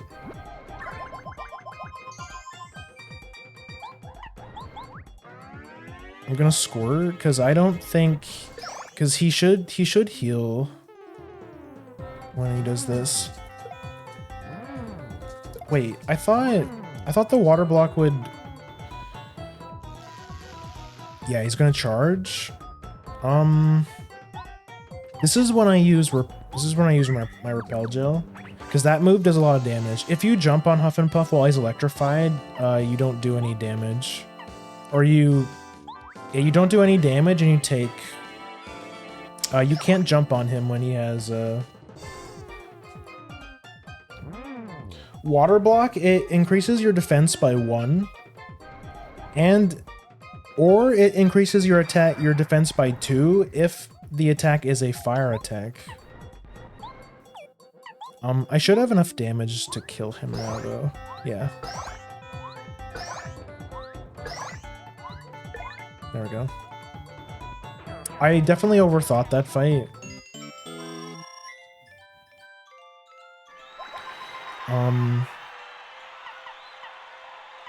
I feel like I need...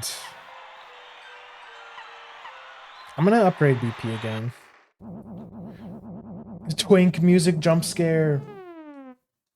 So that fight is a bit more complicated. Let me break it down a bit more. So he has this mechanic where every time you hit him, he spawns the little clouds. On his first turn, he will always eat the clouds and heal. So the general idea on what you want to do with the first turn is you want to hit him as hard as you can with Mario on the first turn with whatever you have, and then use Lackluster, use his spiny flip, and only hit one action command, like hit the stick like once. This will make you do 1 damage to all the Huff and Puffs, which only have 1 HP, and will leave him with 1, which means he will heal the minimum amount. He's always scripted to do that Wind Blast attack on the second attempt, or on the second turn, which is a great way to let you set up your Danger Mario strats, like I said. And then everything after that is a bit more freeform. You'll find that the general theme with a lot of these late game fights is you want to use the strat that I was talking about before. Use S jump charge in combination with power bounce to basically try and 100 to 0 the enemy in 1 turn. Because a lot of these late game fights have some kind of mechanic that lets them heal once they get below a certain percentage. So if you use this strategy, it kind of like goes away from all of that. But in order to make that possible, you have to use your turns really efficiently. You have to make sure that Mario doesn't die, obviously. That's why stuff like life shrooms and repel gels are super good. Because while you're with repel gel, you have 2 turns of invulnerability where the enemy can't do anything to you. And with the life shrooms, even if you die while you're with your S jump charges, you still retain your charge. So it's a lot of like math, but it's not super complicated math. So it's just like since I have the super boots, my base damage is 2. Once I S jump charge once, it becomes 5. And then if I S jump charge again, it becomes 8. And with power bounce, you start out by doing the maximum amount of damage, and each time you bounce on the enemy, you do 1 less. So just use some basic math and have a rough estimate on how much damage you can do. So like there, I think I overdid it a little bit. It was like 8, 7, 6, and I think he had like 30 something. So I just did some quick math and knew if I jumped on his head like 4 or 5 times, I would be able to kill him anyways. But that fight can be really tricky, but we got kind of lucky, because if that was like vanilla scaled or chapter 7 scaled, that fight can be really hard because he has a lot more HP, and so you have to charge more, which means you have to use more life shrooms or you have to use more repel gels. It's a pretty tricky fight. I made it look pretty easy there. But with the settings we're using now, with the items we have, with all these life shrooms and repel gels. We can basically just brute force everything. But I still want to try and teach you the quote unquote pro strats, which is basically S jump, charge, and power bounce. Basically, power bounce is super busted. It's the most busted badge in the whole game. You always want to use it if you can. All or nothing is a really good badge.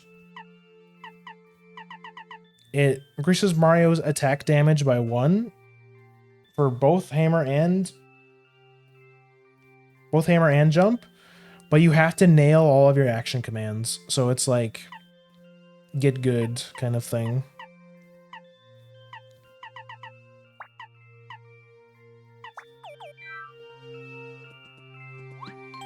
But I'll talk a little bit more about badge synergy once I get to the next fight, I think. But first since we beat our second chapter, I'm gonna go check and see what Ralph has. Basic math. You ask way too much of me. Look, I totally understand. Math is what did me in my look outside playthrough last night.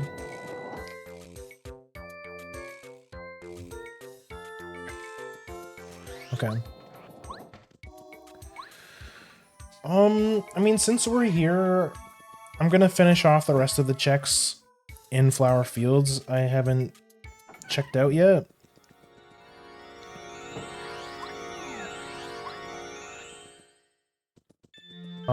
We checked that one.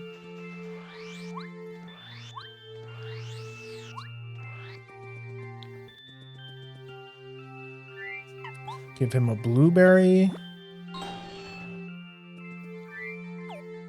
Yeah, okay. Another hidden block right there. 2 hidden blocks, actually.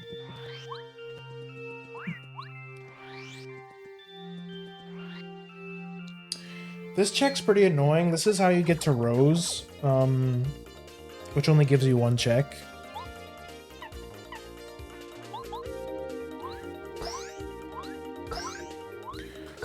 You have to do this fight.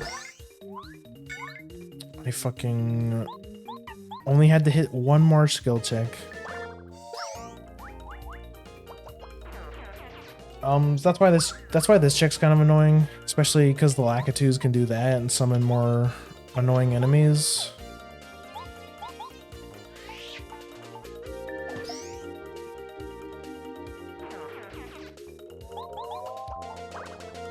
But it's not too bad, especially if you get lucky with the RNG and you get a pretty quick fight. But since we're here, we have the Crystal Flower. Let's go check and see what Rose has. Now, Rose is interesting because she's one of the few NPCs which you can actually tell what item she has just by looking, because she's holding on to it. I mean, I guess I'll take a life shroom. But yeah, she's holding the key item, so that one's cool because you can just go quickly, have a glance, and duck out if she has garbage. Oh shit.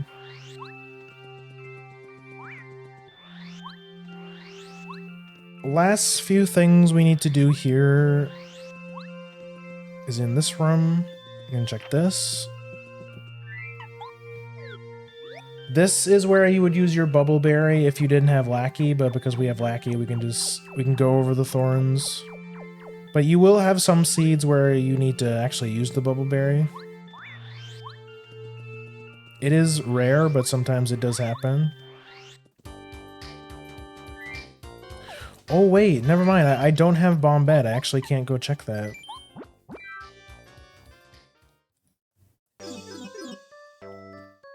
Let me have a look. It's been a while since I checked my tracker. Wait, which key is that? Warehouse. Oh, that's our warehouse key. I totally missed I picked that up. However, we still don't have Bombette, so we still can't beat chapter 7, though we're pretty close. There's a couple things we can turn in that might give us some help. We can turn in the frying pan. I already checked this. You can turn in the frying pan to Tasty for a check.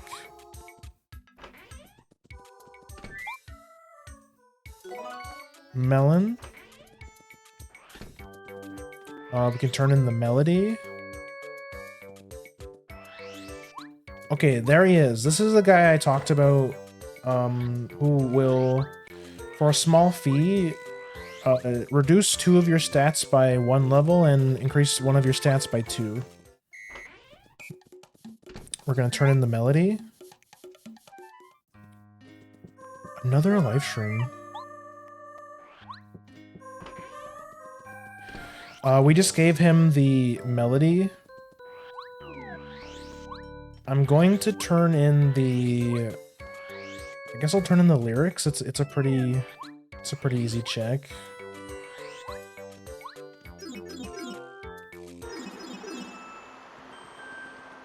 We're 1 item off from beating chapter 3, and we're 1 item off from beating chapter 7. So we're pretty close. We're pretty close to a breakthrough.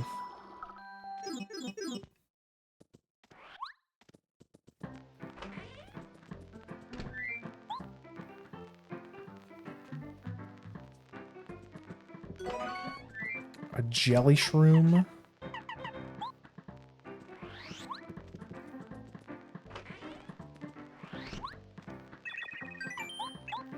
I'm gonna sell that.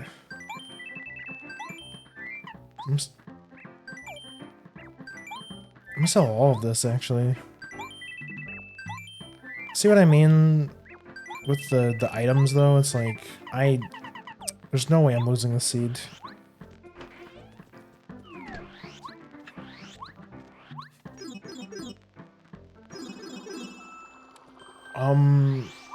I think our best bet is to go to chapter 7.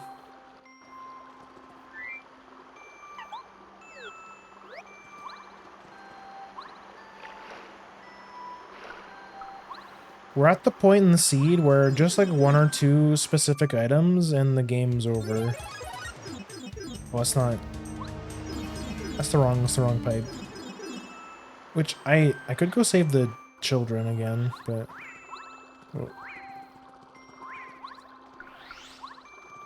I can't hit that yet. That block is a little bit too high because you need the you need ultra boots to hit that. Which, speaking of, yeah, still no ultra boots, which would help us, would help our damage by quite a bit.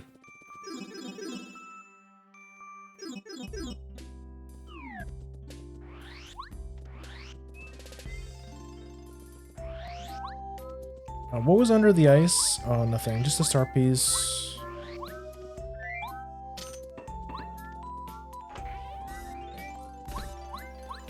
This is the warehouse key. Let's let us go talk to Hemmingsworth, I think. Hemsworth was this penguin's name, I think.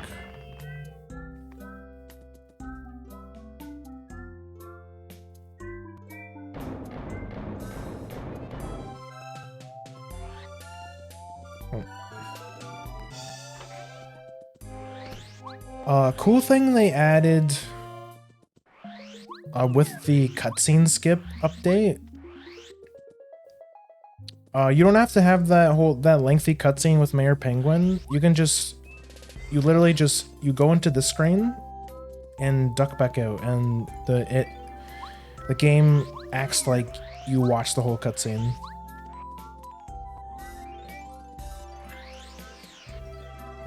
Now out to as soon as we go out here, we're gonna have a fight with good old Junior. Good old Junior son of a bitch troopa.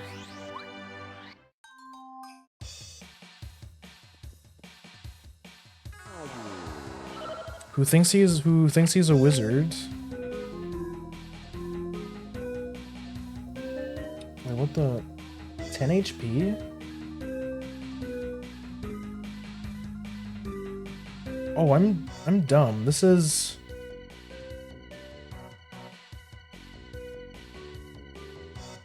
Wait, I messed up the chapter scale. What? 1, 3, 2. Wait, where's 4? I think I messed something up.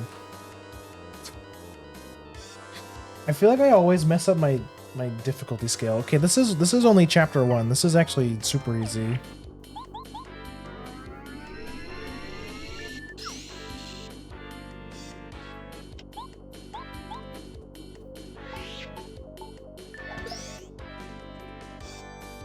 This is chapter 1 scale. This is very easy.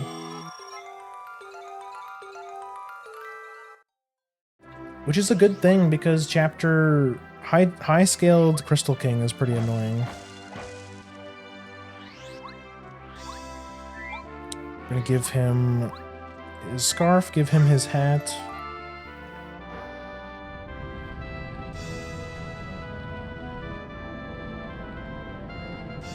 Oh, don't forget there's a hidden panel right here. It's pretty easy to forget. So now that we've opened this up, this triggers another really important event back at the village. This is that check I was talking about where once we unlock it, once we open the path to the Crystal Palace, we can go back here, have a rest at the inn, and this will give us 6 items.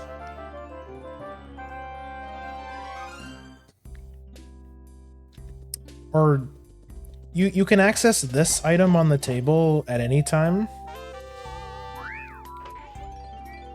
But man, having nothing out of those 5 items is always a rough feeling.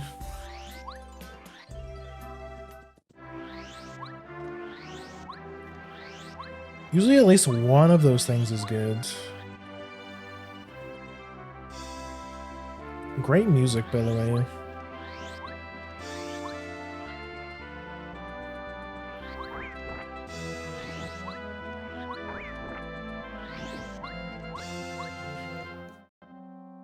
Here's the funny ghost fight.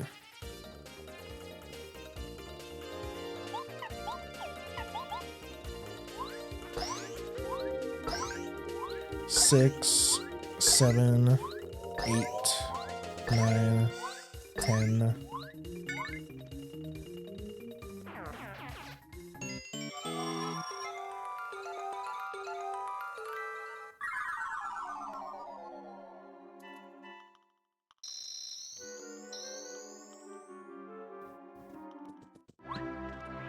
Nothing. I'm in a bit of a weird spot because I need to think, like, which areas haven't I been that will give me the most checks? I think it'd be chapter 4. I think we go visit chapter 4.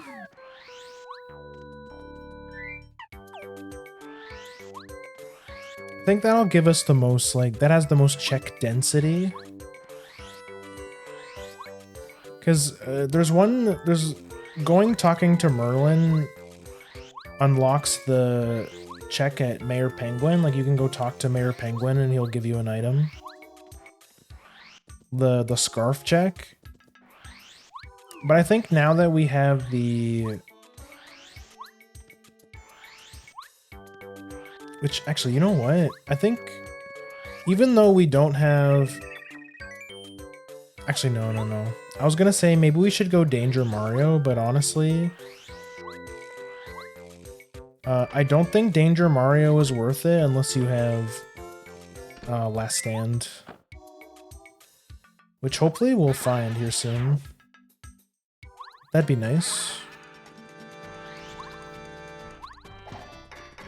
Oh shit, you know how we can probably... Oh yeah, we can easily beat up, we can easily beat up Anti-Guy now.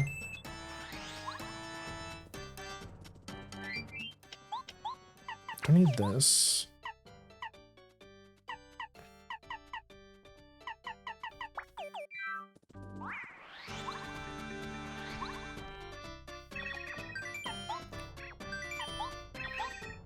Another fight that's really going to test out your mashing capability. There's a lot of mashing in Chapter 3. We're going to try and stun him.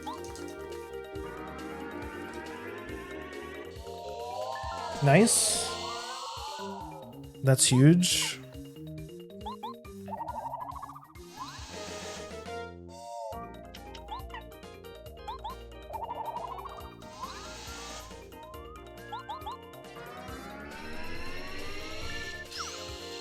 Should be easy peasy.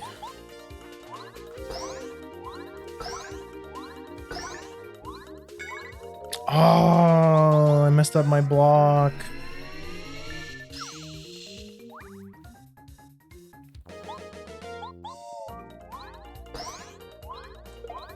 That's fine.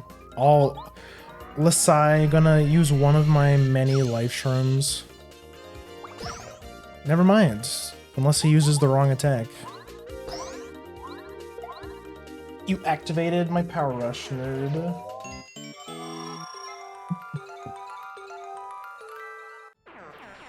Which actually, maybe this was all planned, because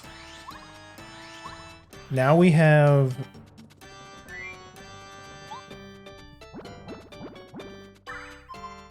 Now we have one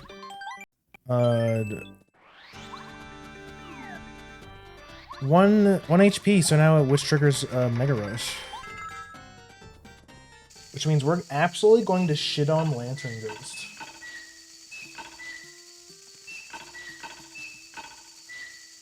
Oh shit! I forgot something.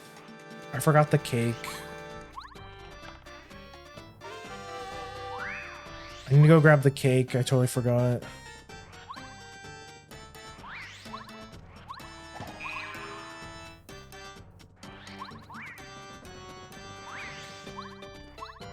But maybe I'll find something here, actually.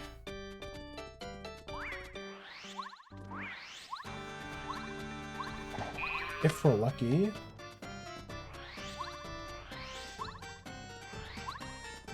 Go wait for this guy, and then just hug this this corner. Just hold up in this corner. You'll go right past him.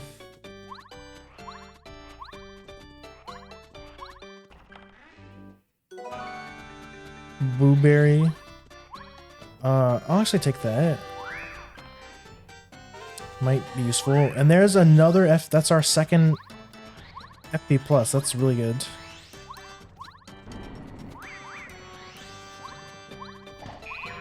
This guy's annoying because he could... You're kind of stuck in that animation when you use the bouncy thing. I have to go grab the cake.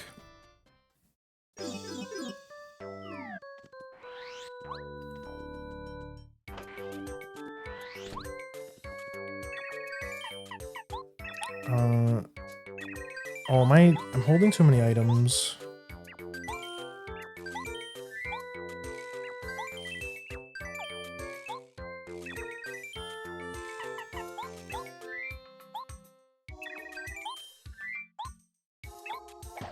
Okay. Now we're good.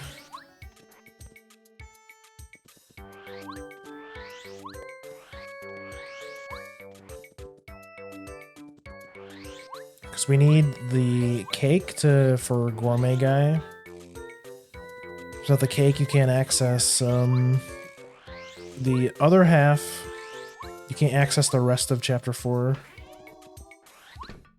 Because his fat ass is blocking the way.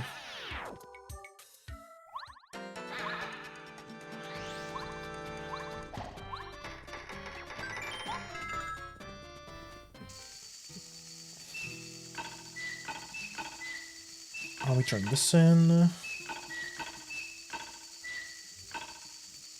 Oh.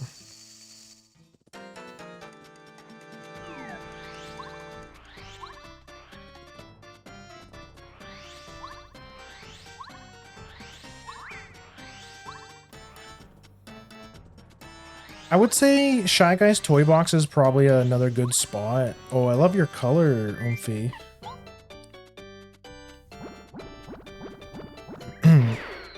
Very nice pink. I'm actually gonna take this and immediately eat it. I do need some FP. Watch out for that guy. Another cake mix. Ironic. Cake mix behind a gourmet guy. Watch out for the Shy Guys because they're really fast. Another repel gel. That's crazy.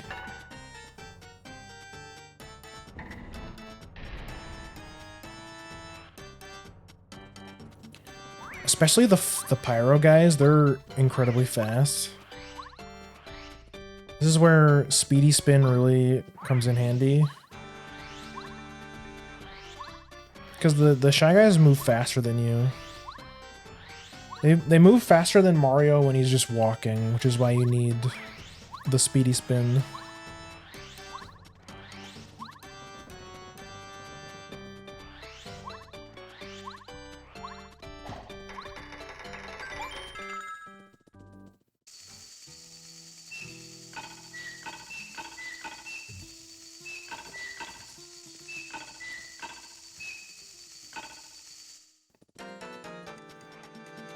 Okay, not a lot in Chapter 5 for us in terms of checks. We do get our second fortress key. So the code is the same as it is vanilla. It's yellow, green, red, blue. If you use the random puzzles setting when you make the seed, it can be randomized, which makes the mysterious letter that normally doesn't do anything actually important.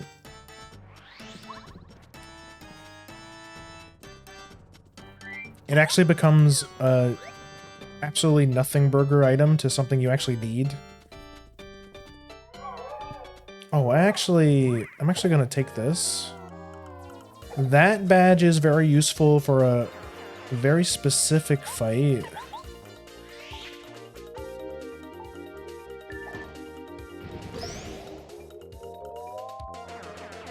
A modest 9 damage. Yeah, just more BP, I think. But this is Spike Shield. This lets us jump on spiked enemies, which is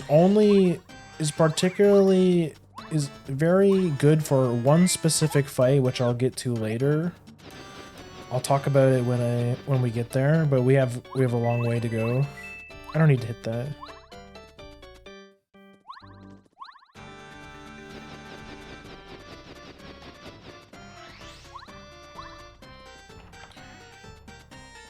Man, where the heck is Bombette? We're really suffering.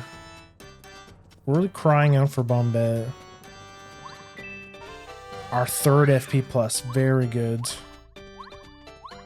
Very nice. Those FP pluses let us trade our BP levels straight for FP, which is why BP is the best to invest in, because you're investing in flexibility. Like, because with the FP and HP plus badges, you can like make up for your weaknesses. It's very good.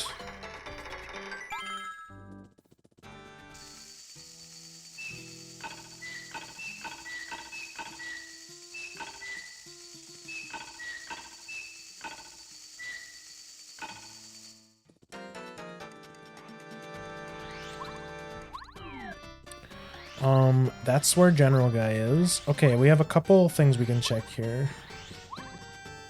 We're gonna go have another mini boss fight with Ghost, Lantern Ghost. It's a bit of an annoying fight, but only for one specific attack, really.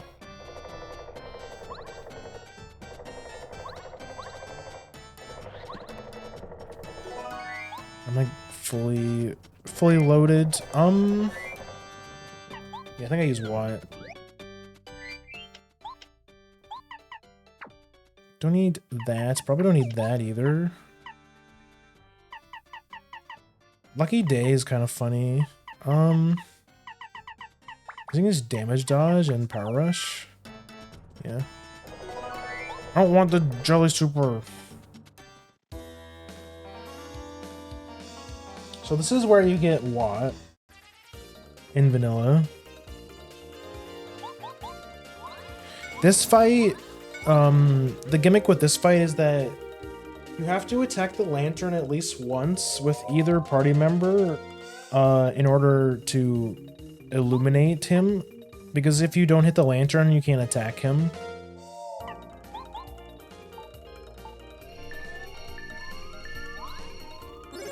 And on his first turn, he's scripted to always blow out the lantern. And on his turn after that, he's always going to sorry, I wanted to stun him there, but I messed up the. See, that block right there is very difficult. It's probably the hardest block in the game. But as you saw, it doesn't do very much damage, but it knocks out your partner. So it's a bit obnoxious.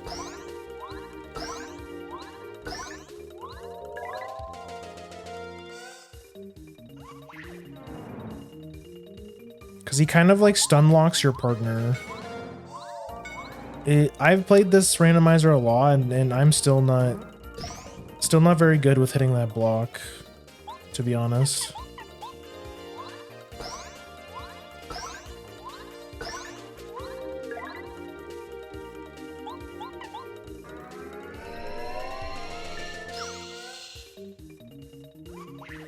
Okay, we got him.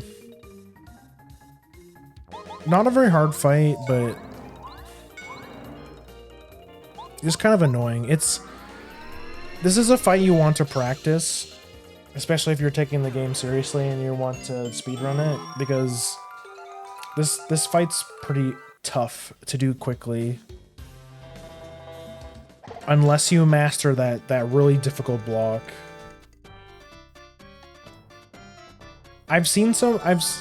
Bet. Let's go! Yes! We can beat chapter 4. Which, while I'm up here, I might as well level her up as well. Because maybe Mega Bomb is good.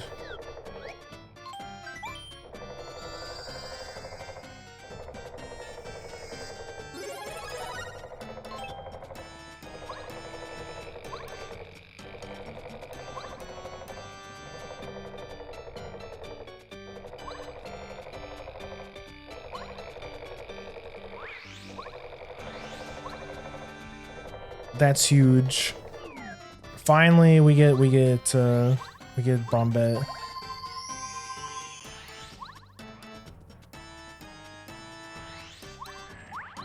But this is why you need Bombette to clear the chapter. You just need it to blow up this barrier. This is just a coin block. You don't have to worry about it. This is an item, however. Go here and grab Watt. This is why you need Watt to beat chapter 5. Okay, so next is the general guy fight. Do I have any?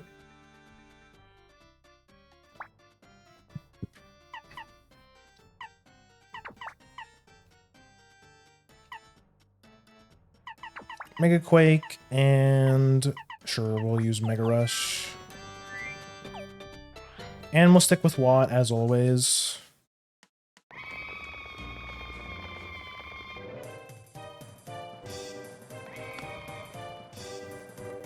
15. 4, 8. I think it's actually better if we use hammer.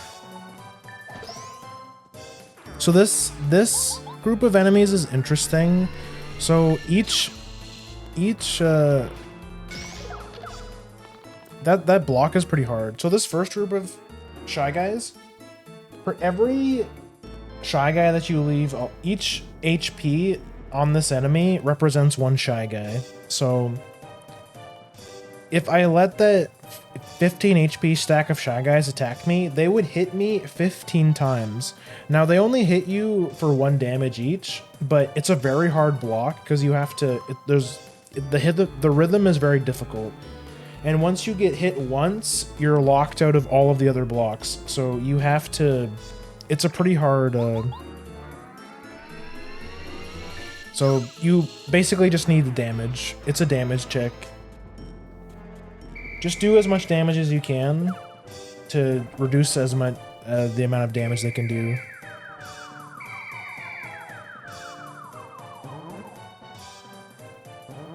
These are the stilt guys. These guys aren't too bad. They only have 5 HP. You cannot hit them with their hammer. That's your hammer. That's like the really their only defining feature.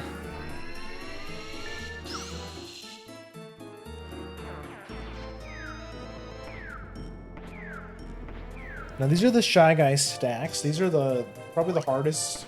These are the toughest of the enemies he spawns. Because these guys have 7 HP. Yeah.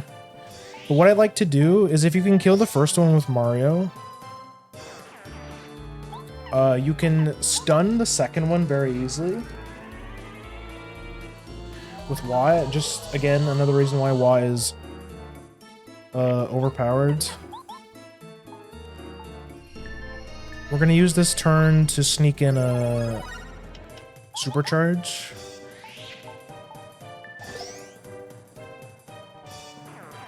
Now, General Guy himself isn't very tricky. The only real gimmick with General Guy himself is the light bulb. You have to hit the HP of the light bulb also changes depending on the chapter. So for chapter, so let me see, because I'm actually not sure, because it doesn't tell you in the, because it doesn't count as an actual enemy, it doesn't show the HP. General Guy, the bulb at this scale has 6 HP. So I'll show you what that looks like. I'm just gonna jump on the light bulb. Now that we've broken his light bulb, he has no way of using, he can't use his lightning attack, which is a lot scarier than the default bomb attack. Though something that's really cool about this fight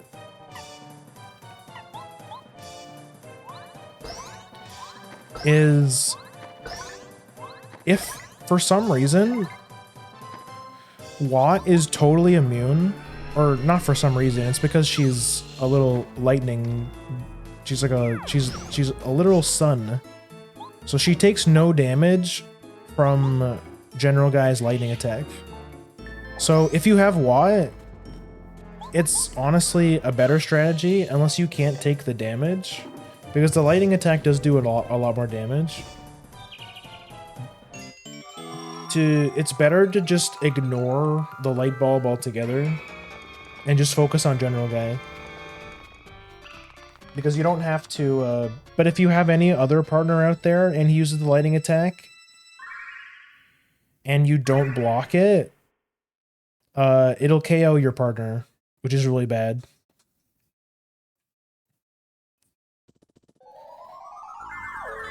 So basically just have Watt, which if you're playing glitchless, you're gonna have Watt anyways, because you need Watt to even get into the room.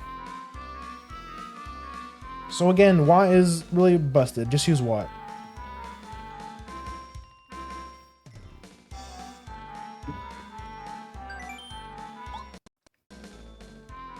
3 down, 4 to go.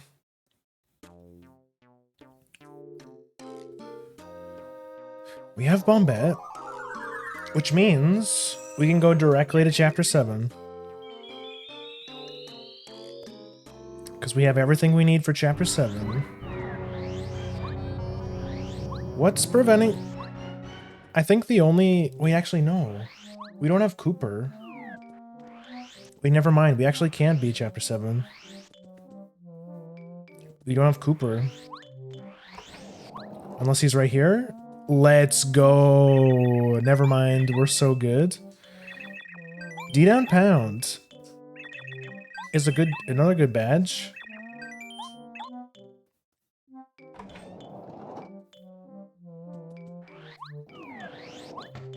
Never mind. We're so going to chapter 7.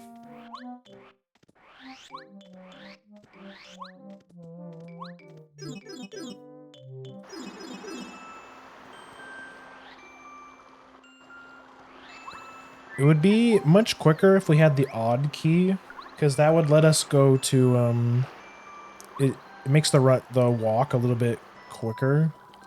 But odd key is how you get into the blue house.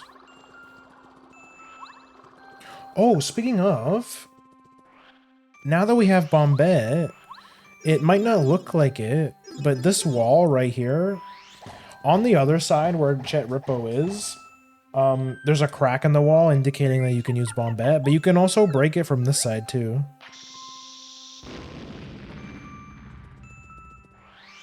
Before we buy from him, don't forget to check this up here, because there's also where that star piece is. There's an item right there. But remember how I said the first 6 items in this seed is logically required from him, so we're going to buy the first 6 items. This is 1, 2, 3, and would you look at that, fortress key. 4. There's the odd key. Motherfucker was selling the way into his... He's selling one of the only means of getting in here. 5. And this is 6. It's a letter. I have so much money, I'm just gonna buy him out. Because he might have a really good badge. He might have Last Stand. Mega Smash. Okay. He had one of our fortress keys, so that was definitely worth it.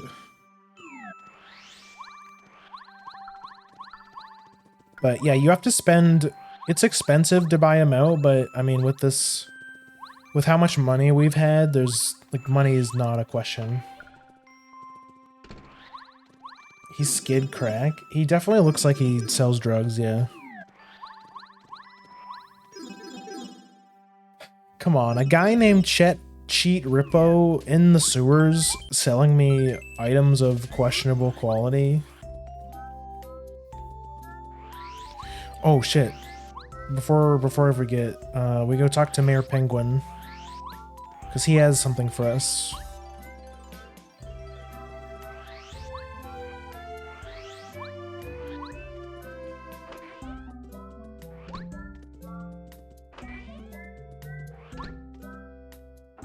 What you got? A fucking star piece.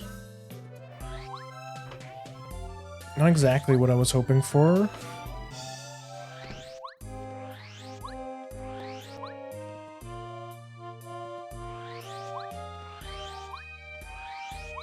Okay, we are good to go for Crystal Palace. What do we need to be... The only thing we need for go mode is the Jade Raven.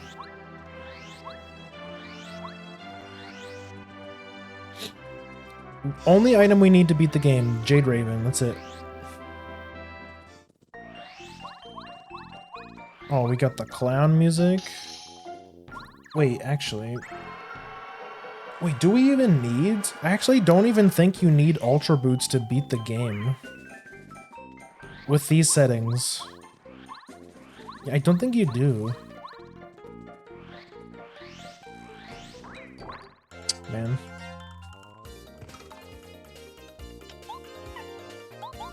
I'll just kill you. Who cares?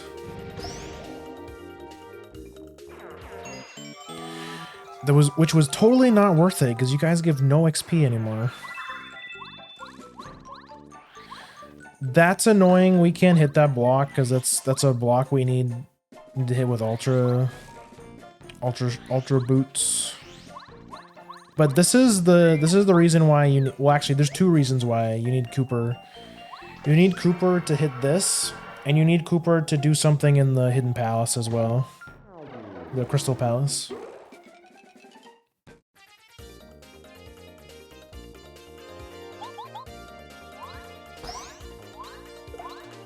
And again, we're just going to use that strat I was talking about before, do nothing, and the Magic Koopa will just leave.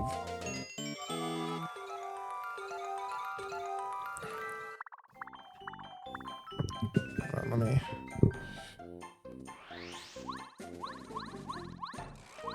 there's a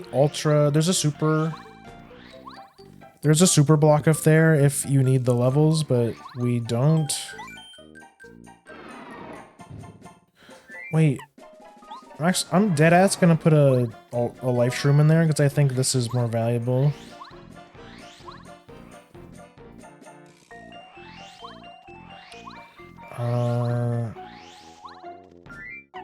Check this. This is an easy one to forget too.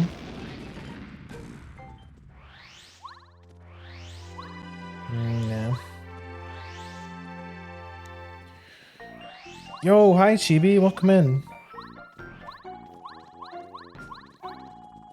How is your what day is it? What day is it again today? Saturday? Wait, no, it's I mean I started stream on Friday, but yes, it is Saturday now. That's a good badge. P up, D down. Very good badge. It increases our attack damage by 1, but we take 1 extra damage. Okay, this is an easy check to miss. You just drop down here and there's an item right there. It was S jump charge. S jump charge. Which honestly, I don't even think I'm nah, I will go pick it up. Because it might be good. Even though S jump charge is better because it gives you an extra charge every time, but it might be more cost efficient.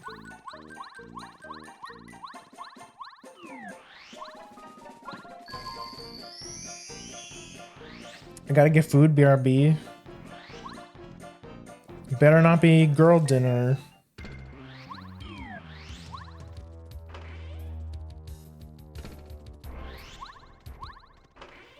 Okay. Crystal Palace is a bit annoying. There's a lot of... Unfortunately, we have to check every room because the Crystal Palace is such a pain in the ass to come all the way back and look into. Okay, Mr. Ice Cream for dinner. Okay. That was a moment of weakness. Okay, I forgot to make a proper meal before dinner or before stream. Wait, I didn't mean to do that.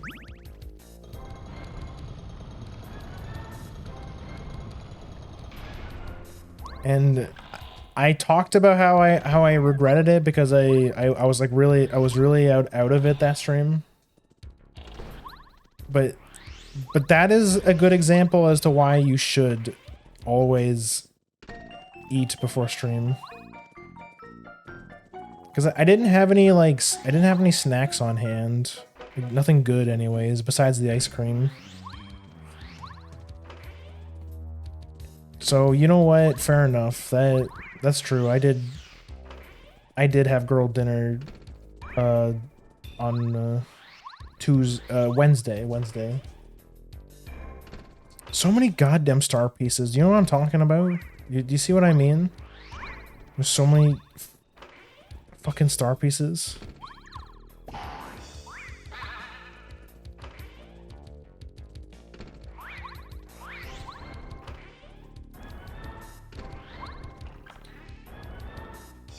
Man, it's just like But any of these could be the Jade Raven, and then what? Because as soon as we get the Jade Raven, we're ready. We can. Well, actually, no. Sorry, I lied. There's 2 items we need to beat the game. We need. Wait, I think we are ready, because I think you only need. I think you only need 4. I think you only need 3 fortress keys. Because the last one only unlocks the, that one check. I don't think we need the 4th key. Oh, wrong side. Oh, this part's kind of annoying. We have a series of fights we have to do. Bro, this is the most disgusting Mega Bomb I've ever seen. It only costs 1 FP? Dude, that's broken.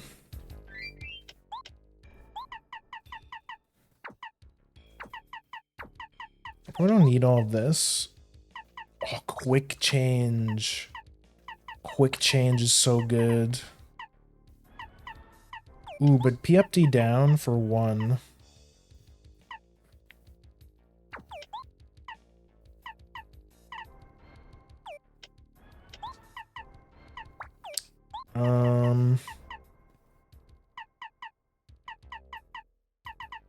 Yeah, it's good. We need more BP. Get mega bombed.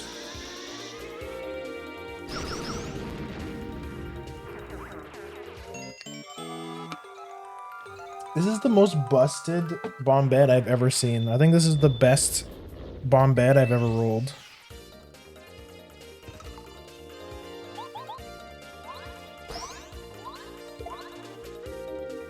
No, do not apologize. Every red-blooded... Wait, what? Every red-blooded male has chosen convenience before... I got your back. No, I'm serious. You should always... I fully advocate for meal prepping. You should meal prep.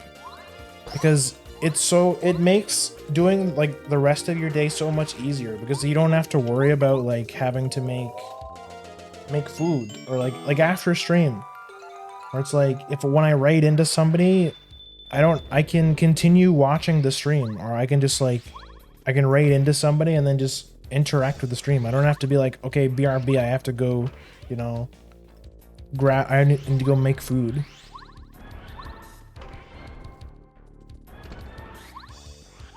No, meal prepping is just better. What do you mean, that's just real. That's just hashtag real.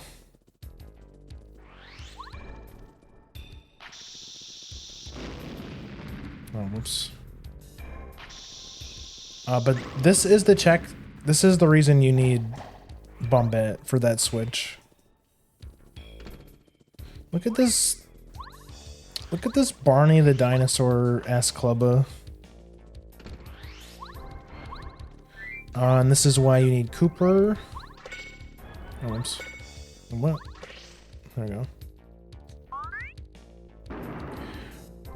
I just want to say, I don't like this color. This is probably the worst color combination for Cooper. I don't like the yellow and green.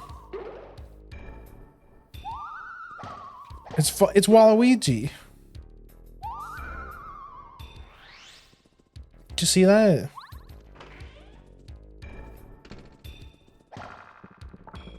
I will take a FP or a flower saver.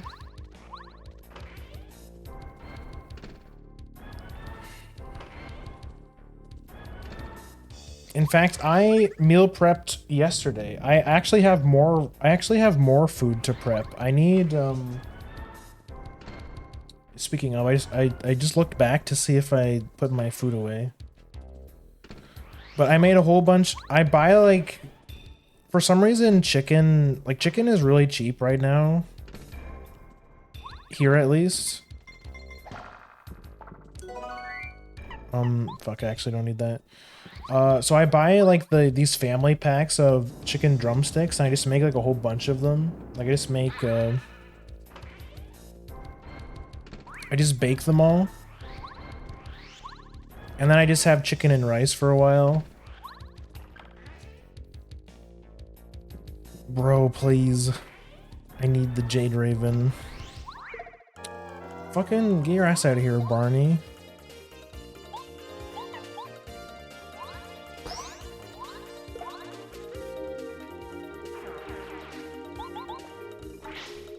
And I talked about this before, but Fuji really likes chicken and rice night because because I let him lick the chicken bones.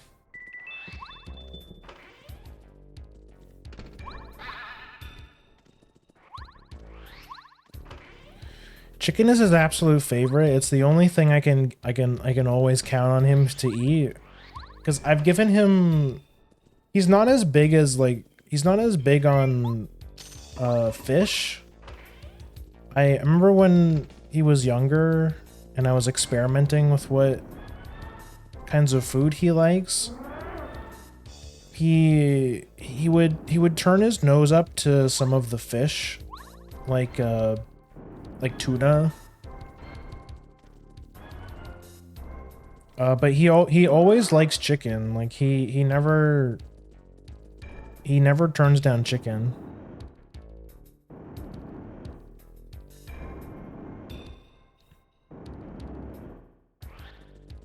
I think this is another one of the puzzles that the game can randomize if you put the setting in, but it's not exactly difficult.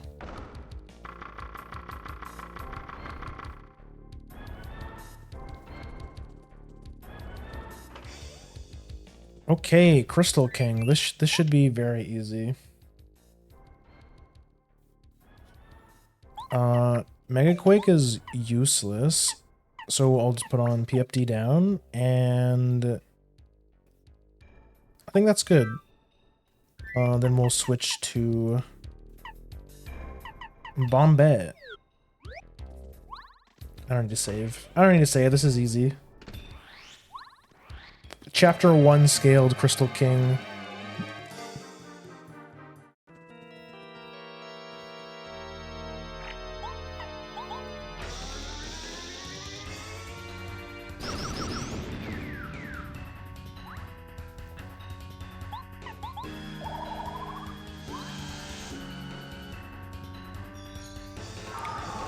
He has 2 defense. I have 4. That's 7. Minus 2. That's 5. I think we can kill him.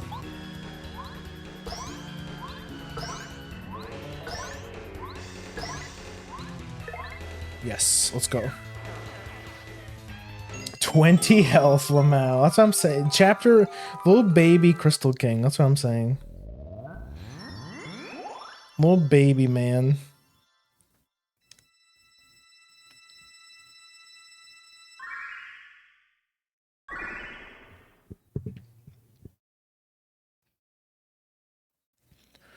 There we go. There's number 4.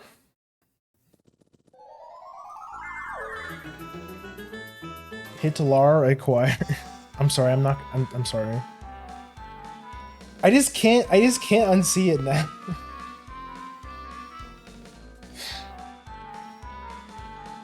God damn it. Fucking Morch. He just has that stash.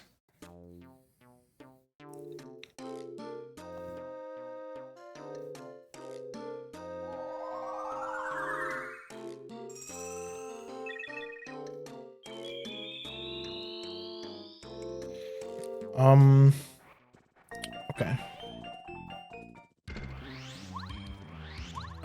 Yet another check that's very easy to forget. So right here, because we destroyed the statue on the other side, it opens up this. Which opens up the Bombette Kiss minigame.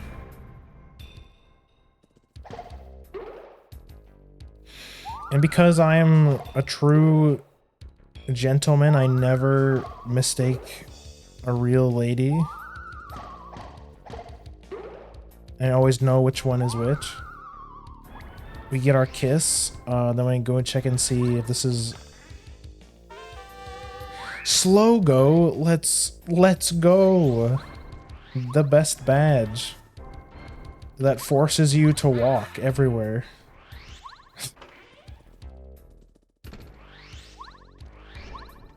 I think there was something I forgot. I'm gonna go over to this side.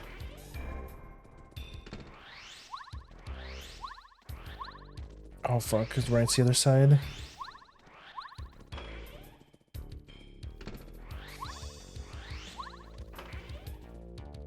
Damn, we're almost at 6 hours. It's fine. I'm gonna feel really good once this is done because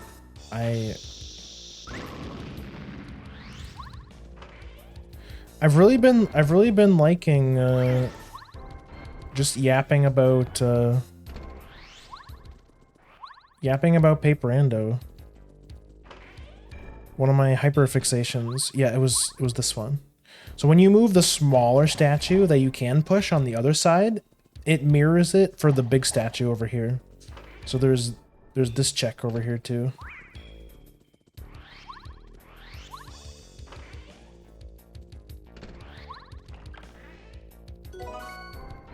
Bro.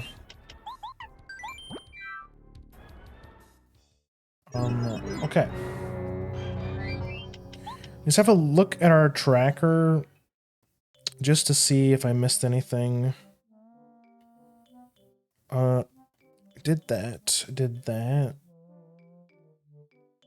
I don't know what I didn't do. I didn't check the basement. I didn't check the basement in Boo's mansion, I don't think. Which we can safely do now. Now that we have Bombette.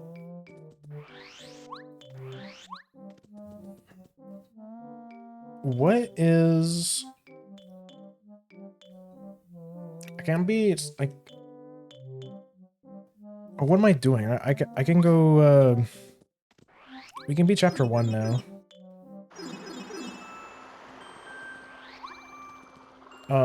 Probably one of the biggest tips for you to keep in mind is that if you have what you need to beat an item, then you should ignore everything else. And go beat that chapter, because what you need might be locked behind you being the chapter. Because remember how I said, every time when you beat your first 5 chapters, Ralph gets a new set of items, and one of those items might be what you need to beat the game. Because we only need literally 1 item, we clear as many chapters as we can. And just kind of hope that we bump into the Jade Raven.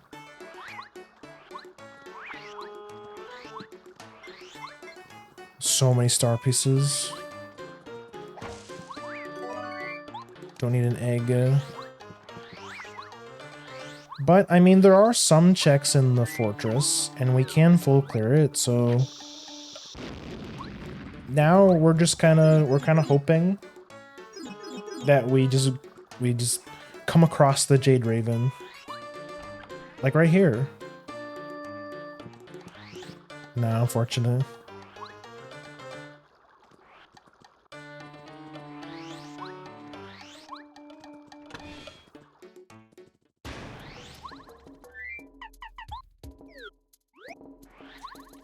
Do I have... I don't, okay. Not gonna need quick change here. I'm just gonna put on... FP Plus and Mega Quake.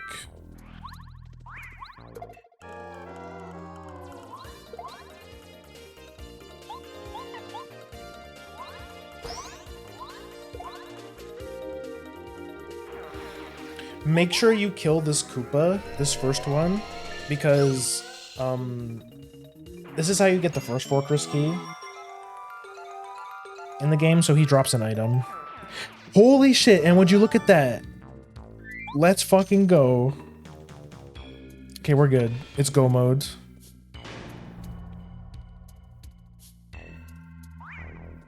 Oh, fuck.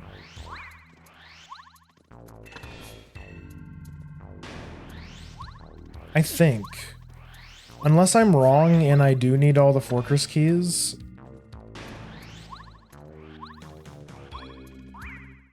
Fuck, I thought I would miss... thought I would miss him. But I'm pretty sure you don't.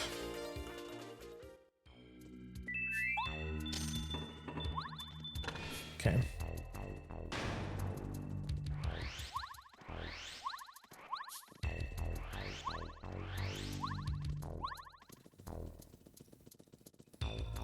I could be wrong. Let me try and like visualize. You need one for the first door, one for the second door, one for that door, one for this door. That's it, I think, right?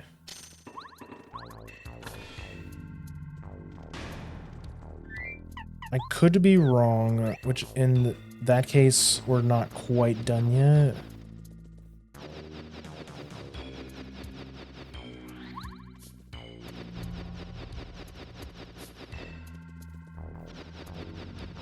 Is this one locked? No.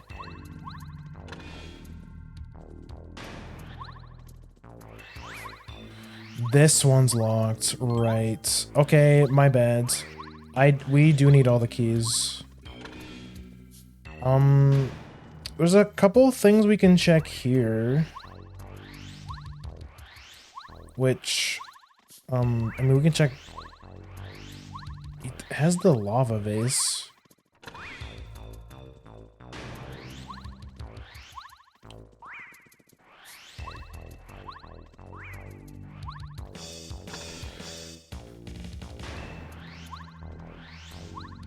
Maybe we'll find a here. Who knows?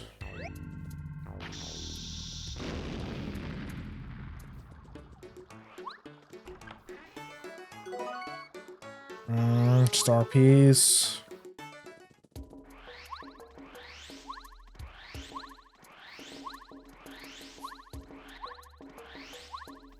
Which, like, there's so many little things we haven't checked. Like, I mean, we didn't save the Yoshi kids. Could be that.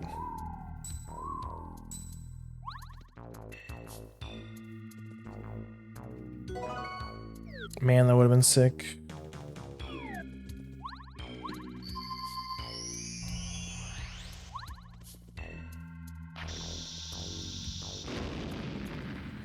I am gonna go grab the lava vase just in case.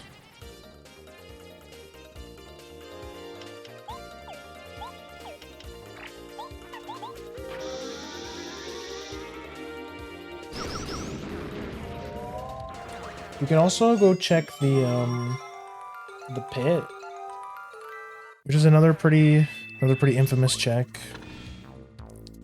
For the same reason the moles is a very infamous check, it just takes too long for how much work it requires.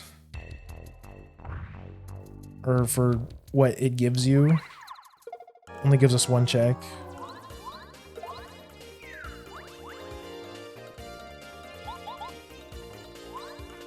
It was still worth coming in here because there's a lot of stuff in here.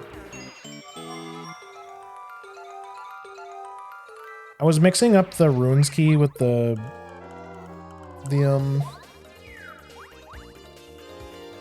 you know what we could do? I guess we could go check out Tubba's castle, because there's a lot of stuff in there too. And because we kind of hit two birds with one stone. If we find the last Tubba key, then we can beat chapter 3, and if we find the runes or the castle, the dungeon key, then we can beat chapter 1.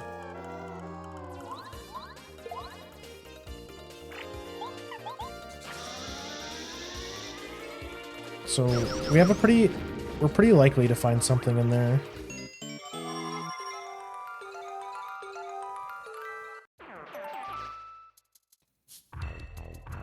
But yeah, this check's annoying, especially if it's really high scaled.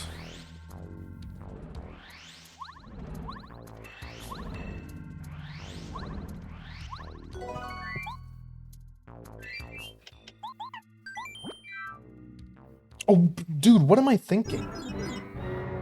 What am I thinking? We just go beat chapter. We just go beat chapter 5.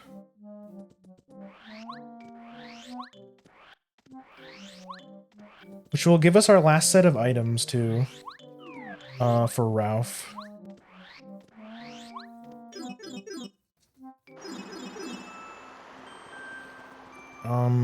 This way.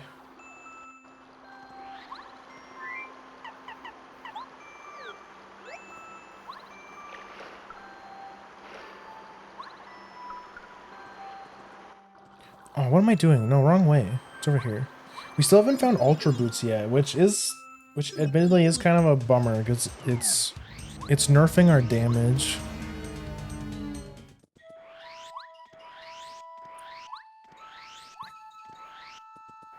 The Ultra Boots would let us kill things a lot easier.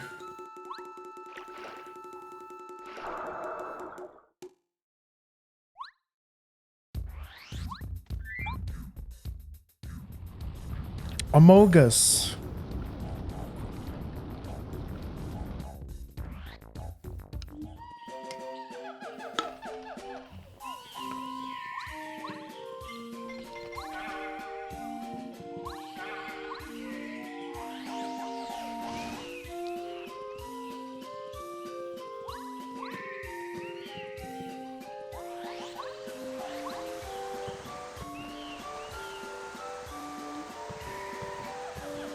I think this is one of the puzzles that gets randomized too, although it doesn't change that much.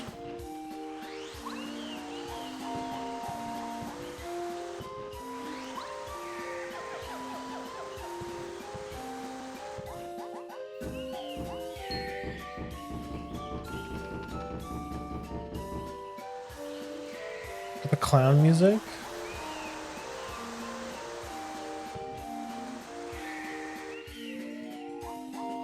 Okay, this room, only check this tree right here and this tree over here. The other and this tree. This tree opens the gate, but the other two trees over there, they have fuzzies in them. Oh, Power Plus. Even though they're a bit expensive, it's still nice to have.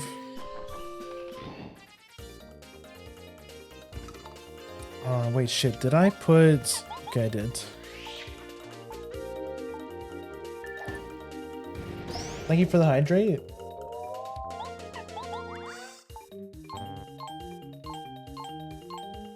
Okay.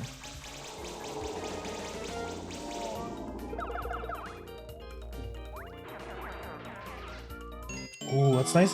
Some nice XP. We're finally racking in the XP.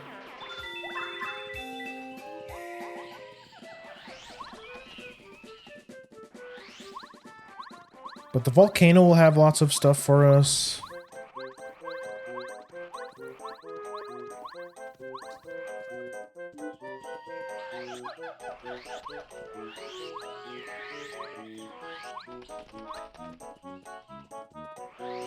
This might be a seed where we straight up don't get Ultra Boosts because you actually don't need them for anything.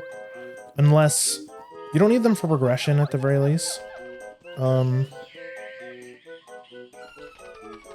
But there are a couple, they do get you a couple checks, but none of them are needed.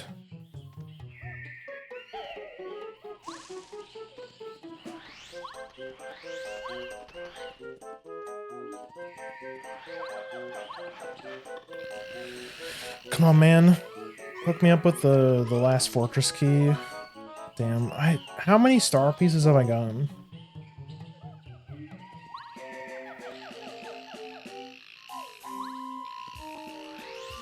I'm really hoping to find Last Stand as well. I'd like to be able to show you guys Danger Mario.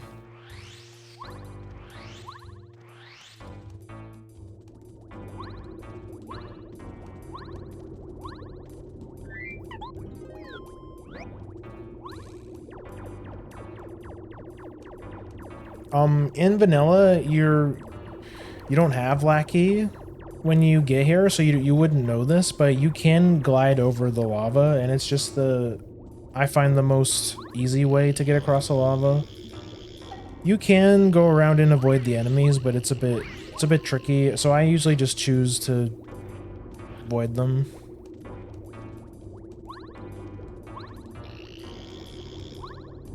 If you drop right here, there's an item there.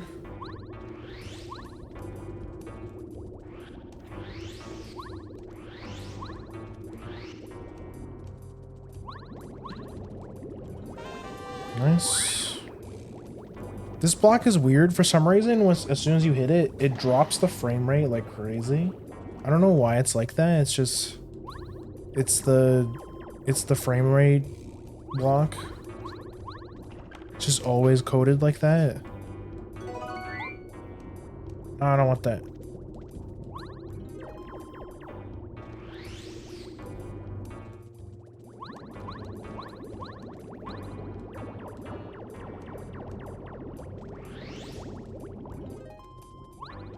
We already have. This is where you get Ultra Hammer, but because we already have it, we can just skip.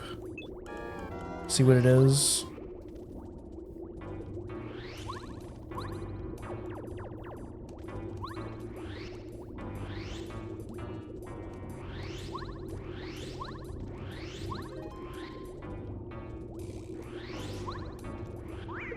Oh fuck! I didn't. Usually he's higher up.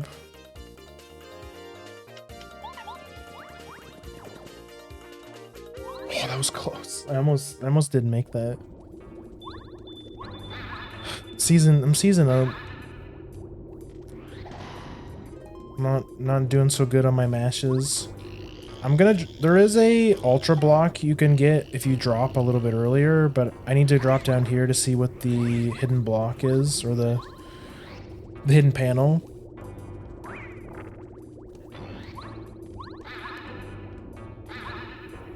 Okay, that's most of the stuff in the volcano. I'm gonna skip that block because there's no point in leveling anyone else up. We have all the OP partners leveled up. But this is a good place to get more levels on your partners if you need them.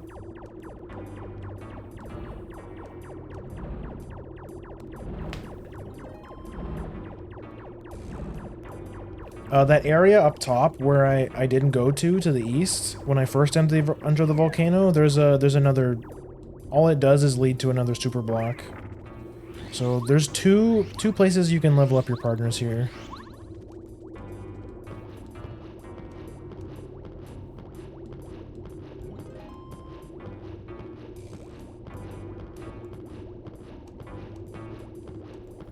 I'm really worried about where this last item is.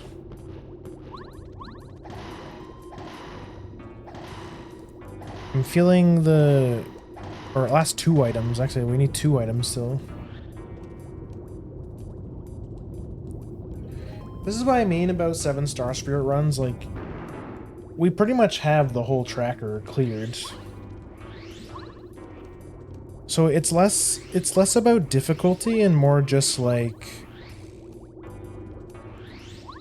a time sink. But I still do recommend you go through. You do 7-star spirit runs just so you can get practice against all the chapter bosses. I'm actually gonna go hit this block really quick.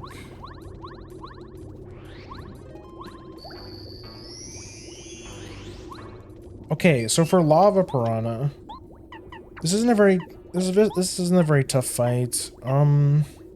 But it can be, depending on what your setup is. Ice power, as you'll see in the second phase, Lava Piranha, he comes all fiery and becomes a fire enemy. So if you jump on him with firepower, you do plus 2 extra damage. It's very good. But basically only for this fight and nowhere else.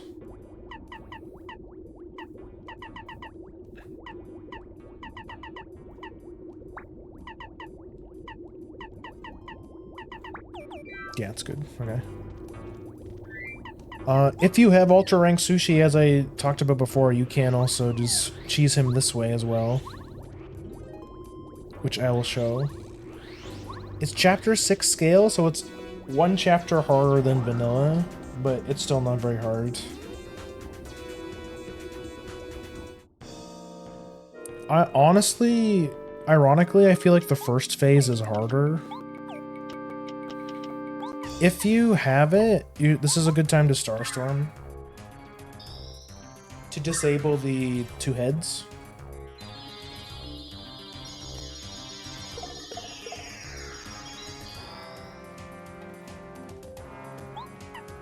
We're on Tidal Wave.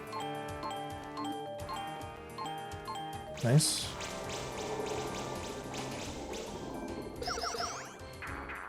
This disables the heads for a couple turns. This block is kind of tricky. You have to block like right there.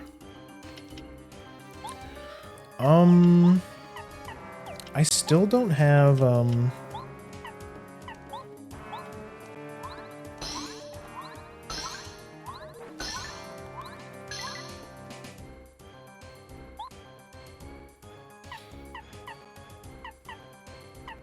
this is where I water block.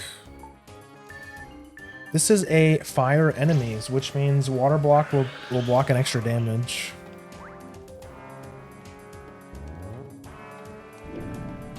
Yeah, see, I fucked up the block there. That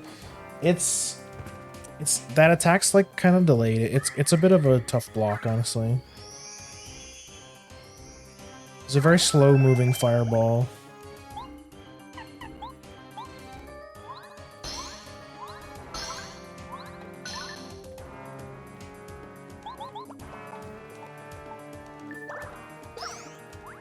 Yeah, honestly, this part is easier, this part is harder, and you'll see why the second phase is much easier.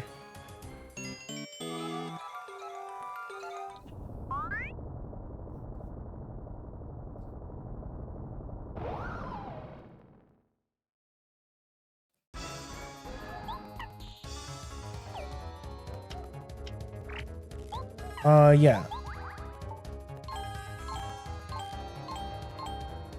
So because this is a water attack, it does +2 damage. And because you hit him with a fire attack, or the water attack, they all get stunned. Which honestly, I think this is where I refresh to get a little bit of FP back.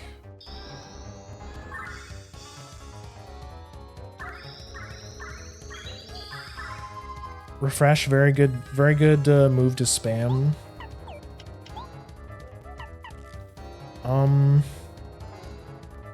Yeah, I think I'm good to power bounce here.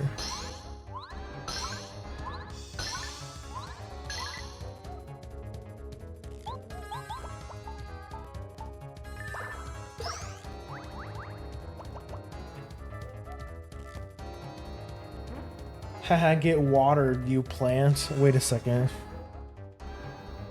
I guess this is a different kind of plant, I guess. You have to water him with lava. I'm gonna use another refresh. This will let us tidal wave again and stun lock him again.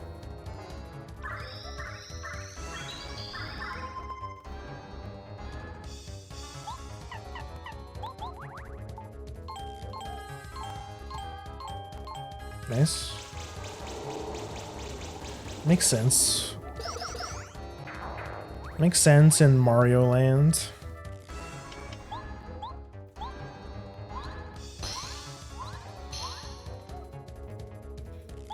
But if you don't have sushi, you can use the +2 damage from ice power to just use power bounce and get extra 2 damage. And because it's such a cheap badge, it'll usually only cost you 1 or 2 BP, and it's basically like a free power rush against this enemy specifically. So it's pretty good. But if you have sushi, it's trivial. You can just unlock him.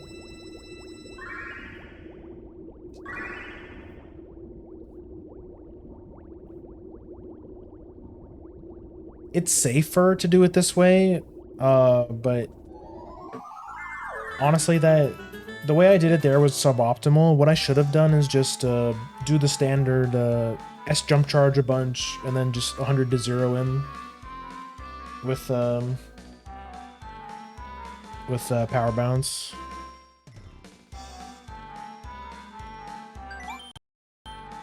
That's number 5 done. We're still missing 2 items. So I think we haven't checked out chapter 3 yet, so. And we have one more set of items to check from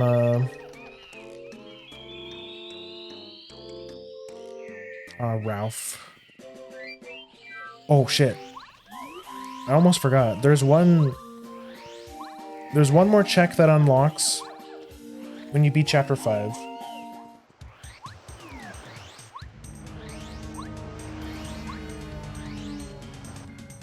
The children are still panicking.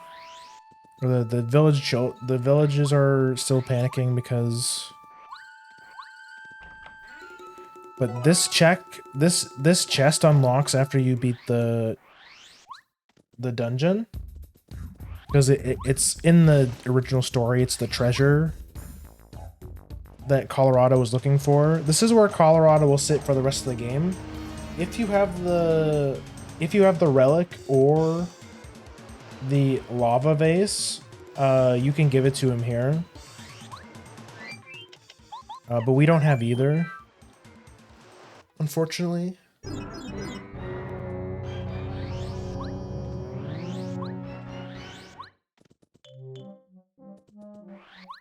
So I'm hoping that Ralph has something good for us.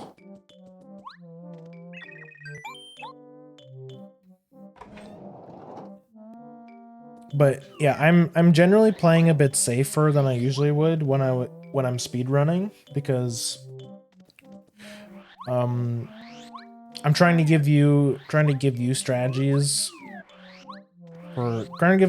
for like newer players in mind.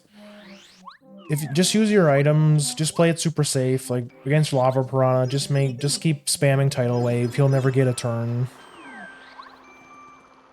I'm going to chapter 4.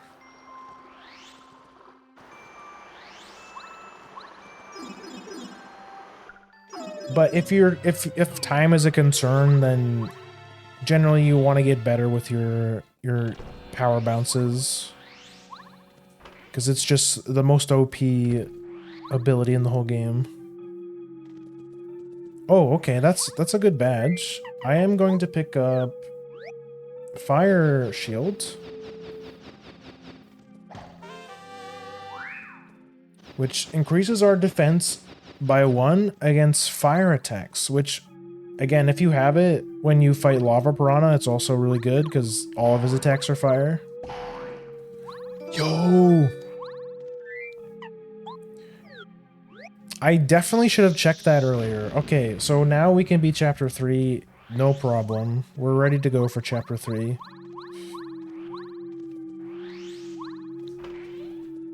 Now our hope is we find the last fortress key somewhere in Gusty Gulch or Tubba's Castle.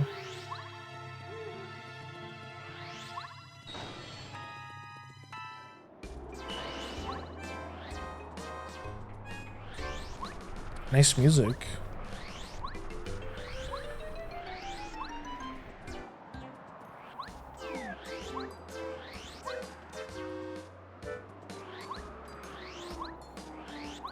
The Tubba cutscene where he's eating the ghosts and all the villagers are horrified is totally removed. Let's go. We're good. We're so good. Fortress key. We're go mode. Don't have to worry about anything else. We can just rush to the end of the game. Definitely made a bit of a mistake by going to Fortress early. Koopa Bros Fortress early, but... So, you can call me, you're free to call me washed up if you want. I have come out from a bit of a hiatus. Last Stand. Let's go. I did want to just check, and I'm really glad that I did check.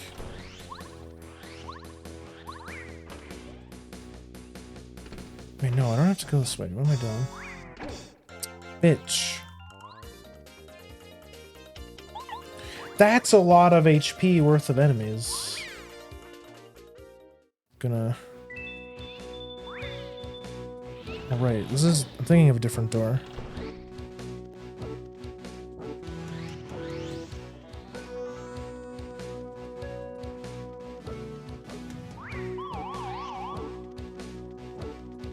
Oh, I'm stupid. I'm going the wrong way. I will talk about those guys in a second. There's... If you're logically required to need bow by the time you get here, mainly because of those guys. Those are called the sentries, I think. Basically, when they spot you, they hone in on you. And if they catch up to you, and they'll start to slowly lower towards you and grab onto you. If they latch onto you, they kick you out. They throw you out of the entrance of the dungeon. So because of that, they're a bit of a speedrunner's nightmare. Like, I know when I did a couple of speedruns for this game, I was really upsetty because I see, like, I messed up there, but that's fine because we're not timing ourselves. But generally for a speed run, you can just, if you're moving optimally with your speedy spins, once you get past them a certain amount, they drop aggro. So I'm gonna try and show you. Basically, as soon as they spot you, yeah, just like that. As soon as they spot you, start speedy spinning and just never stop. And as long as you're doing it optimally, they shouldn't be able to catch you.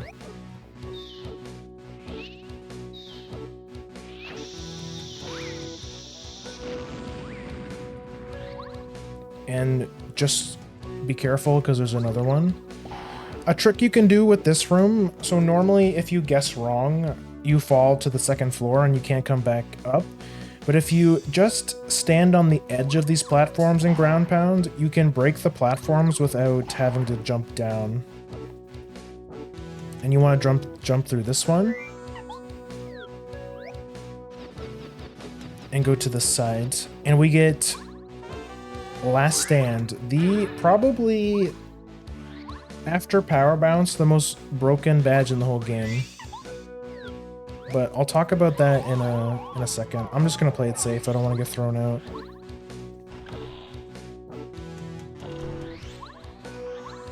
I'm gonna go this way. Be careful. No, this guy you can tiptoe, and he won't wake up.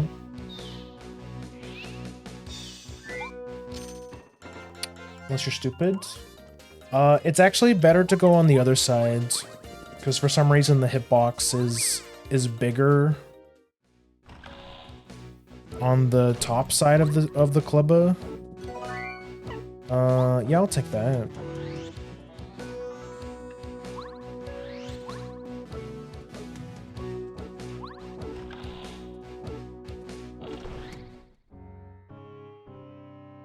There he is, Tubba Blubba.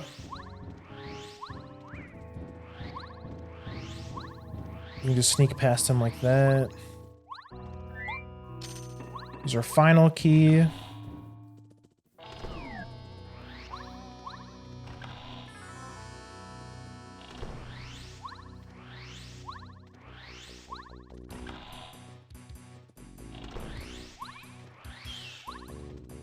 Strangely enough, this key right here is always in this slot. I think there is a way. I think there is a way where you can actually randomize that key.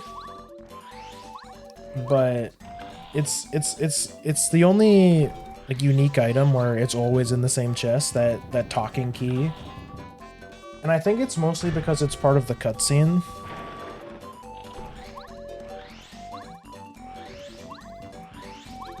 Less an actual item.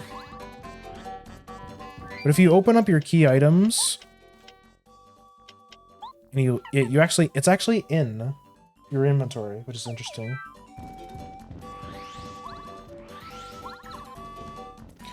Because it is the only key that can open up the windmill, but with these settings, it's always guaranteed to be in Tubba Blubba's room.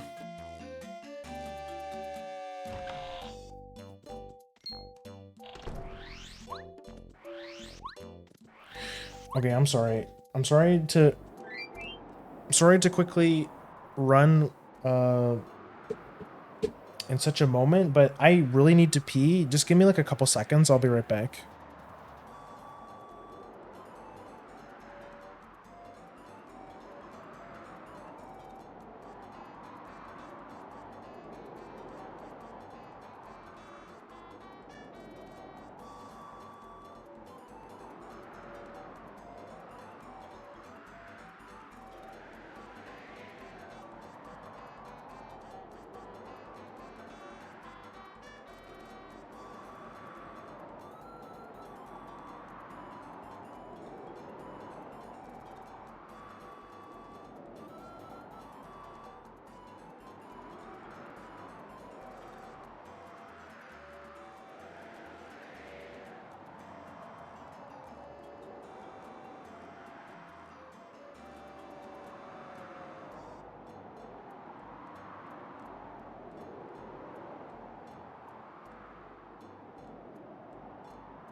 Okay.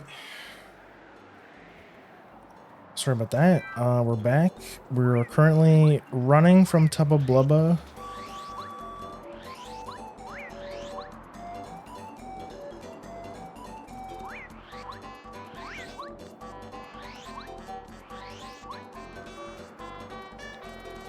Now, we're about to fight Tubba's Heart, which is debatably probably the easiest. The easiest fight. The easiest of all the chapter bosses. And the main reason is because of Bo. Which we'll see here in a second. Don't need this, don't need this. Anything else good to use? I could use... I mean, might as well use Last Stand. Okay, we'll just hang out with this. These Goombas very easy to avoid. Just literally jump over them. I use the cats thingy as my starting screen. Oh, wait, do you use the same? Do you use the same thing as me? This will put it to 5, 6, 7. Well, I'm glad you like the BRB screen.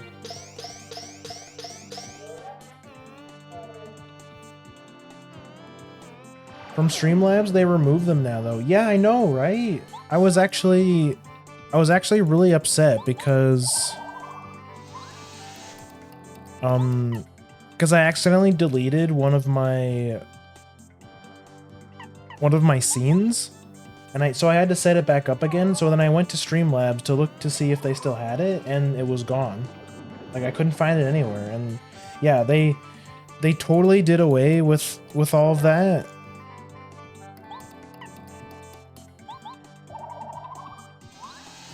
And then just like everything's pay to use now, which is really shitty.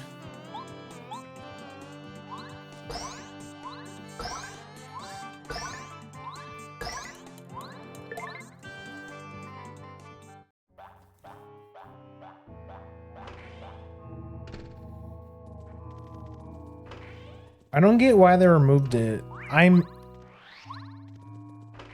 I went searching for it and found things saying they removed it. I'm almost guaranteeing it's because they just wanted to... I think it's just corporate greed and they wanted to make some more money or something.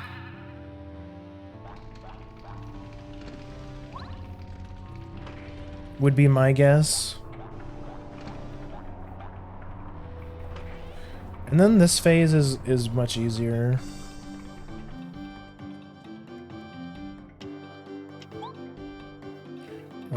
Yes.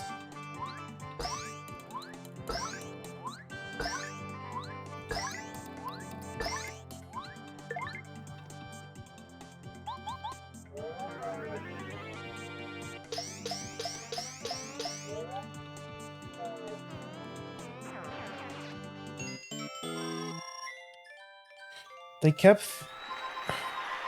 Sorry. They kept the thing to make panels in Logo Maker. Logo Maker makes some really bad looking ones in my opinion. Logo Maker? I've never heard of that.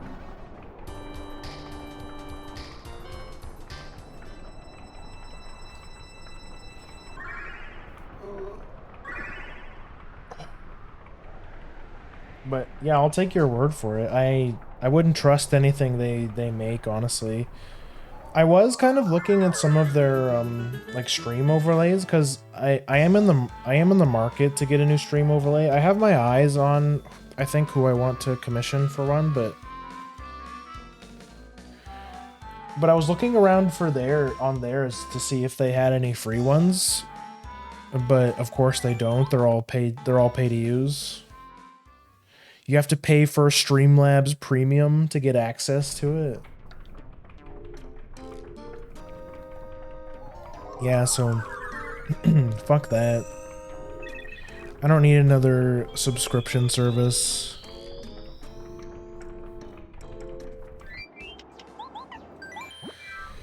Our seed is going pretty well, but I'm still kind of upset we don't have Ultra Boots. It's looking like it's gonna be a seed where we actually don't even have Ultra Boots.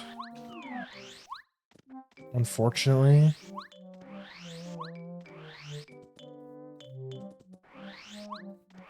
Which means our damage is going to be just worse.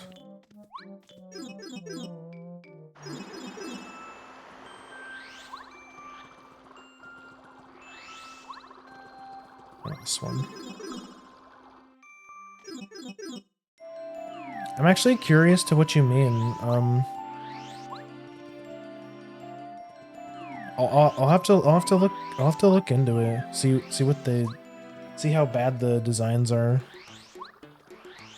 Because I mean I already have my own logo.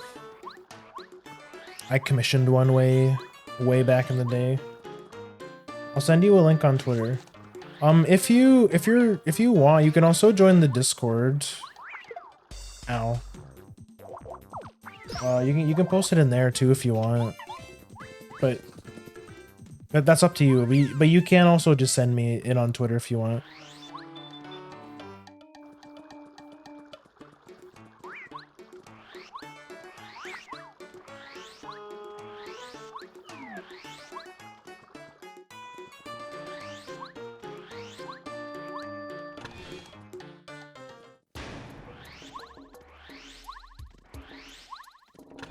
Oh, interesting. That guy stays dead. It's like a unique Koopa, because that's the one that drops the key.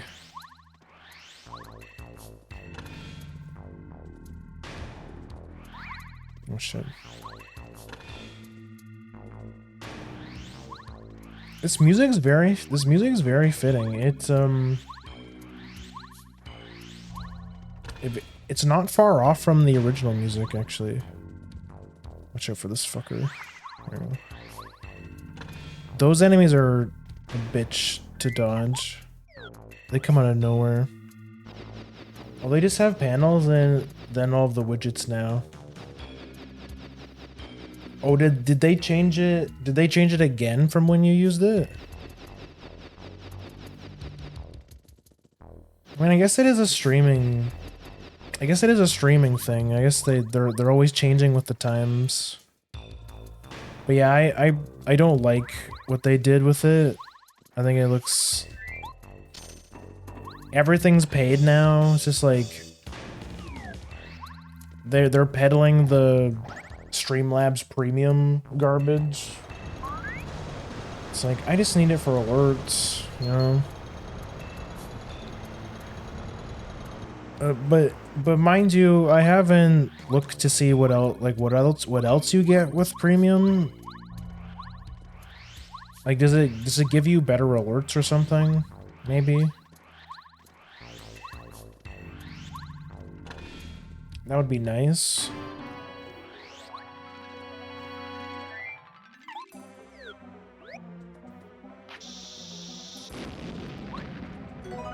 A deluxe meal. Look, that's straight up better than a Wacka's Bump. Okay, watch out. Gonna be a bunch of bullets flying at you, just easy, just stick to one side and...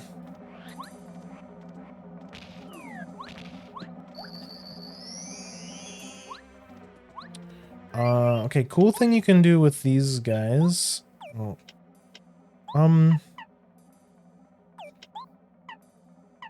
Mega Quake is good here. I'll grab a damage dodge. Just use Bombette.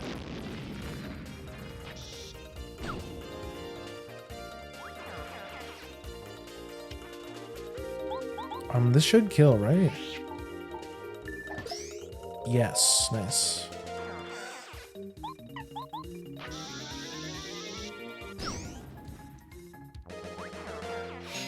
Yeah, who knows? Who knows? I always just assume corporate greed. I'm gonna switch to what? I don't know.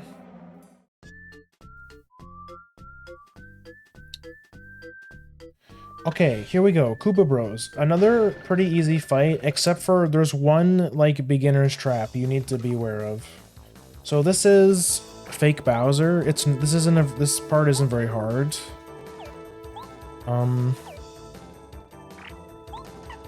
What happens if I hit him?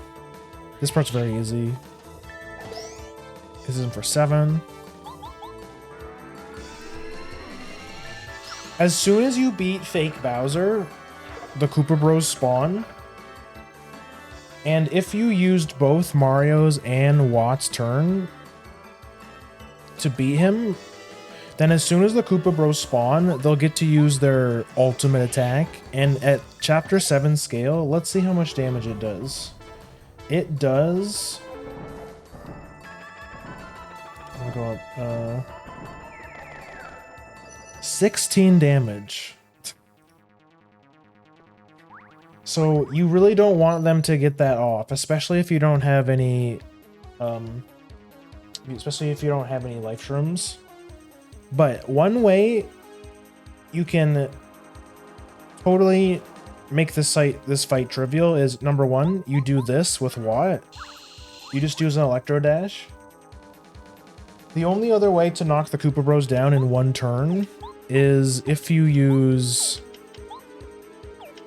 a bomb attack from Bombette. If you use any other attack, what happens is that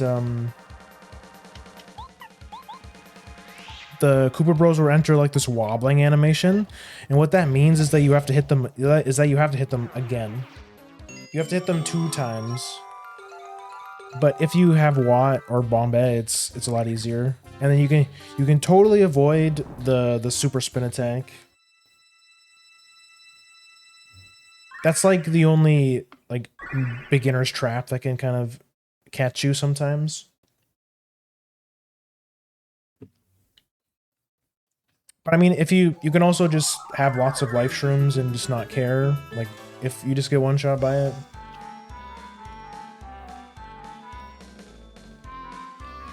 That is it. That is all 7-star spirits.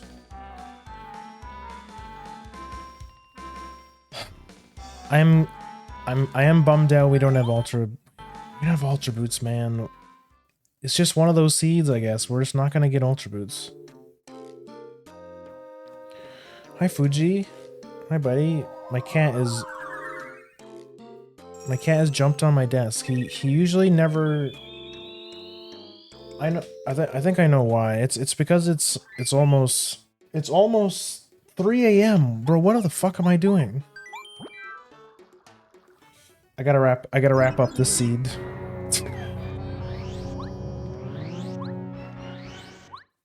I gotta get out of here.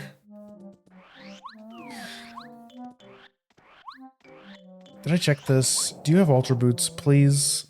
No ultra boots. I'm sad.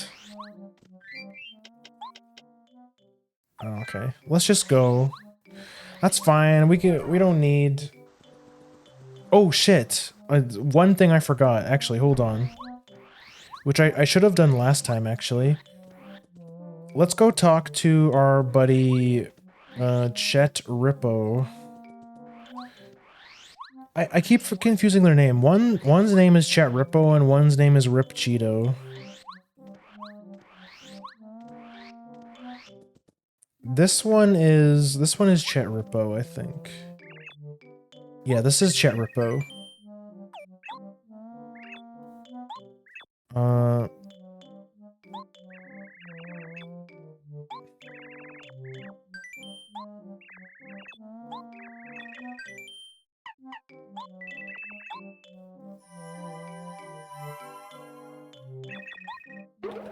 Yes, there we go. So what we did, we gave him 39 coins. He lowered our HP and our FP by 1 level each and increased our BP by 6.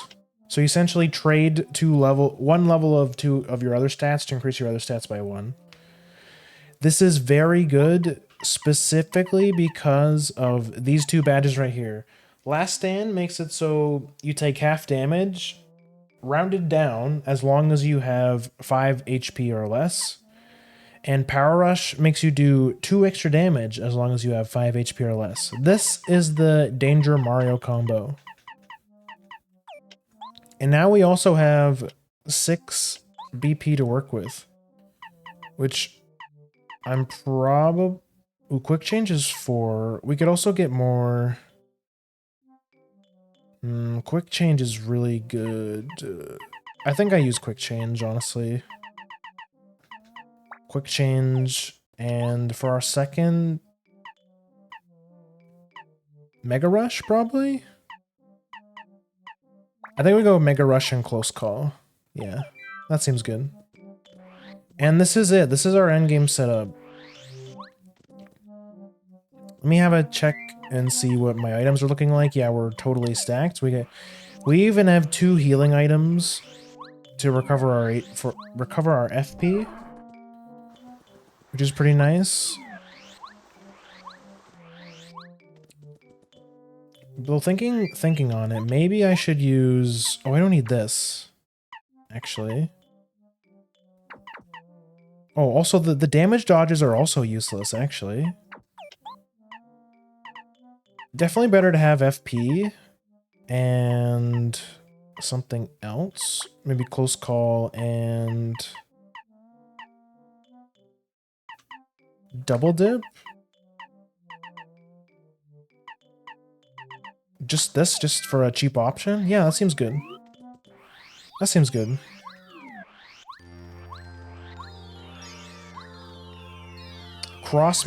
crossing my fingers and hoping that Ultra Boots are gonna be in the Starhaven store. That's like, that's where they are. Oh, just in case you forgot, you can also check this sign to see how many star spirits you need. In case you forgot, or in case you're not sure what your settings were. Are you the hot kitten in my area?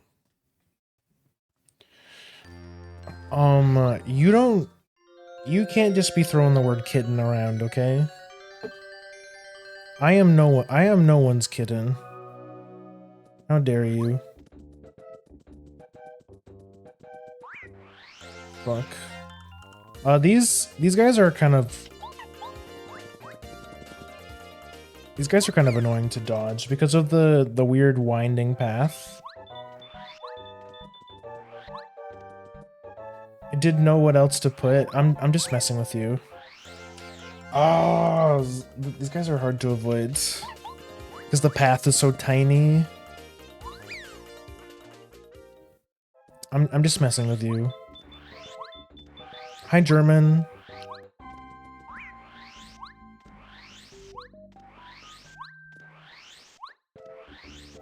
We're just about to finish our run here. Have I been though? I've been good. Yes!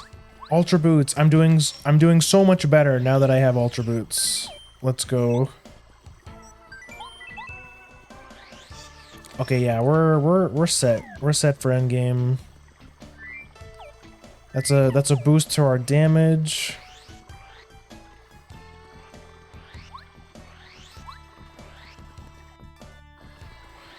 And because we skipped Bowser's, we chose to boss rush. As soon as we jump into the boat, we're gonna be right in to the boss rush. The boss rush consisting of Final Junior Troopa, Hallway Bowser, and Final Bowser.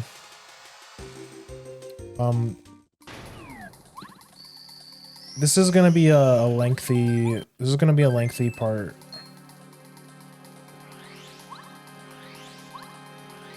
Go over here, hit Princess Peach with a hammer 3 times. As you do. Starstorm their ass to save time.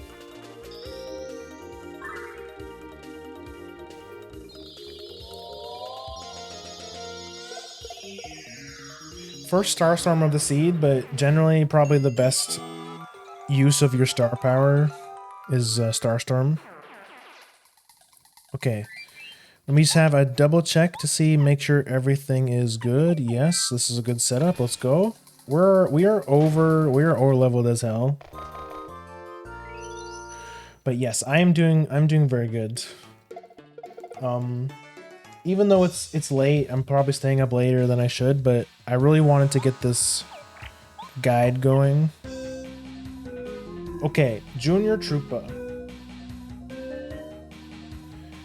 This is a pretty tricky fight. The fights from Junior Trooper and onward are pretty tricky, but I'll kind of walk you through it. Junior Troopa is not too bad. Basically, the only thing you need to know about Junior Troopa is that when he reaches the 39 threshold, he will change form to his flying spiky form. So he'll have a spike on his head, and he's flying. You won't be able to hit him with your hammer, and you won't be able to jump on him. This is very tricky. Do you remember how I said before there was a specific fight where Spike Shield was good? This is that fight I was talking about. If you can't either 100 to 0 him with Power Bounce, S Jump Charge, you should try to at least get him down to 20, where he will turn into his wizard form, where he's just on the ground. But that's it. Other than that, he does do a shit ton of damage. This is an endgame fight. It is very tricky. He's gonna hit us for 3. Now that I'm at 2, I'm gonna switch to bow. I'm gonna S jump charge again, so I'm at +6 charge. I'm gonna out of sight with bow so that he can't kill me this turn. So let me do some quick maths. I have all or nothing and PFD down, which means my base damage with jump is 5. I used S jump charge twice, which brings my damage up to 11, -2 because of Junior's defense, so I'm doing 9.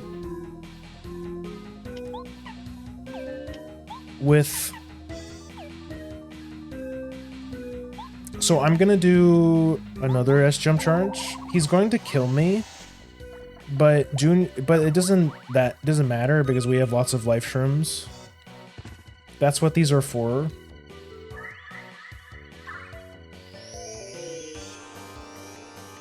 It's gonna put us to 5. We can take another hit. We're at 12. 12 damage now.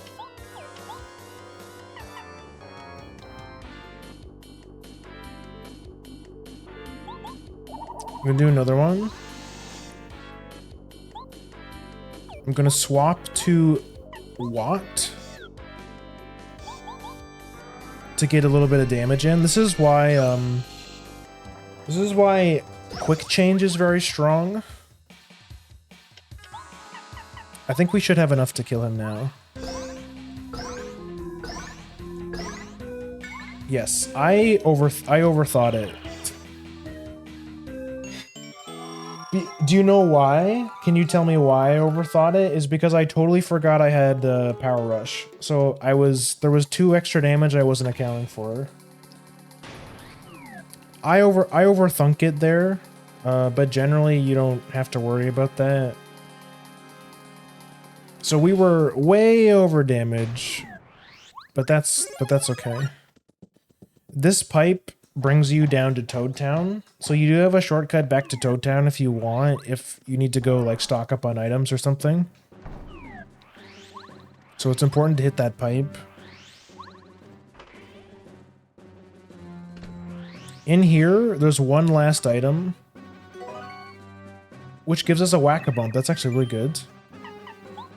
And you can also take a nap here to restore all of your HP and star power, which you probably should. What's really nice for us though is we're going to level up on Hallway Bowser, which means we won't have to double back to rest of the Toad House again.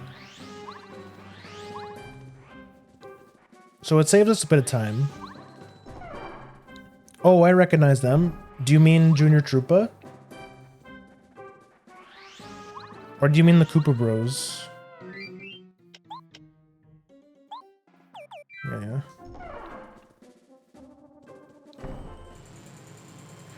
Okay, my base damage is actually 7. -2 because of Bowser's defense is 5. The 4 turtles you had just thought... You had just fought showing up. Oh, yeah, yeah. Have you played this game before? 5, 6, 7, 8. This brings it up to 8. This puts us to 9.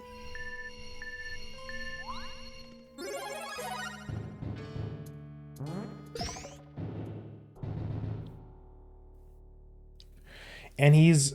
Oh wait, okay, Hallway Bowser. Hallway Bowser is pretty easy. But there is a couple things you need to keep in mind. He always starts off the fight by doing either a butt stomp, a fire breath attack, or a claw attack. Claw attack, fire breath, or butt stomp. Just block it. He's always guaranteed to use the Star Rod on the second turn.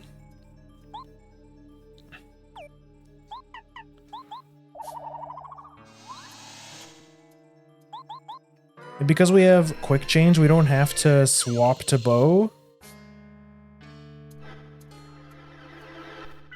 the main reason why quick change is good is mostly because of Bo, because you can swap to her instantly and use quick change. And use sorry, not quick change, the hiding spell, out of sight, yeah. I don't know why I couldn't think of it for a second. Okay. 6 damage with what?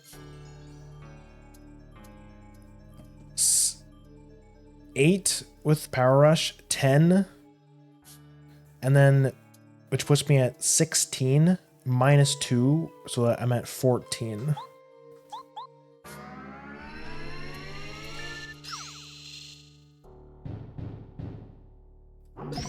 There we go. And we should be able to kill him now.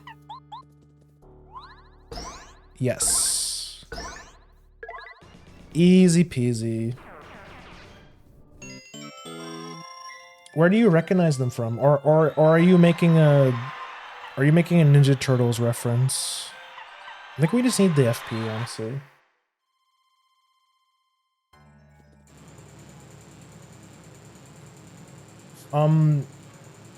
I guess I haven't talked too much about level ups, but generally you never, because of the existence of Danger Mario and Chet Rippo, you never want to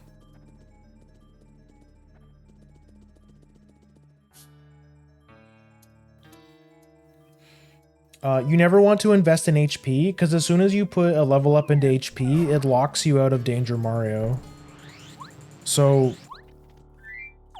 generally, I always put it's always a safe bet to put your BP, your level ups into BP because of the HP and FP plus badges. However, sometimes you might have a seed where your FP pluses are really expensive, like 4 or 5. In that case, it's probably worth it to put more of your levels into FP, because depending on how expensive your other badges are, like your power bounces and your S jump charge, it might not be sustainable. You might run into a point where you actually have to use some FP items to recover, which every turn that you spend using an item to get your FP up is a turn that you're not either S jump charging or dealing damage to Bowser. I just want to double check, make sure my setup is good. This, like, I don't think endgame setup gets any better than this, but this is the benefit of doing the 7-star Spirit run. You're going to be really high level by the time you finally get to Bowser. You're gonna have lots of good badges, and you're gonna, even though Final Bowser is very tricky to do optimally, it's you're gonna have no problem beating him, like, even as a beginner, I feel.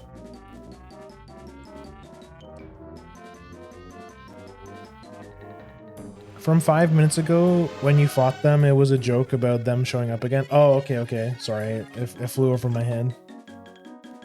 Okay, Final Bowser Phase 1. This phase only lasts 2 turns. First turn, he's going to use one of his basic attacks, Claw, Stomp, or Fire Breath. You have to make sure you block it. Except if we get lucky because of Close Call. That's really funny.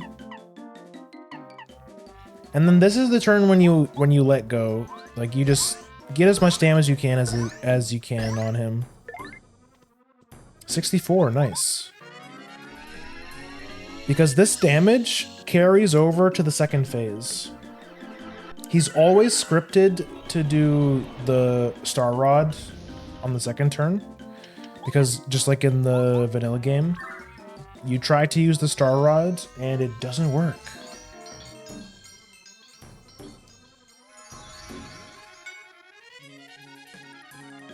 And everyone's surprised.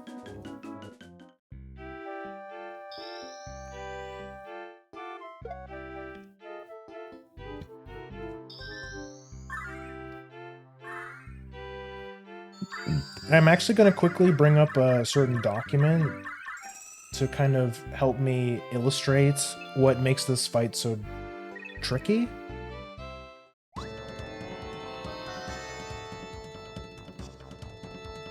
Okay, here we are. Final Bowser.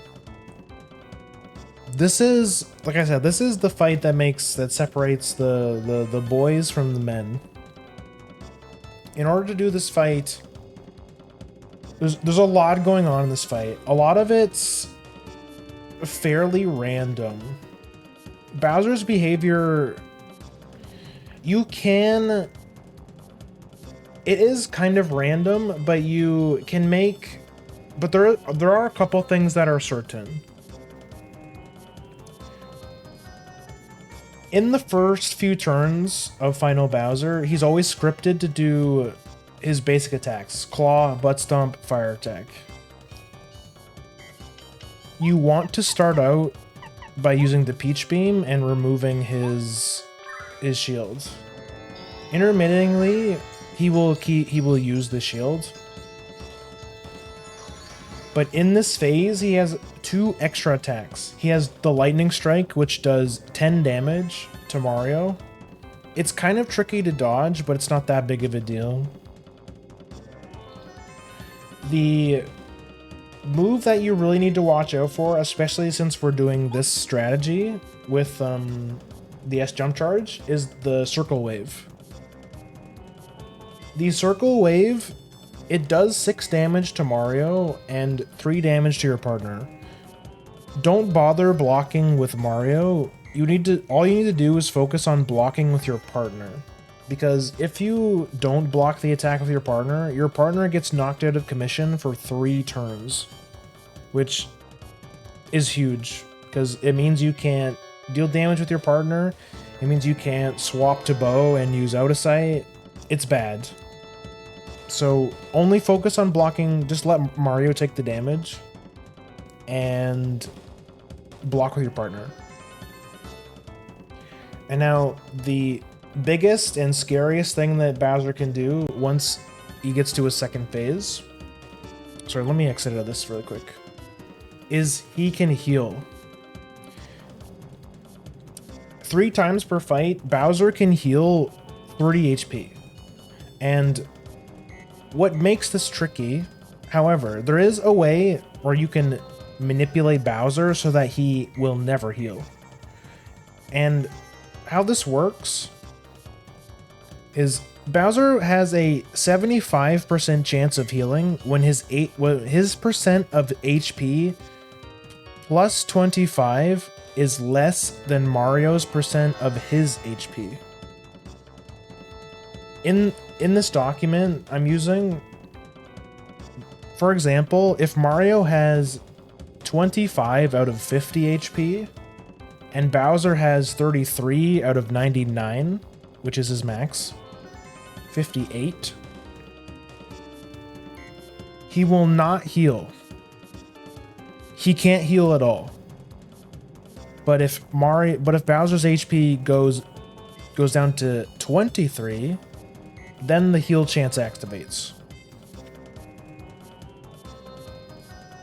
A trick that you can do to make sure that Bowser never heals is to do what's called peril manip, where you stack your defensive badges like damage dodge, or you could use water block with sushi, to guarantee that when you block Bowser's fire attack, it brings you down to 1. Once you're in 1 HP, Bowser will not heal no matter what, no matter how low his HP is, because the number gets rounded down, and in the game's code, it registers as Mario's HP being 0, which means he can't heal. That was a very long explanation to basically say the more HP that you have, the lower the threshold will be where Bowser can start healing. So there is an alternate strategy from Danger Mario where you basically just stack a bunch of HP and just do damage where you can with something like D down jump instead of just S jump charge. You usually do this in scenarios where you don't have a Danger Mario setup, and you're doing like a blitz seed where you didn't run into the Danger Mario badges, like you didn't get Power Rush, you didn't get Last Stand. Those are like the two main strategies for Bowser. Danger Mario is the ultimate strategy. It has the most damage. It's the most overpowered. If you can do Danger Mario, you should. But that's the long and short of the Bowser fight. Outside of the first few turns for Bowser, the longer the fight goes on, the more random it gets. He will randomly interchange between using the wave attack, using the butt stomp, using the shield attack, which forces you to use the Peach Beam, because when he has his shield on, you can't damage him, and he does like I think 10 extra damage or something. You have to use Peach Beam. So in this scenario where we are in right now, I just what did I even do my last turn? Oh, so you always have to use your first turn to dispel his shield. But from this point on,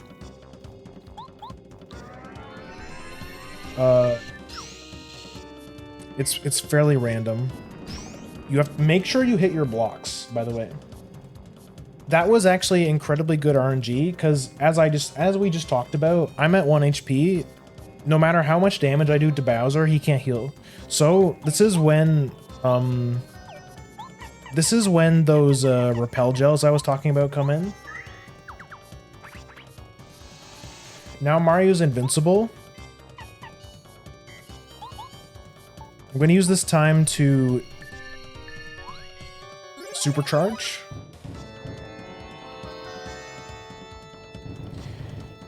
In the first few turns, he's going to use the first few turns to use his basic attacks like Claw, Fire Breath, Butt Stomp. But once he does the second shield, then the fight becomes a lot more random. Bowser seems to do basically whatever he wants. He might use a wave in one turn, he might do a Fire Breath the next, and then he might do a shield again. Like this is just more reasons why you want to end the fight as quickly as you can, because it gets really complicated, because his behavior becomes even more random and hard to predict. So our shield is gonna run out, or our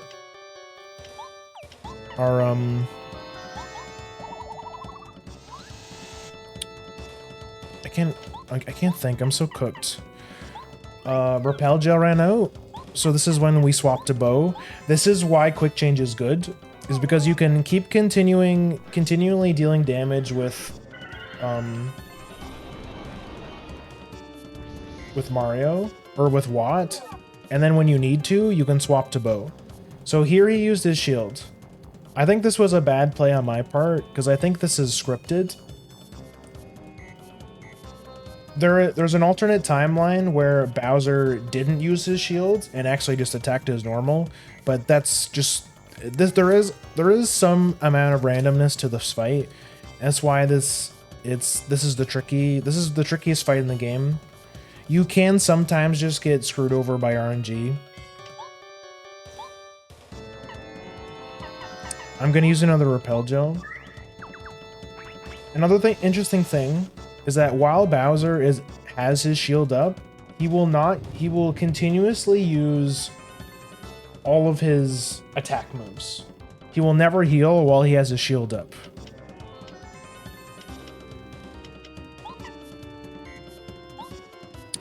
I'm gonna Peach Beam here and then switch back to Watt and do another attack. Because as we talked about, Bowser cannot heal when I have 1 HP.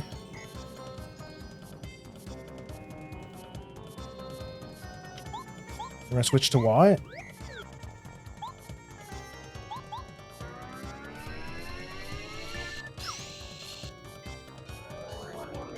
This is the lightning attack.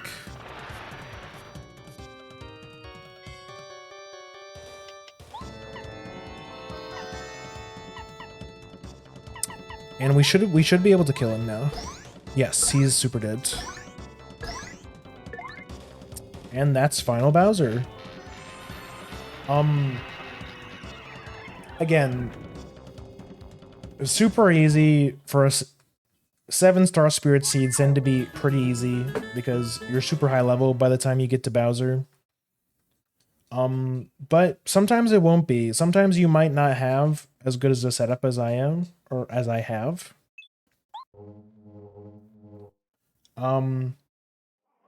But again, this is why I like the Blitz settings, is because you're only clearing 4 chapters, you're unlikely to get like the perfect setup. You might not have the Danger Mario setup, you might not have you might not even have Ultra Boots.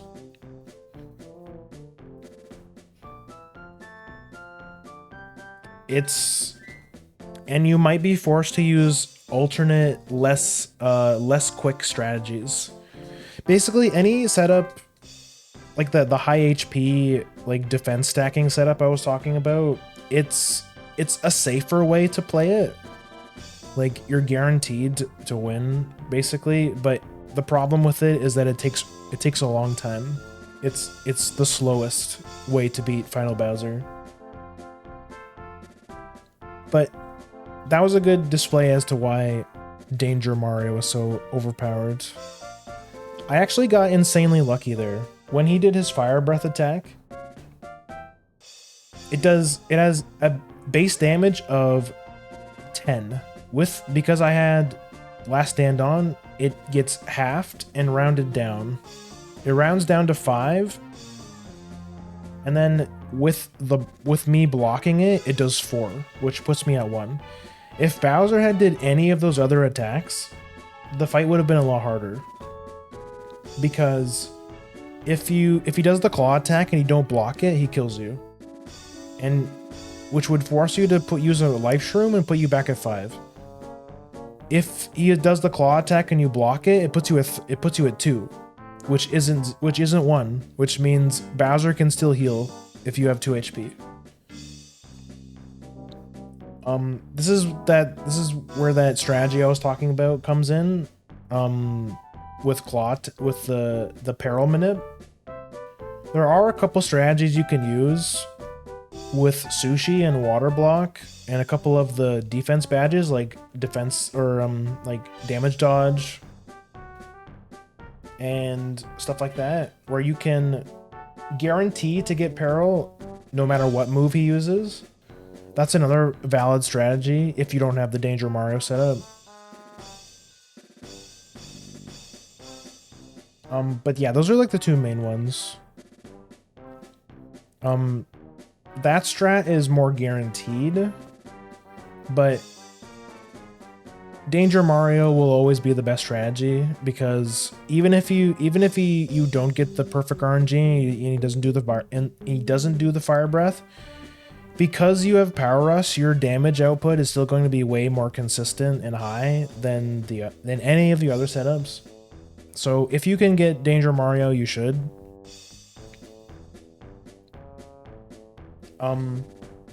Yeah. I think that's like everything. Did I miss anything? Is there anything I forgot to touch up on?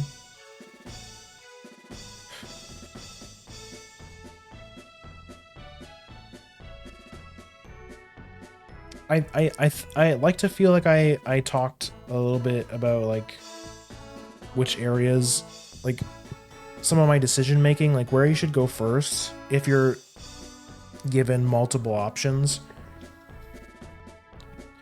Always go to the area where you haven't been that has the most check density. Like when I talked before about how we started out with Watt, which is a really good start because it lets you go to Yoshi's Island immediately.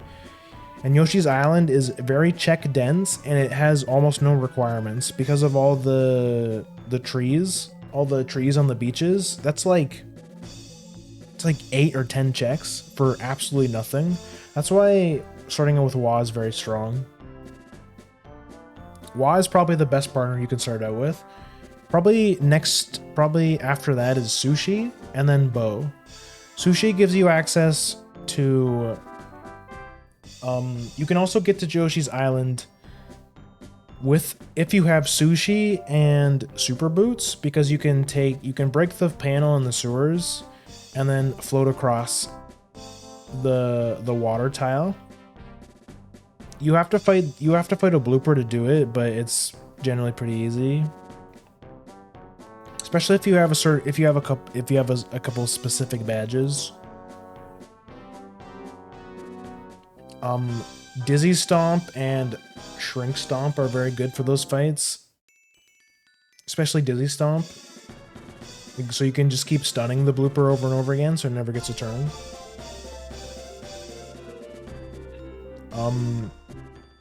So yeah, that's why Sushi is good. Sushi gives you lots of checks through all the, you know, the water pad things scattered throughout the game. Bombette, or Bo is very good because she gives you access to 4. Even if you don't have the toy train, it gives you access to all of those Shy Guys on the left side in the pink station. Or sorry, the blue station. Which have lots of items. After that, are kind of meh. I mean, you need everyone except Goombario to beat the game anyways, but I think the best partner after those 3 is probably Bombette, because she gives you access to Chapter 2 through the train.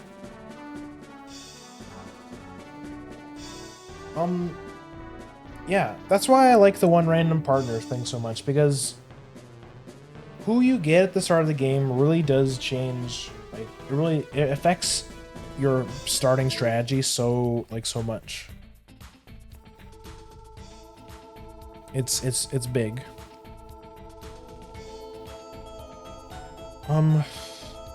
But yeah, I think that's all I wanted. I think that pretty much covers everything. If you have any extra questions for me or anything specific, or actually, let me ask right now, does anyone have questions? Does anyone have any questions?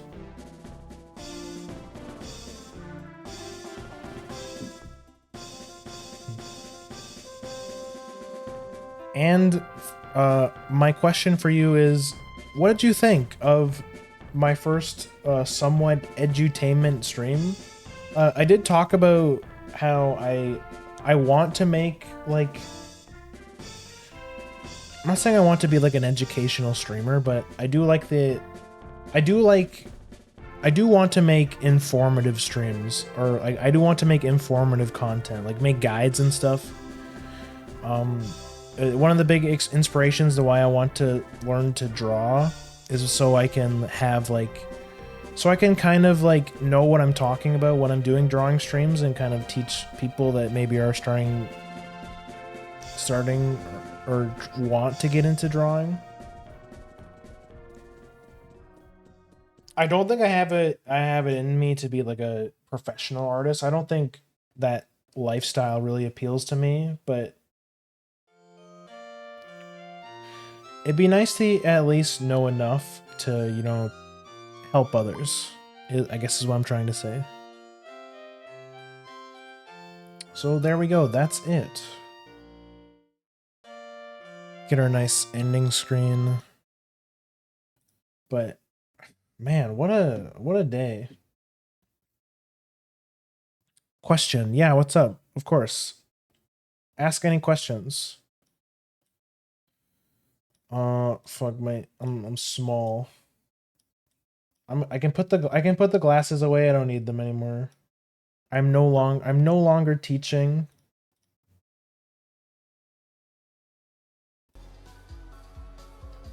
Question: did you enjoy the seed? I did enjoy the seed. This was an absolute baby seed, I'll admit it.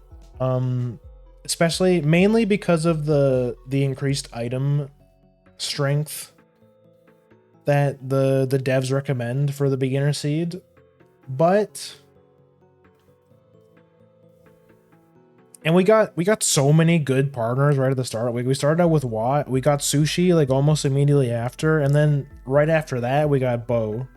So like the game was blown like wide open right at the start of the game, so that was really nice. So yes, I did enjoy the seed. I did enjoy the seed. I generally stay away from 7-star spirit seeds just because I prefer the quicker blitz seeds. I also find them to be a bit more enjoyable because they're a bit more difficult. But I still like a good 7-star spirit seed every once in a while. It's just with the 7-star spirit seed, there's not... You're like kind of limited in how much variety you can get. Like, because as you can see, you almost have to clear the entire tracker to beat Paper Mario Vanilla.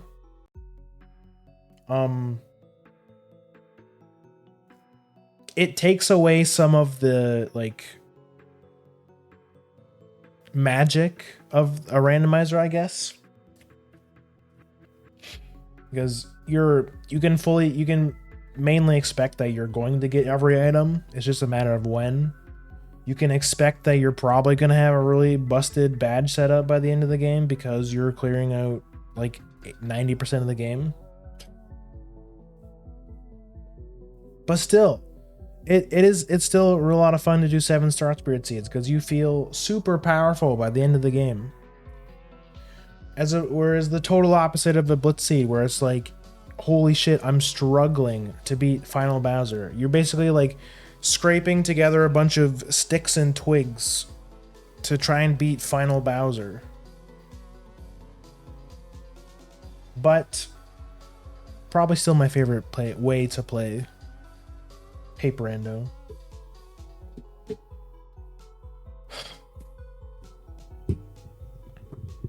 But tell me, what did you guys think? Did you like the edutainment stream? Do you think... Please give me lots of feedback. Where could I improve? Do you think I was cohesive enough? Do you think there were some areas I could have improved on?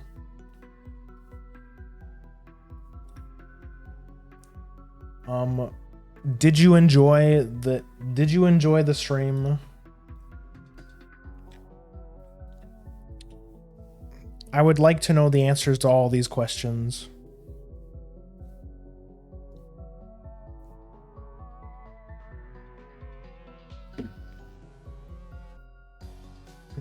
Seemed fine to me. Okay, well, I'm glad.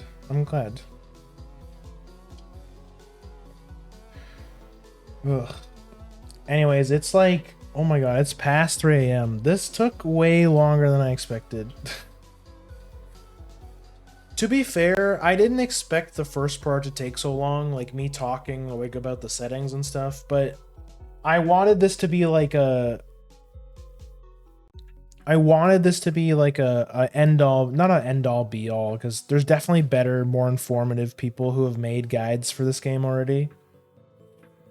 But I wanted to make my own. It might be a bit long-winded. I mean, 7 hours is a long time for people to watch a guide for. But, I mean, people these days, they love video essays, okay? They're gonna love it, okay? People are gonna eat it up, I'm sure. Right? Yeah, so explaining the settings took a lot longer than I thought, honestly. I definitely could have... I think that's... Like, looking back, I think that's where I could have improved the most, is kind of like stop waffling so much about all of the settings. Give a bit more of a brief explanation. But other than that, yeah, I had fun. 7 hours. It's been a long time since I streamed for 7 hours, I can tell you that much. It's been a long time. I don't think I streamed 7 hours since the last time I played Paper Mario, actually. Since I did another 7-star spirits run. I mean, our last run we did last week took like 6. This one's we're approaching the 7.5 hours mark. I gotta wrap it up. But so thank you guys so much for coming. I hope you learned something. I hope that you're if you weren't interested in randomizers before, or at least this randomizer, you're maybe a bit more interested. And if you are interested in if you are interested in the randomizer, again, or you want to ask me more specific, if you want to get into yourself and ask me more specific questions, you're welcome to join the Grim Court and ask me whenever you want. I'm always on the Discord. I'm very autistic about Paper Mario Randomizer. If you want to ask me questions about it, you're more than welcome to in the Grim Court. And I encourage you, if you're on YouTube or if you're watching this stream, you should try out Paper Mario Randomizer. But like I said, I do recommend you at least play the vanilla game once. The vanilla game is great. It's my favorite game ever. Hence why I'm so autistic about it. But yes, you should give it a try. I think it would be really cool to get. I really want to race. I want to have a randomizer race against another VTuber. I watched Morch do it, and I think it would be really fun to do it. I think it'd be really cool to have a randomizer race versus a VTuber. So you should try Paper Mario Randomizer now. Go to papermariorandomizer.com. I know someone who likes randos and racing and collabs.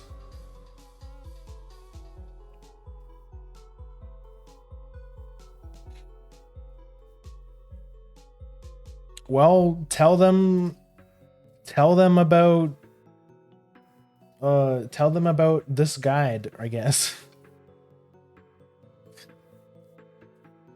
Tell them if they play Paper Mario Randomizer. Or they play, yeah, ask them if they play Paper Mario Randomizer.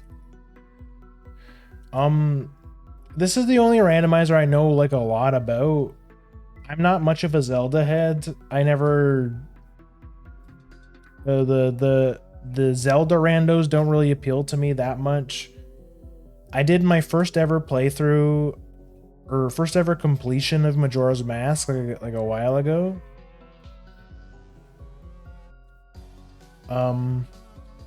And that was a interesting experience. I'll just put it that way. I did enjoy Majora's Mask. I just don't think I'm very Zelda pilled. I'll just be honest. I don't think I just don't think I'm a Zelda head. I'm a big fan of Twilight Princess. I played it a bunch as a kid. I played a little bit of I played a little bit of Ocarina of Time. But like I'm not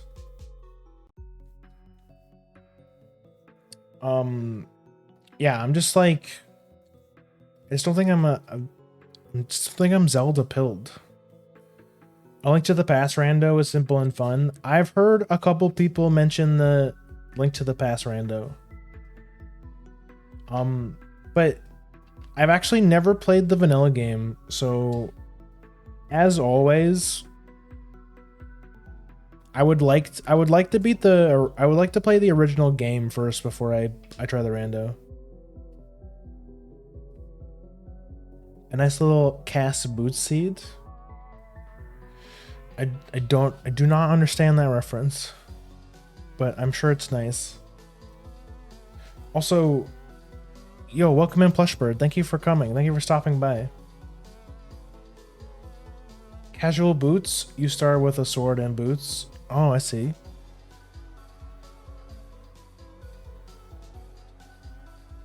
Maybe someday. Maybe someday. I'll check out Link to the Past. I'd want to at least play the vanilla game first. Yeah, anyways, I need to get out of here. It's almost 3:30. I never stream this late. My sleep schedule is probably ruined. But I wanted to get as much information as I can into this guide. I'll never have to, whenever someone asks me for Paper Mario Randomizer resources, I can show them to this VOD. I feel accomplished having my own Paper Mario Randomizer resource out that I can refer people to. I'm gonna cook a bit for when I upload it to YouTube. I'm gonna probably try and condense it a bit, cut out the like starting soon screen. Maybe cut out some of the yapping at the start. Condense it a bit. Add some timestamps to make it a bit more watchable. But okay, yeah.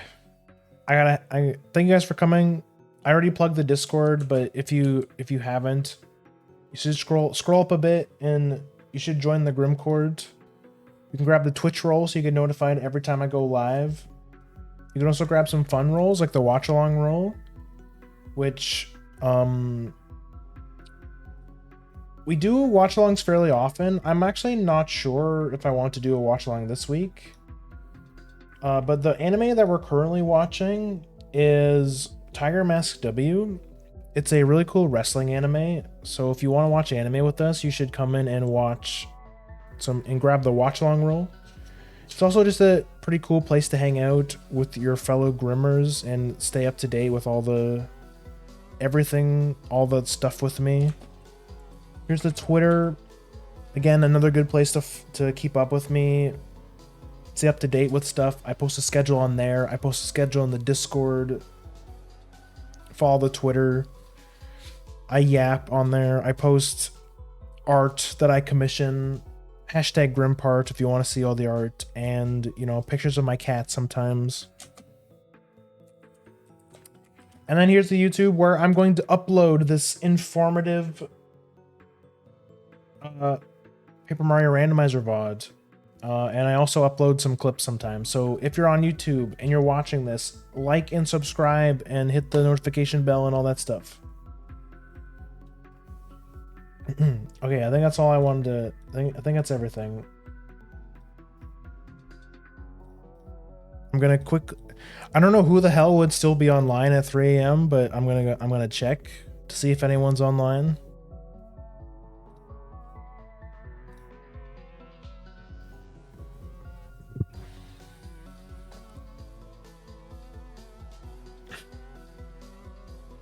There is surprisingly still a couple people online.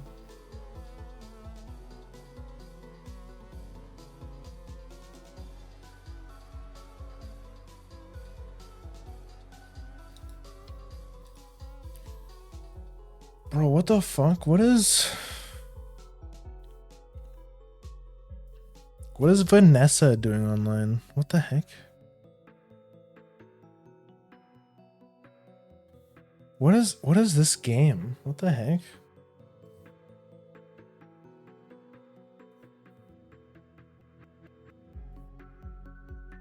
Okay, I usually never get to raid Vanessa, so why don't we go raid the Oomphy Vanessa? She is a tactical lioness VTuber. She's playing something called Robot Alchemic Drive. It looks like a PS1 game or something. I don't know, it looks kind of I need to go see what this game's about. So let's go raid Vanessa. Vanessa Leona. Yeah, it's been a while since I've been able to catch her at the same time. It's been a while since I seen her online the same time as I am. Raid message is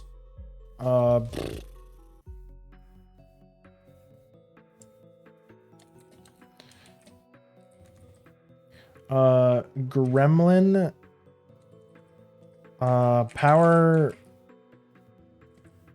bounce on that crazy style. there's your raid message. If you don't have the gremlin emo, you can spend some channel points to unlock it. Or you can use whatever emo you want. I'm out of here. I'm out this bitch, as I usually say. I will see you guys tomorrow for some Dragon Quest. We're gonna beat Dulmagus for sure tomorrow. I got some levels on the party. We're gonna beat his ass tomorrow. We're gonna make a clown out of him. Okay, so yeah, I'll see you guys tomorrow for some Dragon Quest. I need to go sleep. Yeah, Grim.